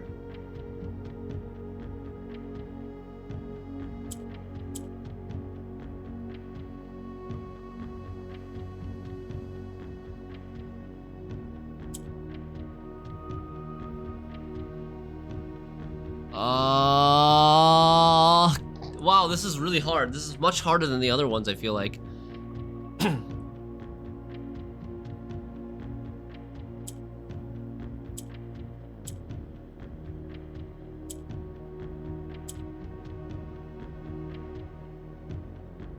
I'm so close. I'm so close. I'm so close.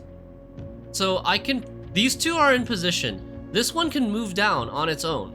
I need this to go here.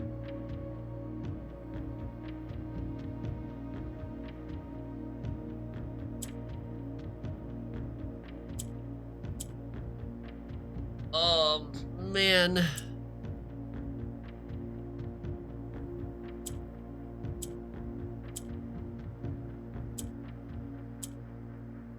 We got it. Oh. Oh man, okay. That was hard. Do you guys find some of these Morajai puzzles really hard? Like, these Morajai puzzles are way harder than the Billiards and Parlor. Even with the leveled up Billiards and Parlor. Although I know I'm not as far as... like, the Billiards and Parlor are gonna get even harder, but this Morajai right now is much harder than the Billiards and puzzles Parlors that we've seen. Not a fan of these type of puzzles? Why? I think I'm more of a fan of these type of puzzles.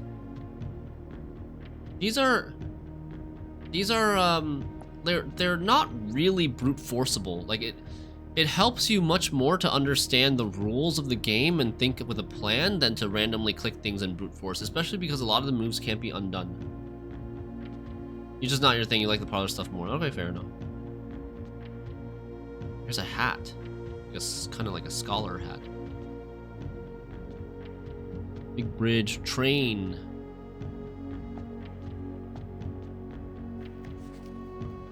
There's a stamp. So these letters maybe give us some clue on the dates of which he was visiting these things on his journey. These letters are from his journey, right? Makes sense.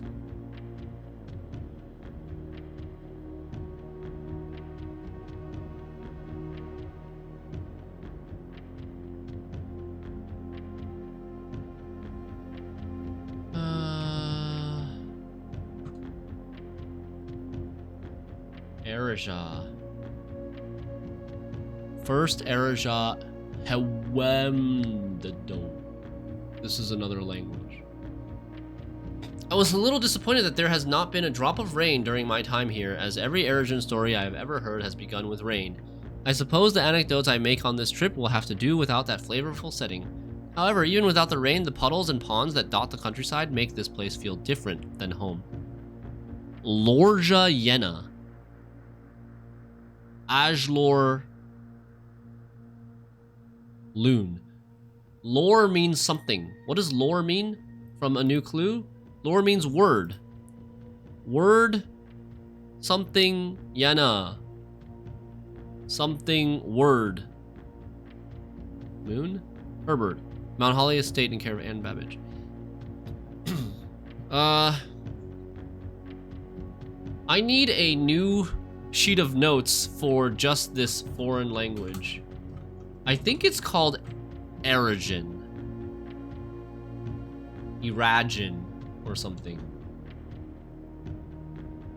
I believe one of the room descriptions mentioned it before. Lorja Yenna. Ashlor Loon. Huemdo. Q means something. Q equal. Lore equal word. Jor equal name. Ma equal question mark. Ja'ari Yenna. Ja'ari might mean queen. Possibly. Ja'ari Yenna? Or Yenna might mean queen, actually. Ja'ari is her name, I believe. Yenna might mean queen.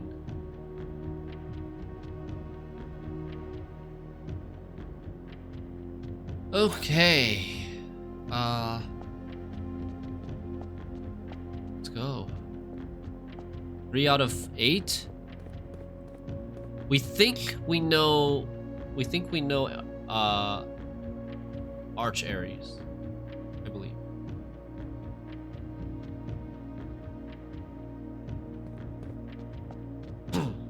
Yellow, 3 jagged rays. What's in the middle? Oh, I don't know their moat. Let me see here. Maybe I can find it.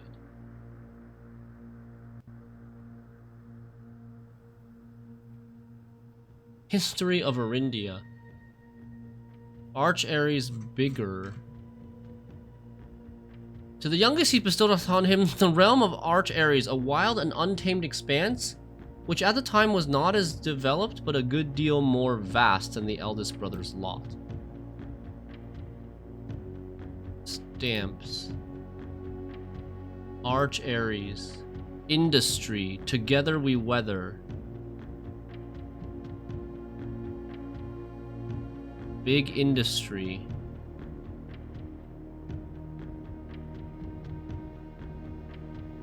There are also trains. So we could maybe brute force the last one. I can't believe the dev went as far as to create a new language for a video game. I mean, Tunic.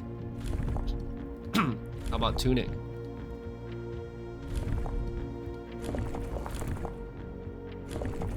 This one should be 3. We need the Jagged Weather. And then yellow for Realm and Rune. From Realm and Rune, yellow is the pointy triangle, this one. And so I just need to adjust the moat. Oh, it wasn't that one. Oh wait, I need to press the thing. So we think industry, the moat, metropolitan, wait. Industrial is a square with a dot in the middle.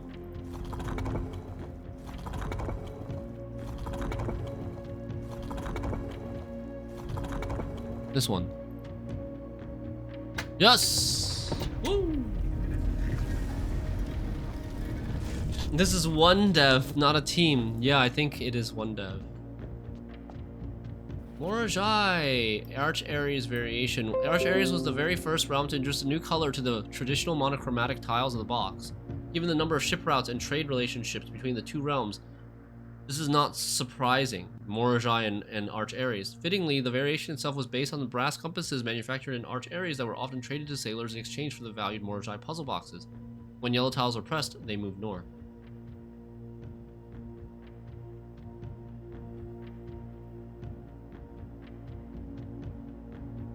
Nice.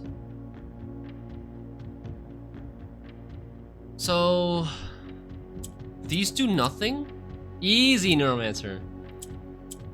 These do nothing. Yellow goes north. And we need to make 4 yellows on the corners.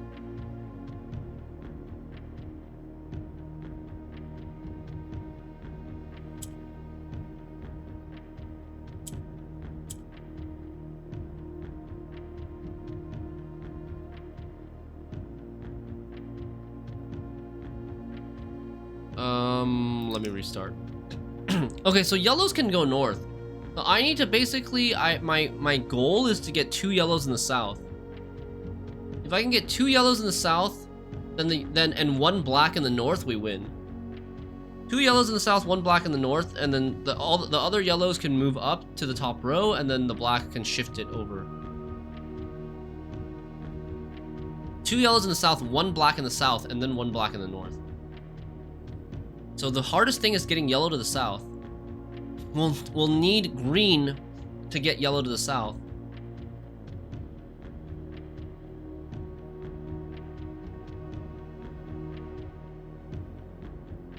Green has to move to the south first. Then I think it's like this. Then you do this. Then you do this. Then you swap like this. And then we win. Boom. Easy peasy. Way easier than the last one. The last one had so many more colors. Woohoo! We're so fast underground. Arch Ares. Thunderstorm Industry. What is that? What is that thing?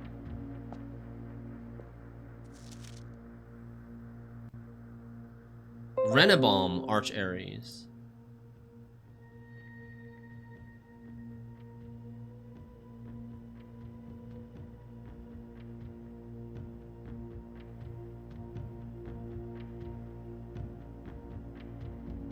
First City of Steel. So you see there are these numbers on here. They're usually, the numbers in here would represent dates, right? 1412112L, 1401013. Like, I don't know.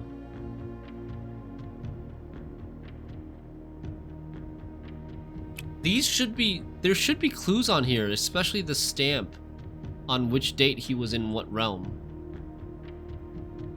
But I'm not sure how to read this number, if this is a date or not. We arrived here after a few days of sailing. Okay, so he came here from... probably from Morajai. It made me realize how much more convenient it would have been in the old days when the railway tracks extended all the way north. Oh, maybe not. He maybe sailed from the south. Arch Ares is a destination with which I am well acquainted, having traveled here countless times on business for Cinca. This time, however, I will avoid the familiar towns and factories and will instead trek along the northern coast, an area with which I am wholly unfamiliar. Herbert. So he must have come from the south. It would have been much more convenient in the old days when the railway tracks extended all the way north. So maybe this was his first destination after Blackbridge. Right?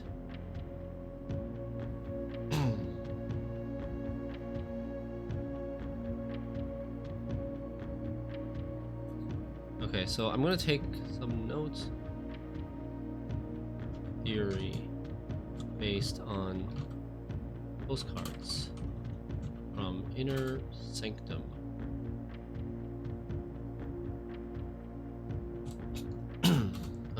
Fen? Then Arch Ares? Because railway would have been more convenient. So he either went to Arch Ares from Fen or from Erija.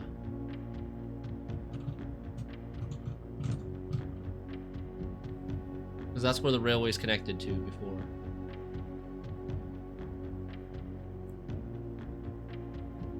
Okay, 4 out of 8. So much progress. So out of these, which one do we have the most information on? I think it's Nuance.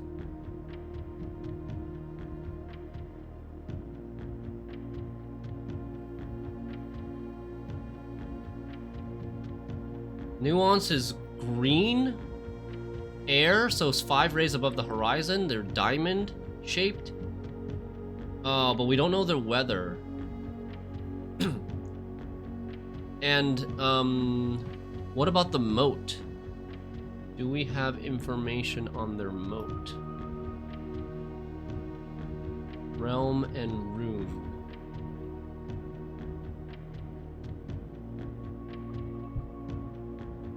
This is Nuance.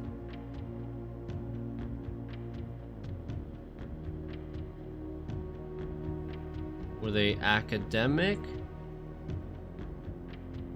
Were they tribal? Were they agricultural?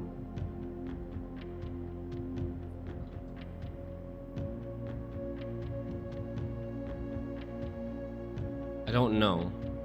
So I have 2 things unknown about Nuance. Their moat and also what their weather is like.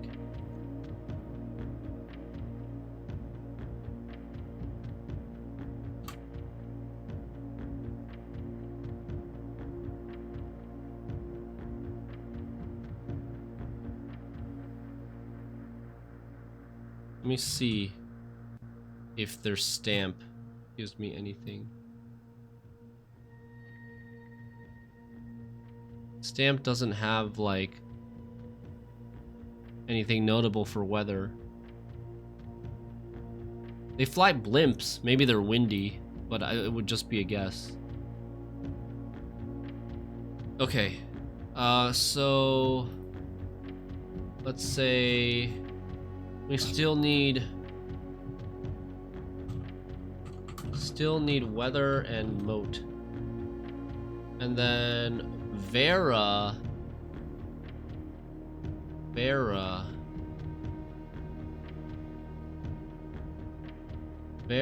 is wavy weather. Vera, we actually have everything, I think. Pink fort border, slant symbol, turtleback, which is 5 short wavy rays, because we've seen, and the pizza mode. Yeah, okay, let's do Vera. This is this one. Slant.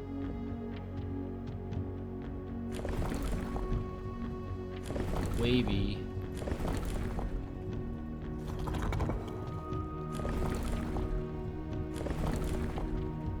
There's the waves.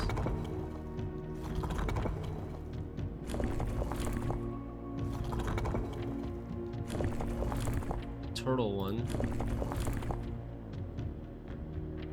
Wait.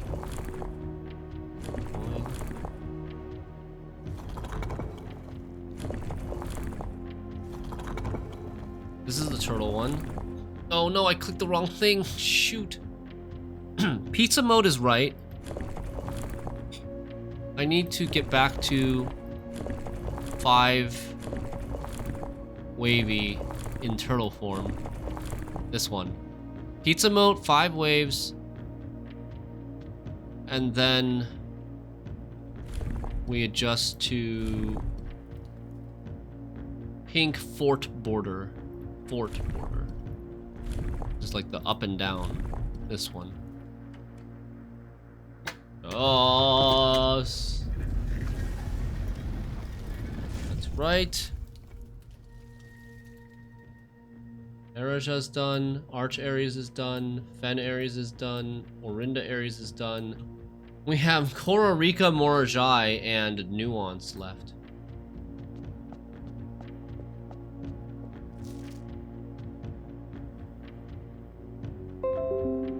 I probably don't need to screenshot these Morajai instructions anymore. I know all the rules for all of them at this point. But like... But why not? Well, Morajai, maybe there is some lore that I need to refer to. The variation. While Morajai boxes were never as popular as in Vera as in other realms, pink tiles were eventually introduced based on the Veran people's devout respect of the sacred circle. When these tiles are pressed, all adjacent and diagonal tiles rotate around the pressed tile. Okay, so we need to transform the oranges to pink.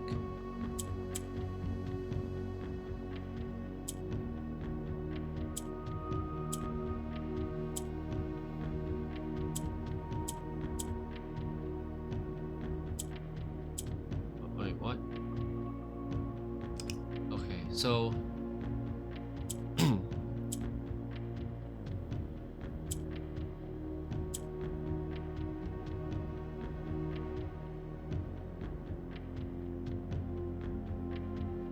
Is it as simple as... Oh, fuck. Oh, shoot. I'm wondering if it's as simple as just trying to transform all of these to pinks, and then from 5 pinks we can just do it.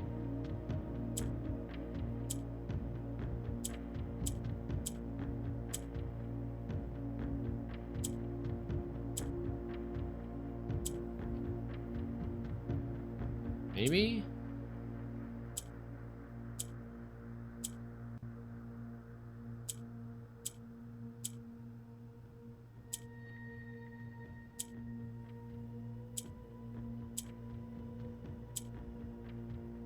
Oh my god, why is it so hard? Hey, we got it. Yeah, 5 pinks is good enough. 4 pinks I think is not good enough. Turtles! So wavy weather. They had wavy weather, which is heat, right? Vera is hot.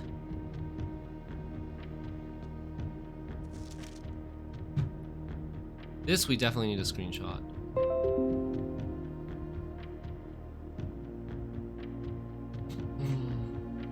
Dude, we just like cranked out so many of these.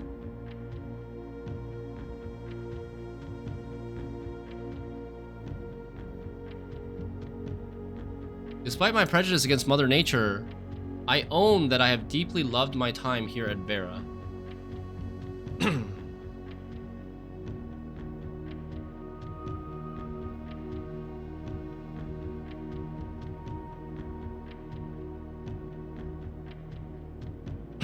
What was pizza mode again? Pizza mode represented... Was that tribal? No, spiritual. Pizza mode spiritual, reverence for nature, animals. Despite my prejudice against Mother Nature, I own that I have deeply loved my time here at Vera. The memories of the youthful trip I took here with my brother have been relentless, and as I have gotten older, I find less and less occasion to recollect on such trivial pleasures. One thing I do remember vividly, which has not lost a single speck of charm, are the famous turtles. Each visitor of Vera, upon arriving, is lent one of these hard-shell friends for the duration of their stay to serve as both steed, guide, and companion. I am still under the spell of island life, and even if the weather here is much more severe than it was on Morajai. He came from Morajai! Huge clue!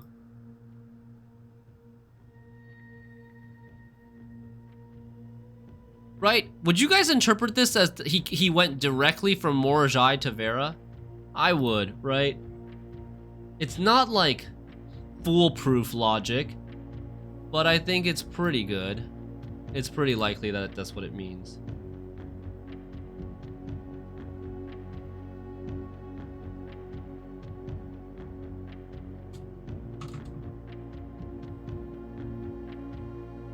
Went from Morajai to Vera. It's certainly a lead. Or, I mean, at the very least, it means that he went to Morajai first, and he went to Vera after Morajai. At the very least. But I would maybe go one step further and assume that he went from Morajai directly to Vera.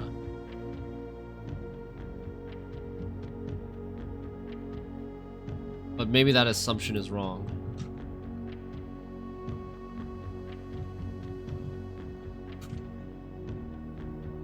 Okay, this number here, 225-10-16-6.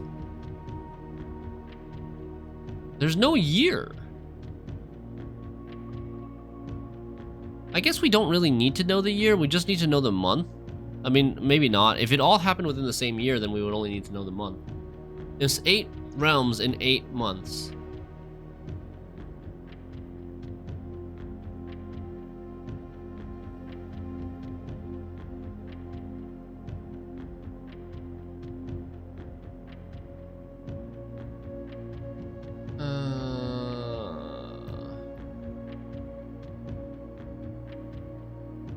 Fourteen, 12, 1.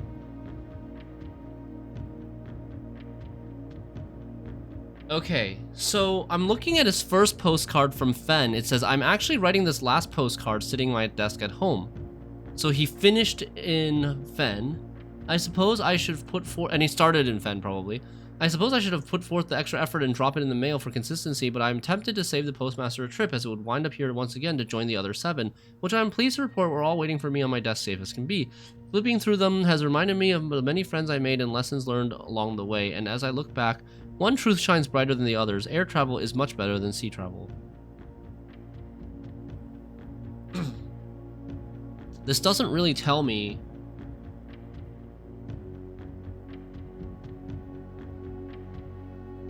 So Black Bridge was first.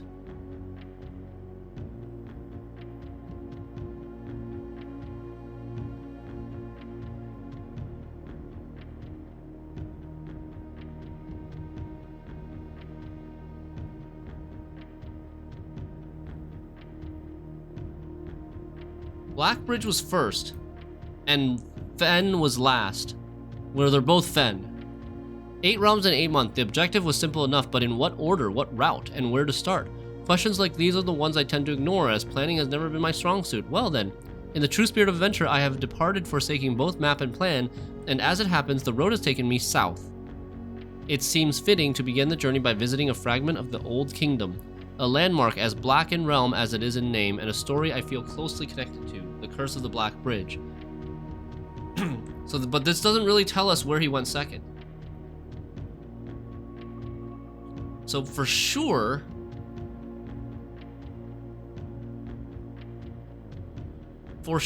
he was Black Bridge, Fen.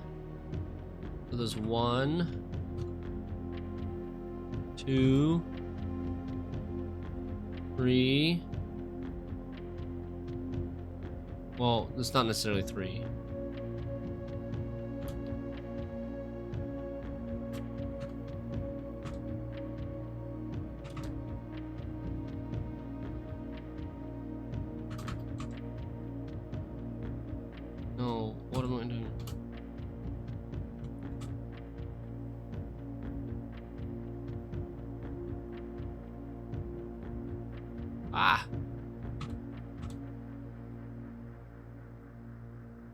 So it's this for sure.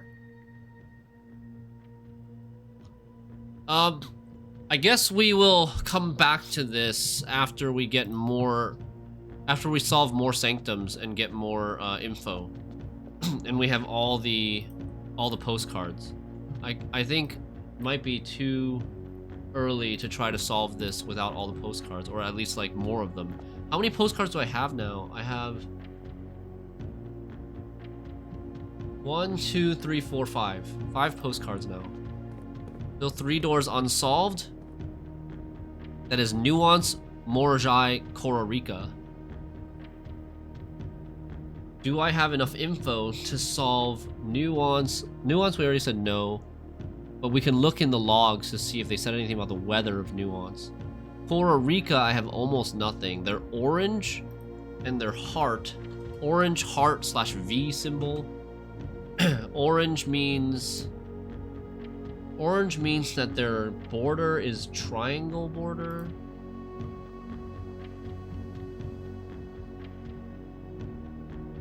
Triangle border. Kororika.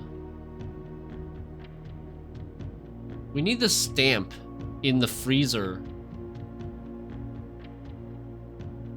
for the Kororika stamp. Kororika was also mentioned in the description of, I think, the pool. No? No. Shoot. There was definitely one of the descriptions of the rooms had Kororika in it, I think. I've definitely remember reading the word Kororikan, but I don't remember where. Where did I read the word Kororikan? Oh no.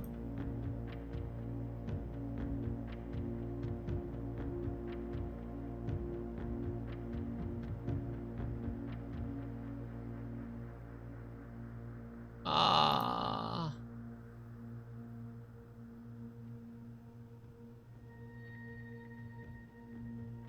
It might have been in a book somewhere too. I thought this was Kororikan Pool, but it's Arindian Pool.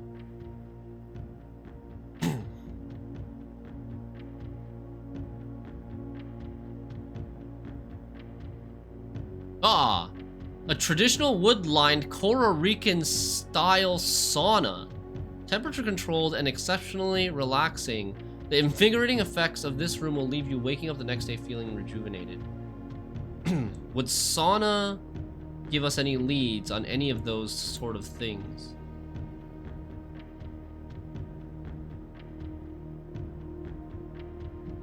Would that tell us about their moat? So what moats do we have left? We have tribal, agricultural, and academic. Those 3 moats left. Tribal, agricultural, academic. Saunas don't really exactly call to either any of those.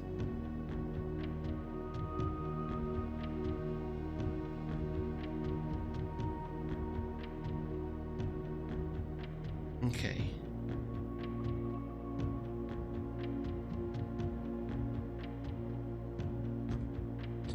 Three sigils left. Moats remaining. Tribal, academic, academic, and what was the other one?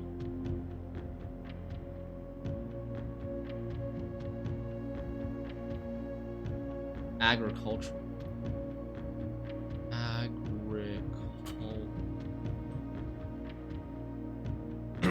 Okay.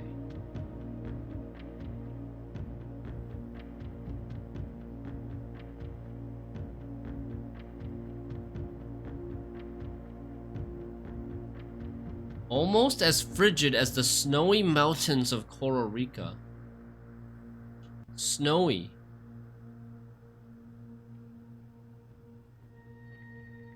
We have a zoomed out version of the stamp. We have a zoomed out version of the stamp. Is it snowy? Yeah, it's snowy and cold. That's why they have saunas, because they're so cold. Of course. Okay. Realm and Ruin will tell us then the weather is snowy, is dotted lines. So then, inner sanctum. Dotted lines. What's their transportation?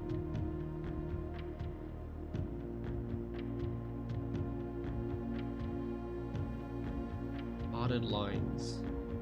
So we need their transportation to tell us the number of lines, and then we need their moat.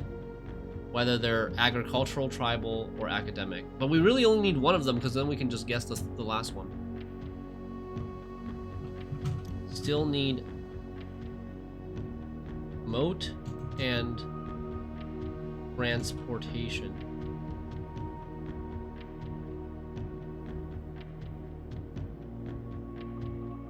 I'm gonna move Morajai up here.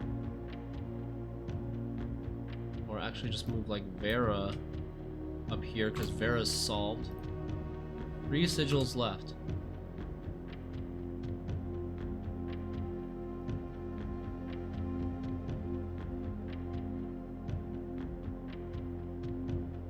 Okay. Morajai must be academic. Right? Because Morajai came up with the puzzle box. I mean, again, it's a stretch, but like within the puzzle game, within this game, it makes sense that the country that came up with the puzzle box is the academic one. Let me see if I have the original variation. No, where is the original Morajai box? Is it in the trading post?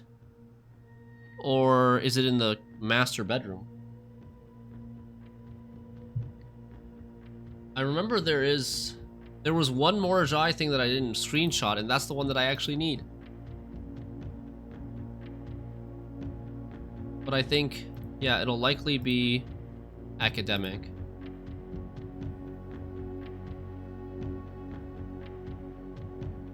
Academic due to Morajai box?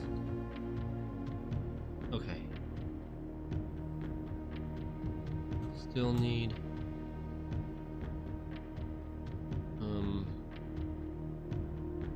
weather. What did Herbert say about the weather?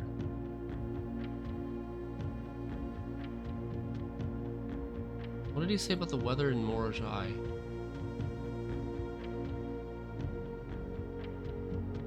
Much more severe than it was on Morajai. Maybe Morajai has like a standard weather. The straight line. Standard weather. So let's guess. Should we? Shall we? Let's do some guessing on Morajai, actually. So Morajai is the rainbow, right? Yeah. And we think it should be white. That's the last color left. So white is...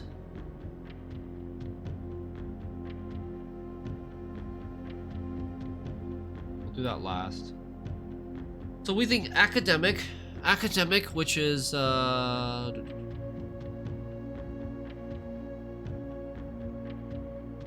triple dots. Not that one, triple line. This what? No, one that showed up for a second there. There's one. Academic, and then Morajai's ships. So they have 8 lines, 8 regular lines. This one. So we just need to do the. What's white color? White color is dots, small dots. What's this one? No. Not so easy. Not so easy. What if it was pink? There's a chance that it could be the same color as the other country. Pink is fort. No. Okay. So something is wrong. Something is wrong with our guesses. Nurse.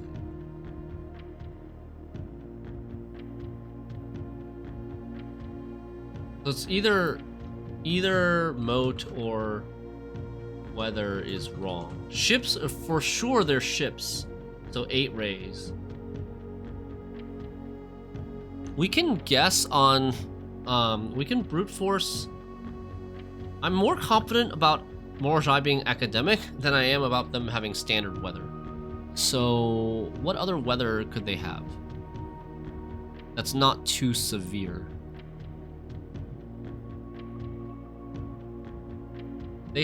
There's 7 different weather types. We know it's not straight. It could be windy. Windy for sails. Of course. Windy for sails.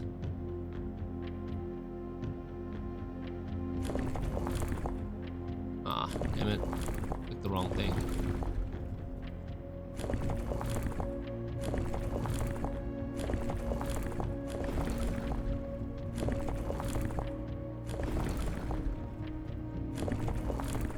Curved lines.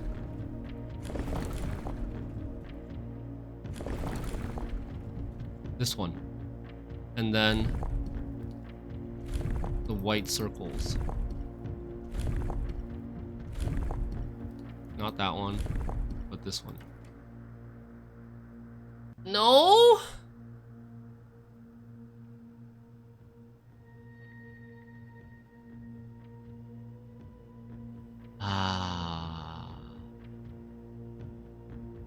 Are they maybe not academic then?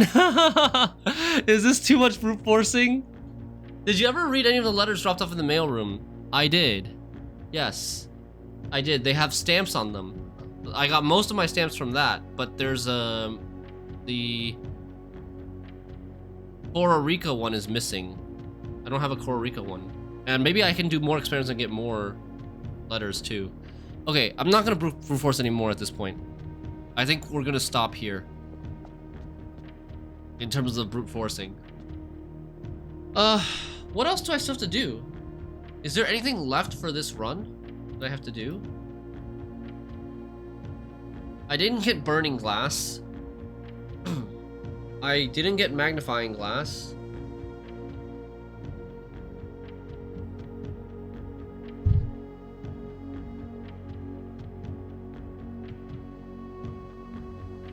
Solve last 3 sigils. I think we're done.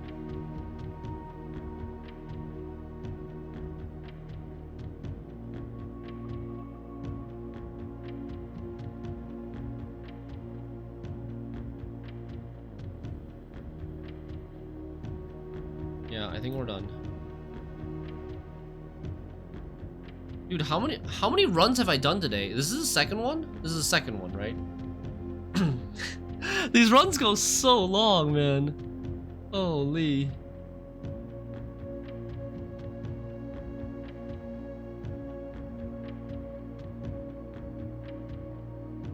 An Apple conference room for stars. Oh yeah. I have a ton of apples. CTA been paying a lot of attention. I have a ton of apples for my secret garden for stars. And then there was something I wanted to do with, I wanted to request magnifying glass, I think, from the commissary to make burning glass for the sundial. And also for just checking out the Costa Rica stamp.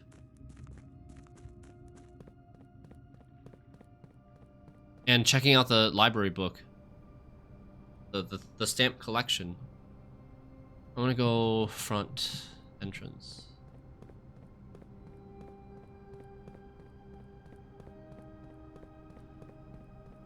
There might be another way to get the magnifying glass.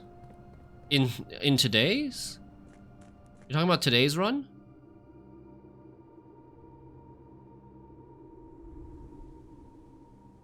It's not in the commissary, if that's what you're thinking. Commissary, I already bought them out. They don't have anything. Oh, trading post. I could try trading for it. I also want to maybe get an allowance token from the ornate compass.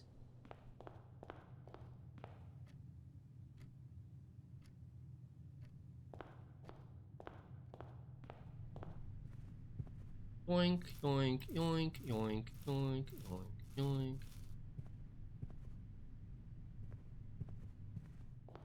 We're at 56 stars now.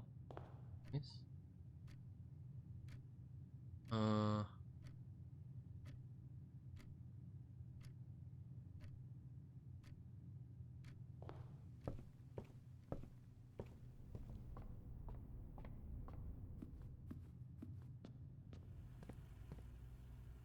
I still want magnifying glass. Wait, do I? if I get it, maybe I don't want it, but it's still useful. Magnifying glass is very, very useful. Since like we're still reading new books.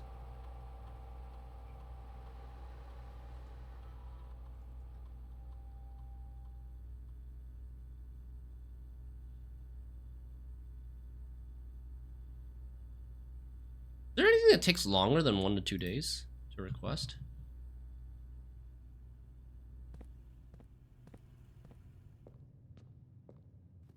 Ah, our gold is frozen. Ah. So we have the metal detector. We need the metal detector for burning glass.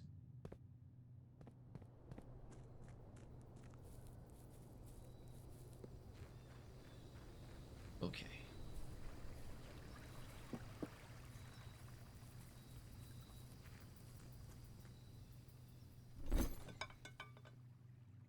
Key card gives lucky rabbit's foot. This gives allowance token. There it is. Instant trade. All pass. Lucky rabbit's foot as well. These all give lucky rabbit's foot. Coupon book. Lucky rabbit's foot. Dice. Battery pack. Okay. We'll take this allowance token. Can I trade the allowance token now too? Oh no, I can't trade the allowance token because it's not an item in my inventory. Okay, so huge.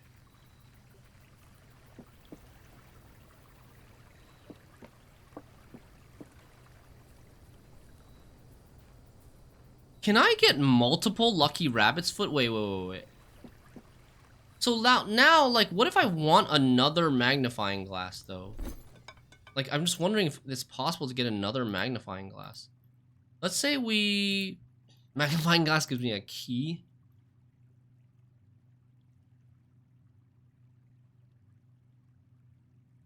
Let's say we traded the silver key for a lucky rabbit's foot. That trades for a coin purse. That gives a silver key now. It changes. So if we trade lucky rabbit's foot for coin purse trades for coupon book. I no longer have a lucky rabbit's foot, but it doesn't give me luck. Oh, it gives me lucky rabbit's foot again. Whoa, that was weird. Keycard traded for lucky rabbit's foot, but now it like changed and no longer trades for lucky rabbit's foot.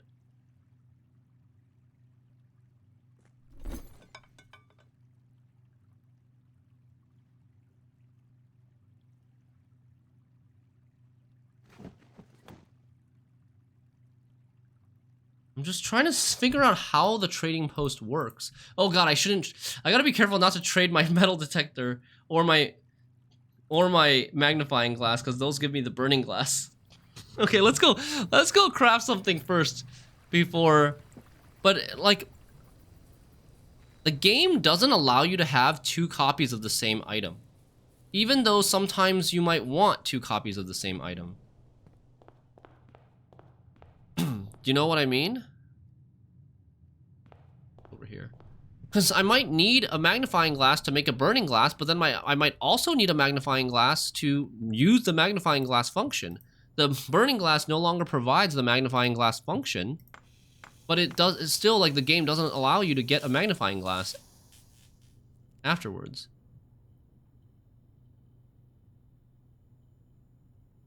You could buy one from the store. You can't. Like, if... At least not with, like, detector shovel and shovel. If you own detector shovel in your inventory, even if the commissary is selling a shovel, you can't buy the shovel. It'll say already owned. Can I make anything else? We still have one thing that I can't... One, workshop combination that I haven't found. Coin purse plus rabbit's foot is lucky purse. That's the last one. That gives us a trophy. Coin purse plus luck. Oh, both luck related. Both luck related stuff. Kind of. Lucky purse. It was offering you a battery when you have the electromagnet. Oh, and we got the trophy right in front of us. Doubles all the money that you find. A very lucky purse. Trophy of invention. Create all 8 workshop contraptions. Nice. Doubles all the money that you find. So vault is 80 gold. Same thing with treasure map. Could be 80 gold. Treasure trove. Treasure trove is insane as well. Doubles all the money you find. Would that work on casino? 300 gold win at roulette. Yeah, I don't know. It says find. It doesn't say, like, obtain or win. It says find. So it might not work because you're not finding the gold. Okay, where do I want to go? I want to go to freezer. Oh, I actually, so here, I want to go to... Am I slower? I feel like I'm slower. I think the running shoes actually make you run physically faster. Is it in my head? I want to see what I can get with this now. I want a magnifying glass. Okay. I have an idea. They do 100% make you run faster? Oh, dude. That's an auto buy then.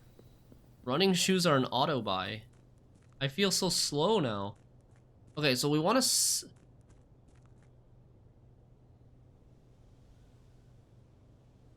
What do we want to do? We want to scorch the dial, scorch the sundial. We want to blow up the dynamite in the trading post. We want to unfreeze the freezer. Let's blow up the trading post last, because I don't want to kill myself and end the run today, just in case.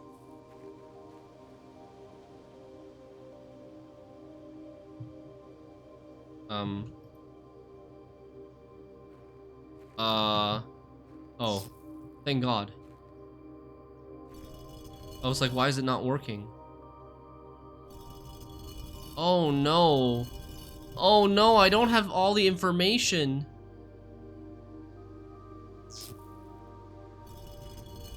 Wait, what? There's like 3 layers. Oh no. Did I just like randomly solve something?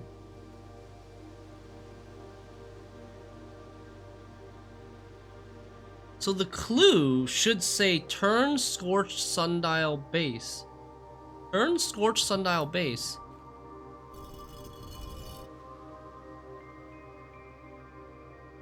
Turn scorched sundial base, but it's not letting me scorch it anymore until I have the right So where was it? I think it was here? So this is pointing north, right? That's pointing north.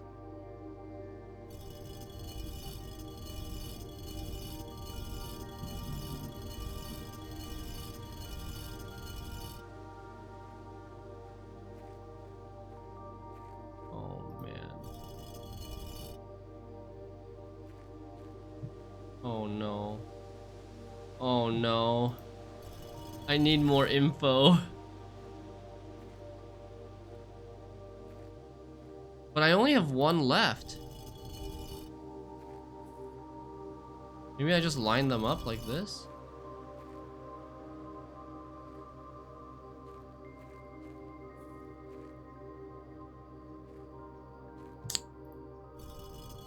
Shoot.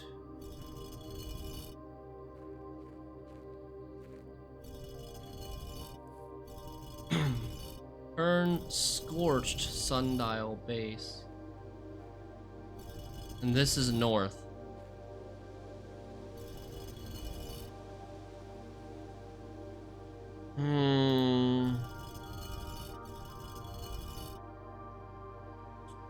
I don't really understand what happened. I'm not yet done this. I'm clueless you are. Yeah, I don't really understand what happened. Like, I scorched the base, and then when I went to scorch it again, when I went to it turned once, and then I was able to somehow get the scorch symbol back. But now that I have two of them, I can't get the scorch symbol back anymore for the third layer, because there looks like 3 layers. I mean, there's only like 64 combinations. You did it on accident too. There's not that many combinations, I think. Alright. I mean, burning glass is freaking annoying to get. I maybe just wanna freaking brute force this. But it might actually maybe more than 64 combinations. Maybe I can only scorch it at a certain angle. Like maybe I have to walk to a certain angle to scorch it.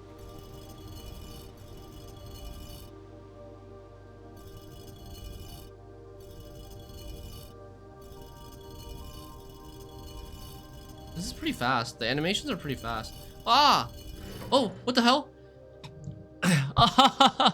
Wait, why did that work? I don't know why that worked. One is east and one is west. This direction was north, so I pointed one east and one west. You way overthinked it. Okay.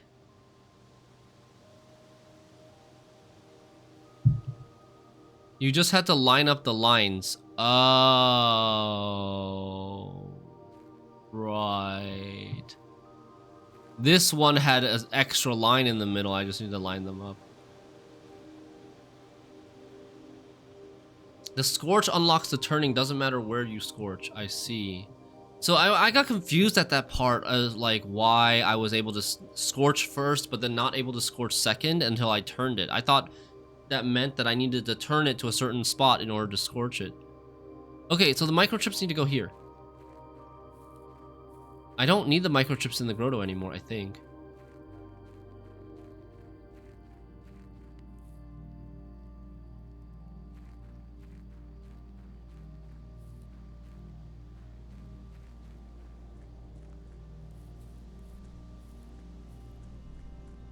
I wonder if this door to the black print will close.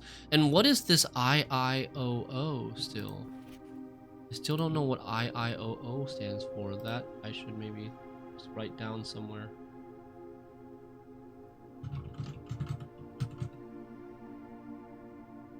There's a space, a notable space between the first eye and the second eye.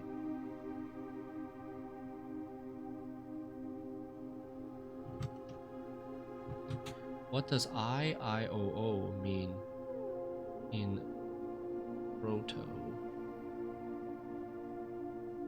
You gotta stop watching? Alright, all good. No worries.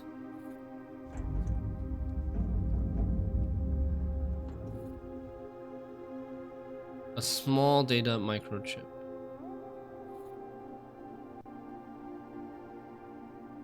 The door does close once we take it out, but I don't think that we need anything in there.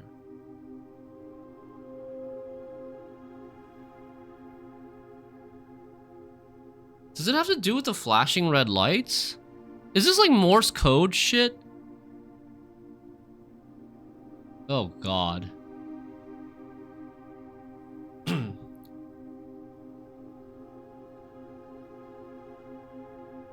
Oh lord. Like, do I need to find a pattern where there's a on light, then a separator, then an on light, off light, off light? Maybe. But they're all column, like each side, each row has only 2 lights. There's no row that has like 3 lights vertically. I don't think.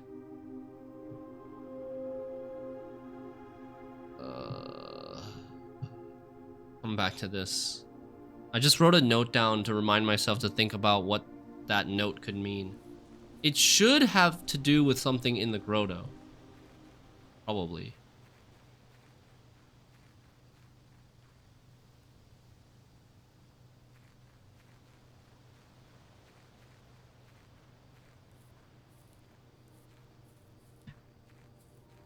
Okay. Insert.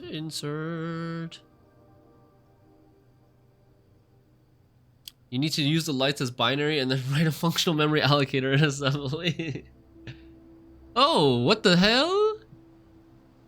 It's a satellite dish. Oh my god, are we gonna get outside communication? Satellite dish has been permanently unlocked and added to your campsite. New experimental data packets can now be uploaded to the laboratory from Sinca, and inbound electronic mail and communications from offsite will no longer be blocked.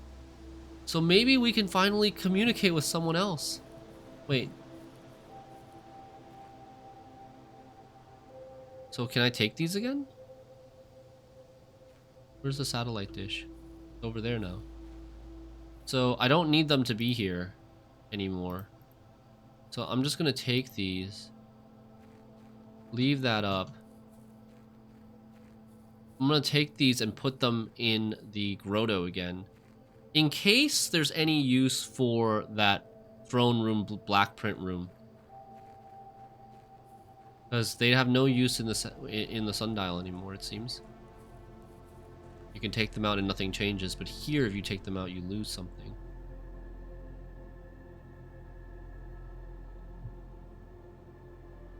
I'm just gonna check here real quick.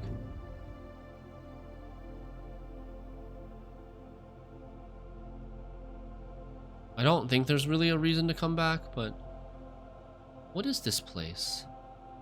This architecture, oh, it's a Arinda symbol. Oh! That's Reddington. I didn't see this the first time I was here. I was just so focused on the black print. You can freaking see Reddington from here. That's cool. That is a really nice flavor thing. Are those the old railways or something? What are those? They look like elevated railways almost. Huh.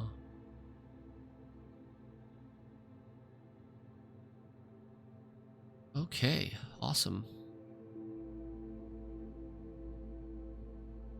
Nice little Easter egg. Finally able to see Reddington. Okay, I need to go with the burning glass. There's still something that we need to do. We need to go to the freezer. So through the foundation will be the fastest, I think. We'll go through the freezer, go to the freezer, unfreeze the stuff, unfreeze the letter, then come back and try to blow up the dynamite and then trade in my... Blow up the dynamite, then trade in my burning glass, and then try to trade for a magnifying glass. I mean, that is annoying as hell trying to be able to thaw the thaw the letter inside the cooler while also having a magnifying glass. That's really annoying. I don't know if this was like a maybe an oversight or something.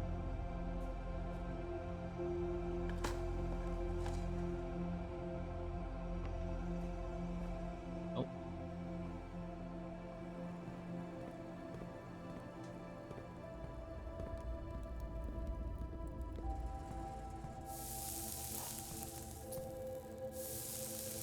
Can't take the gems anyways.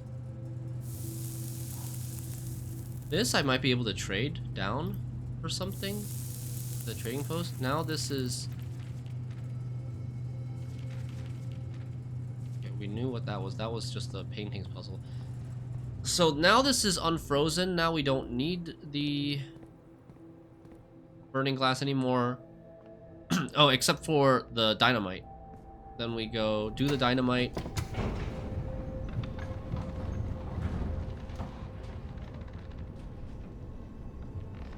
The run lengths, man. The lengths of these runs. I should feel lucky. I should be lucky, though. I should consider myself lucky, I mean. Because it's a really good thing to have super long runs that are dense, where you feel like you get a lot accomplished. It's probably a bad thing if you get, like, almost nothing accomplished each day, but you spend so much time drafting the whole house. But then you get like one thing done, and then you have to draft a whole house again just to get another thing done. Whereas I'm getting like 8 things done in one run. Each time I draft a house, I get like 8 things done, and then I don't have to do 8 days of drafting in order to get those same 8 things done. Okay. Oh, step back, stand back, don't kill yourself. Oh, okay.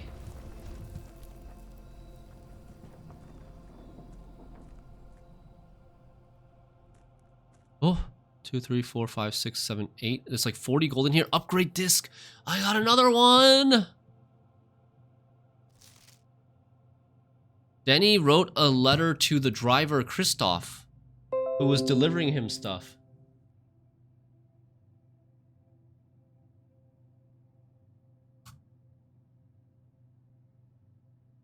Christoph, here's the rest of your share, 40 gold.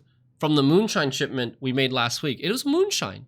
This may be the last batch for quite some time, as I feel it is no longer worth the risk, especially given Anne's continually increasing suspicion, but I do need to ask another small favor of you. Wait. This is not Denny Ravain's handwriting. Denny Ravain's handwriting is all caps. Like, this is Denny Ravain's handwriting. What? He actually gets capable of writing in regular letters. But I do need to ask another small favor of you. Next week, when you take the Baron to town, if you can fabricate some excuse to delay your return by an hour or two, I would be much beholden to you. What was that for? He had already been fired at this time. Oh, to return the letters. It was to return the letters after successfully blackmailing Herbert? Maybe? Maybe.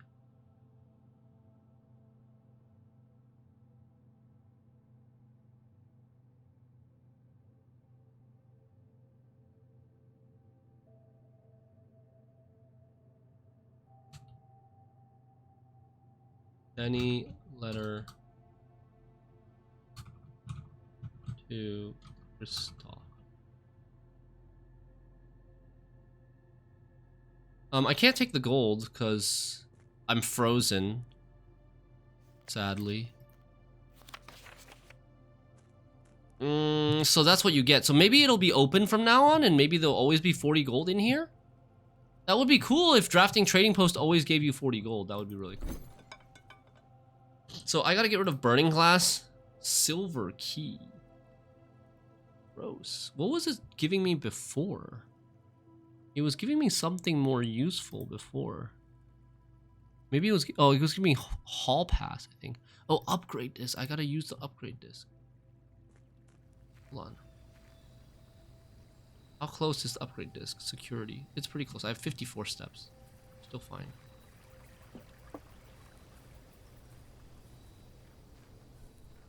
I want to get rid of as many items as I can in my inventory so that it doesn't count me as having a duplicate and not offering me that item. So for example, if I use the upgrade disc first, maybe the trading post will offer me another upgrade disc.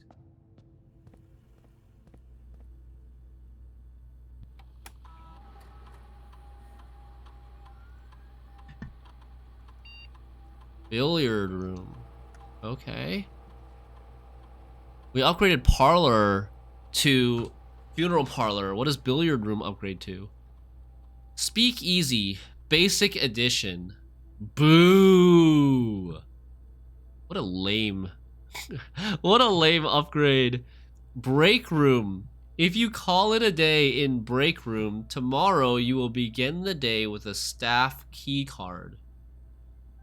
Ooh. That's pretty good. That is actually pretty good. Billiard room is quite common. Every day you could just start the next day with a key card. Pool hall is an orange room. Pool hall becomes an orange room. Adds great hall, foyer, and secret passage to today's draft pool.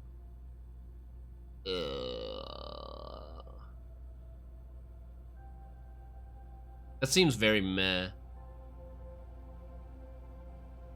Right? Like, I don't even want Great Hall that much. I almost never take... Boy, like, I don't have that much orange synergy. I have green synergy and red synergy. I don't really like taking hallways. I think this is not so great. It'd be okay if you had a lot of orange synergy already built up. Secret Passage is probably the best out of those 3 rooms. Secret Passage is probably the best.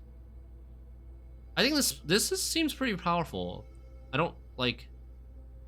If I start a day with a key card, then I can go up the foundation, and I have like even more insurance of against bad RNG early on or not having enough keys. I'm gonna take break room, I think.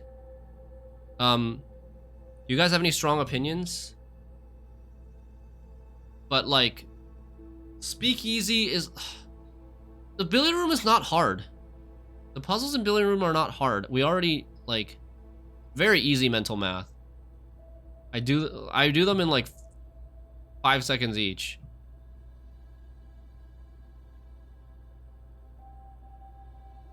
The other 2 seem not useful, right? You took break room? Yeah. I just want to make sure that, like, I'm not missing some perspective. It gets harder, but still, yeah, it gets harder. I know, at least from the classroom, that they're gonna have, like, reversing numbers and rounding, but, like, that's not hard. Reversing and rounding also just take half a second each to do in your head. Like, maybe if it started doing square roots, but even then you just use a calculator. It won't do square roots because it has to end on an integer. It has to end on an integer between 1 and 20 as the answer, right? So, or maybe it'll do like square root and then rounded. But whatever, it's fine. I'm taking break room.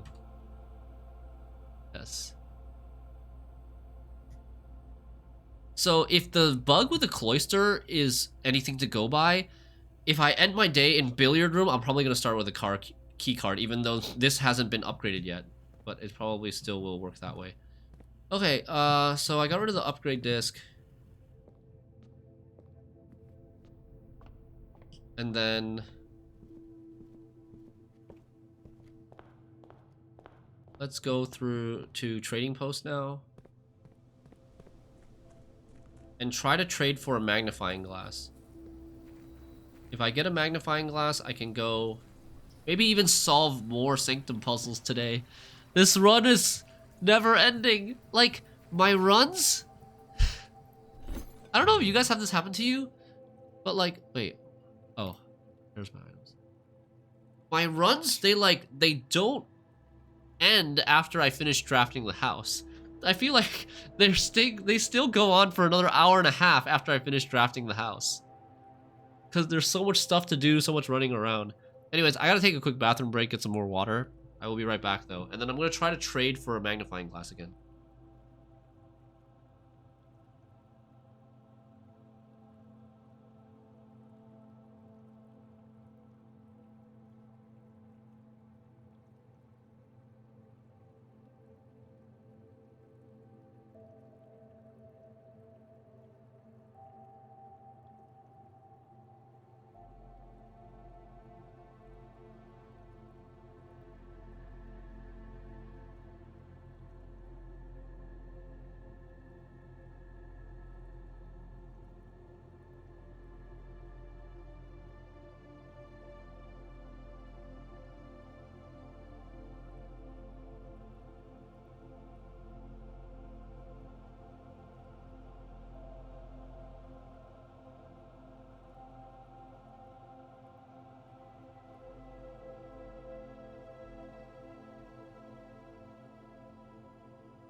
Okay. At day 127, you have to do third order differential equations. Alright. First thing first, I think we gotta get rid of the burning glass so that we can have a chance of getting a magnifying glass. Right?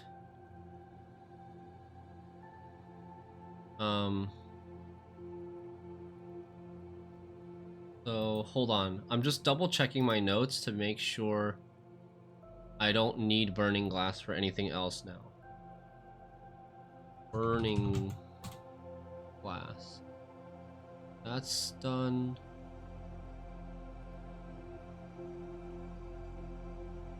That's done.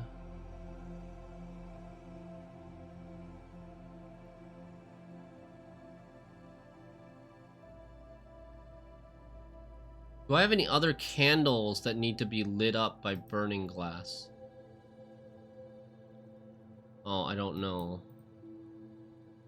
I don't remember seeing any more candles with red diamonds on them anymore. Like anywhere in the house, the only candles with red diamonds were in chapel. There were a ton of candles, but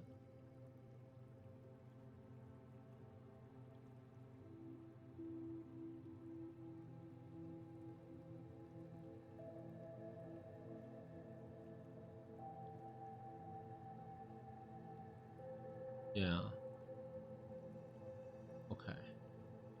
So I think I don't need burning glass anymore.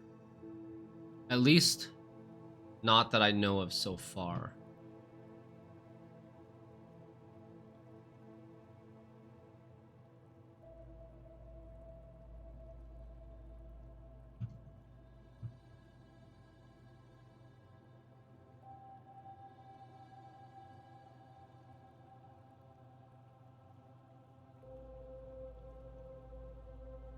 Okay, then I'm gonna trade it for silver key. Silver key plays for trades for dice. This is such a big downgrade. It's such a big down trade. A two real item A 2... Where did I get this magnifying glass in the first place? I got it from the trading post, right? A 2 real item combination traded for a silver key? That seems so bad. Oh, dude, Lucky Purse can trade for Gear Wrench? Dude, you can get a Gear Wrench from the trading post. But I can't change anything this run anymore. But we could have... I mean, it's not that useful anymore, to be honest. It's really not that useful anymore. Like, we're done with Boiler Room.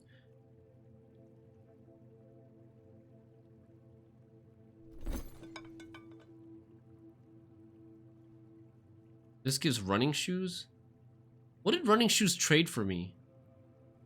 Running shoes gave me a lucky rabbit's foot earlier, right?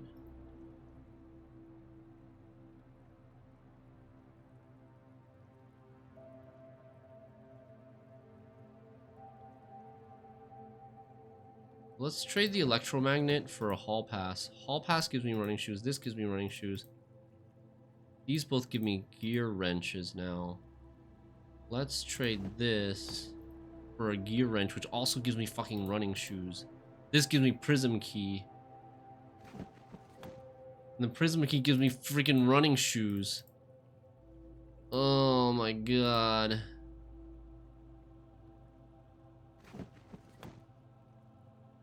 This gives me prism key now. Car keys. Hall pass now gives me 4 dice. I want a magnifying glass, man. They're getting worse and worse. This just keeps trading back and forth. For gear wrench versus prism key, this doesn't actually trade down. This just keeps going back.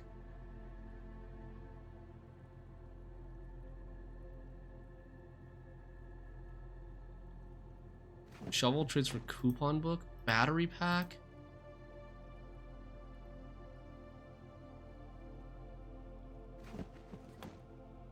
Battery pack place for normal key. Ew.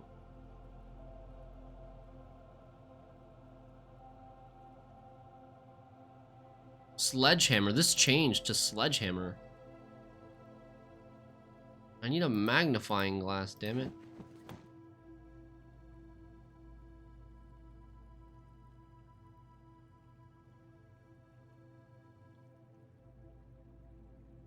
Sleeping mask.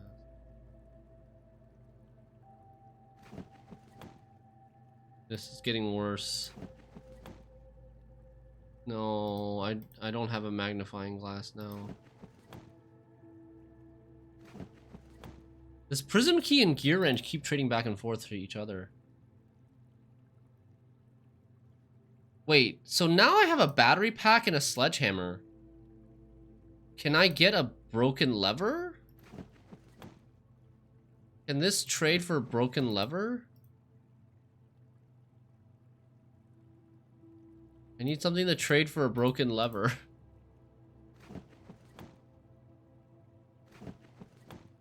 This is not going anywhere. These two are just trading back and forth now. I'm not getting any new items offered. Arkeys coupon book.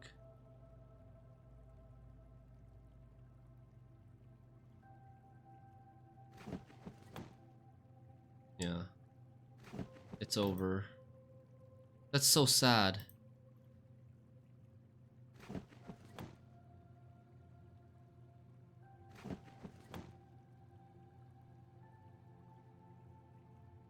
These are all trading for shit, except this.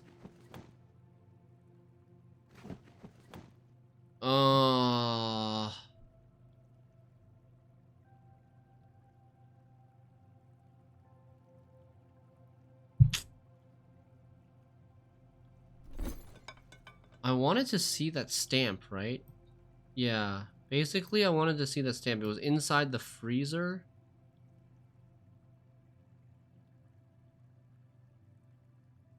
I just wanted to add it to my collection. I don't even really need anything from it anymore because I know it's got snow, but I can't see too much. It's very unclear other than just knowing that it has snow.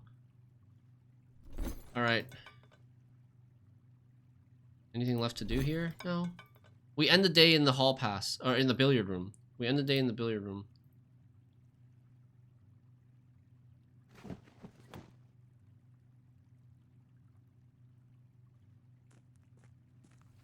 The trading post actually has a use. Even the fact that it downtrades into shit items actually has a use. If you want to carry over better stuff with your moon pendant, you can trade all the stuff that you don't want to carry over down to absolute garbage. And then they won't be real items in your inventory anymore. And you can like, yeah, you can influence the RNG that way. Okay. I think we're calling it a day. And I think at this point it's too late to start another run. But it was a very good run.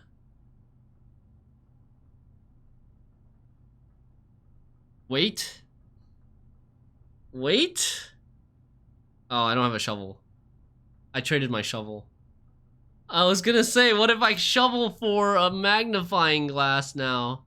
I think there are still shoveling dig spots in this house. Alright. GG's. Call it a day.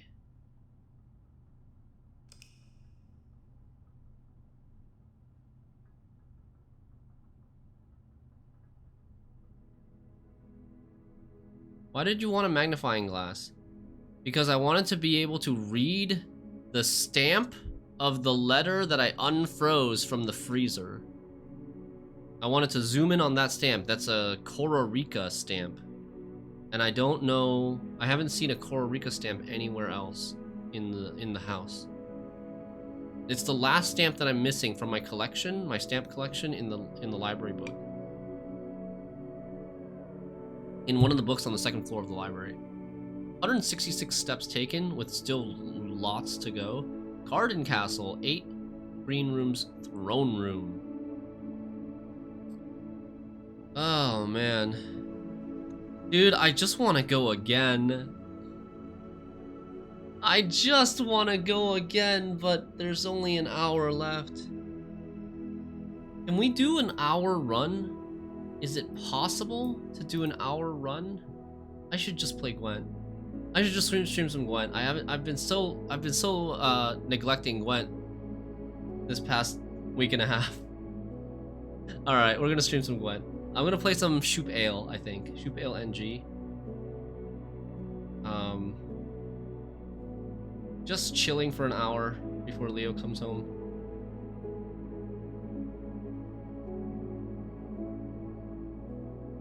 And then next Blueprints stream tomorrow, what will we pursue?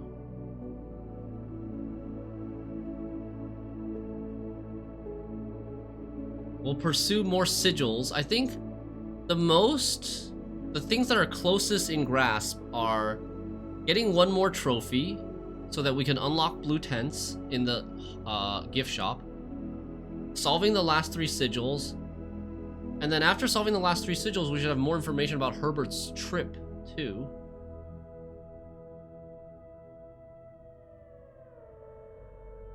And then what do we still need to do?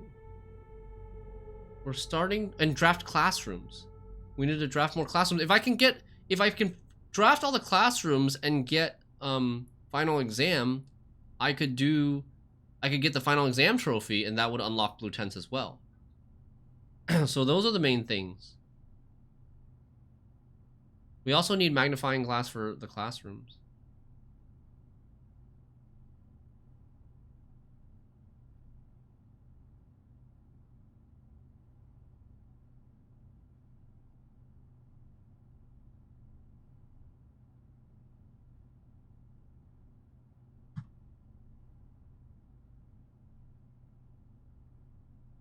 Oh, and also check the new laboratory experiments and emails. Right?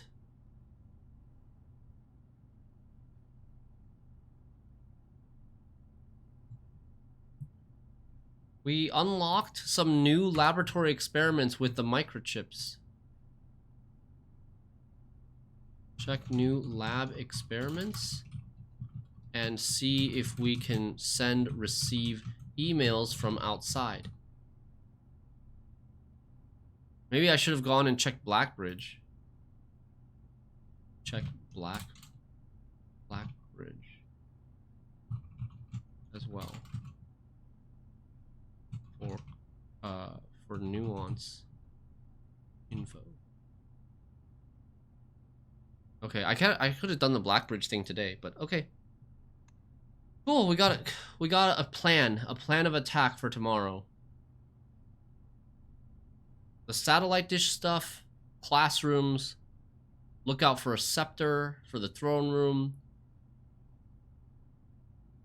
and then stamps. The magnifying glass on the freezer is really hard. I don't know if it's possible to do. I might have to get Armory to do it. And then we don't know what blue tents does.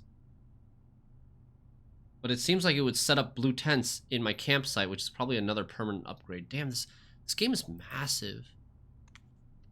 We've been playing for like 60 hours. And I'm still getting permanent upgrades. 60 hours in. Dude. Okay. Let's play some Gwent.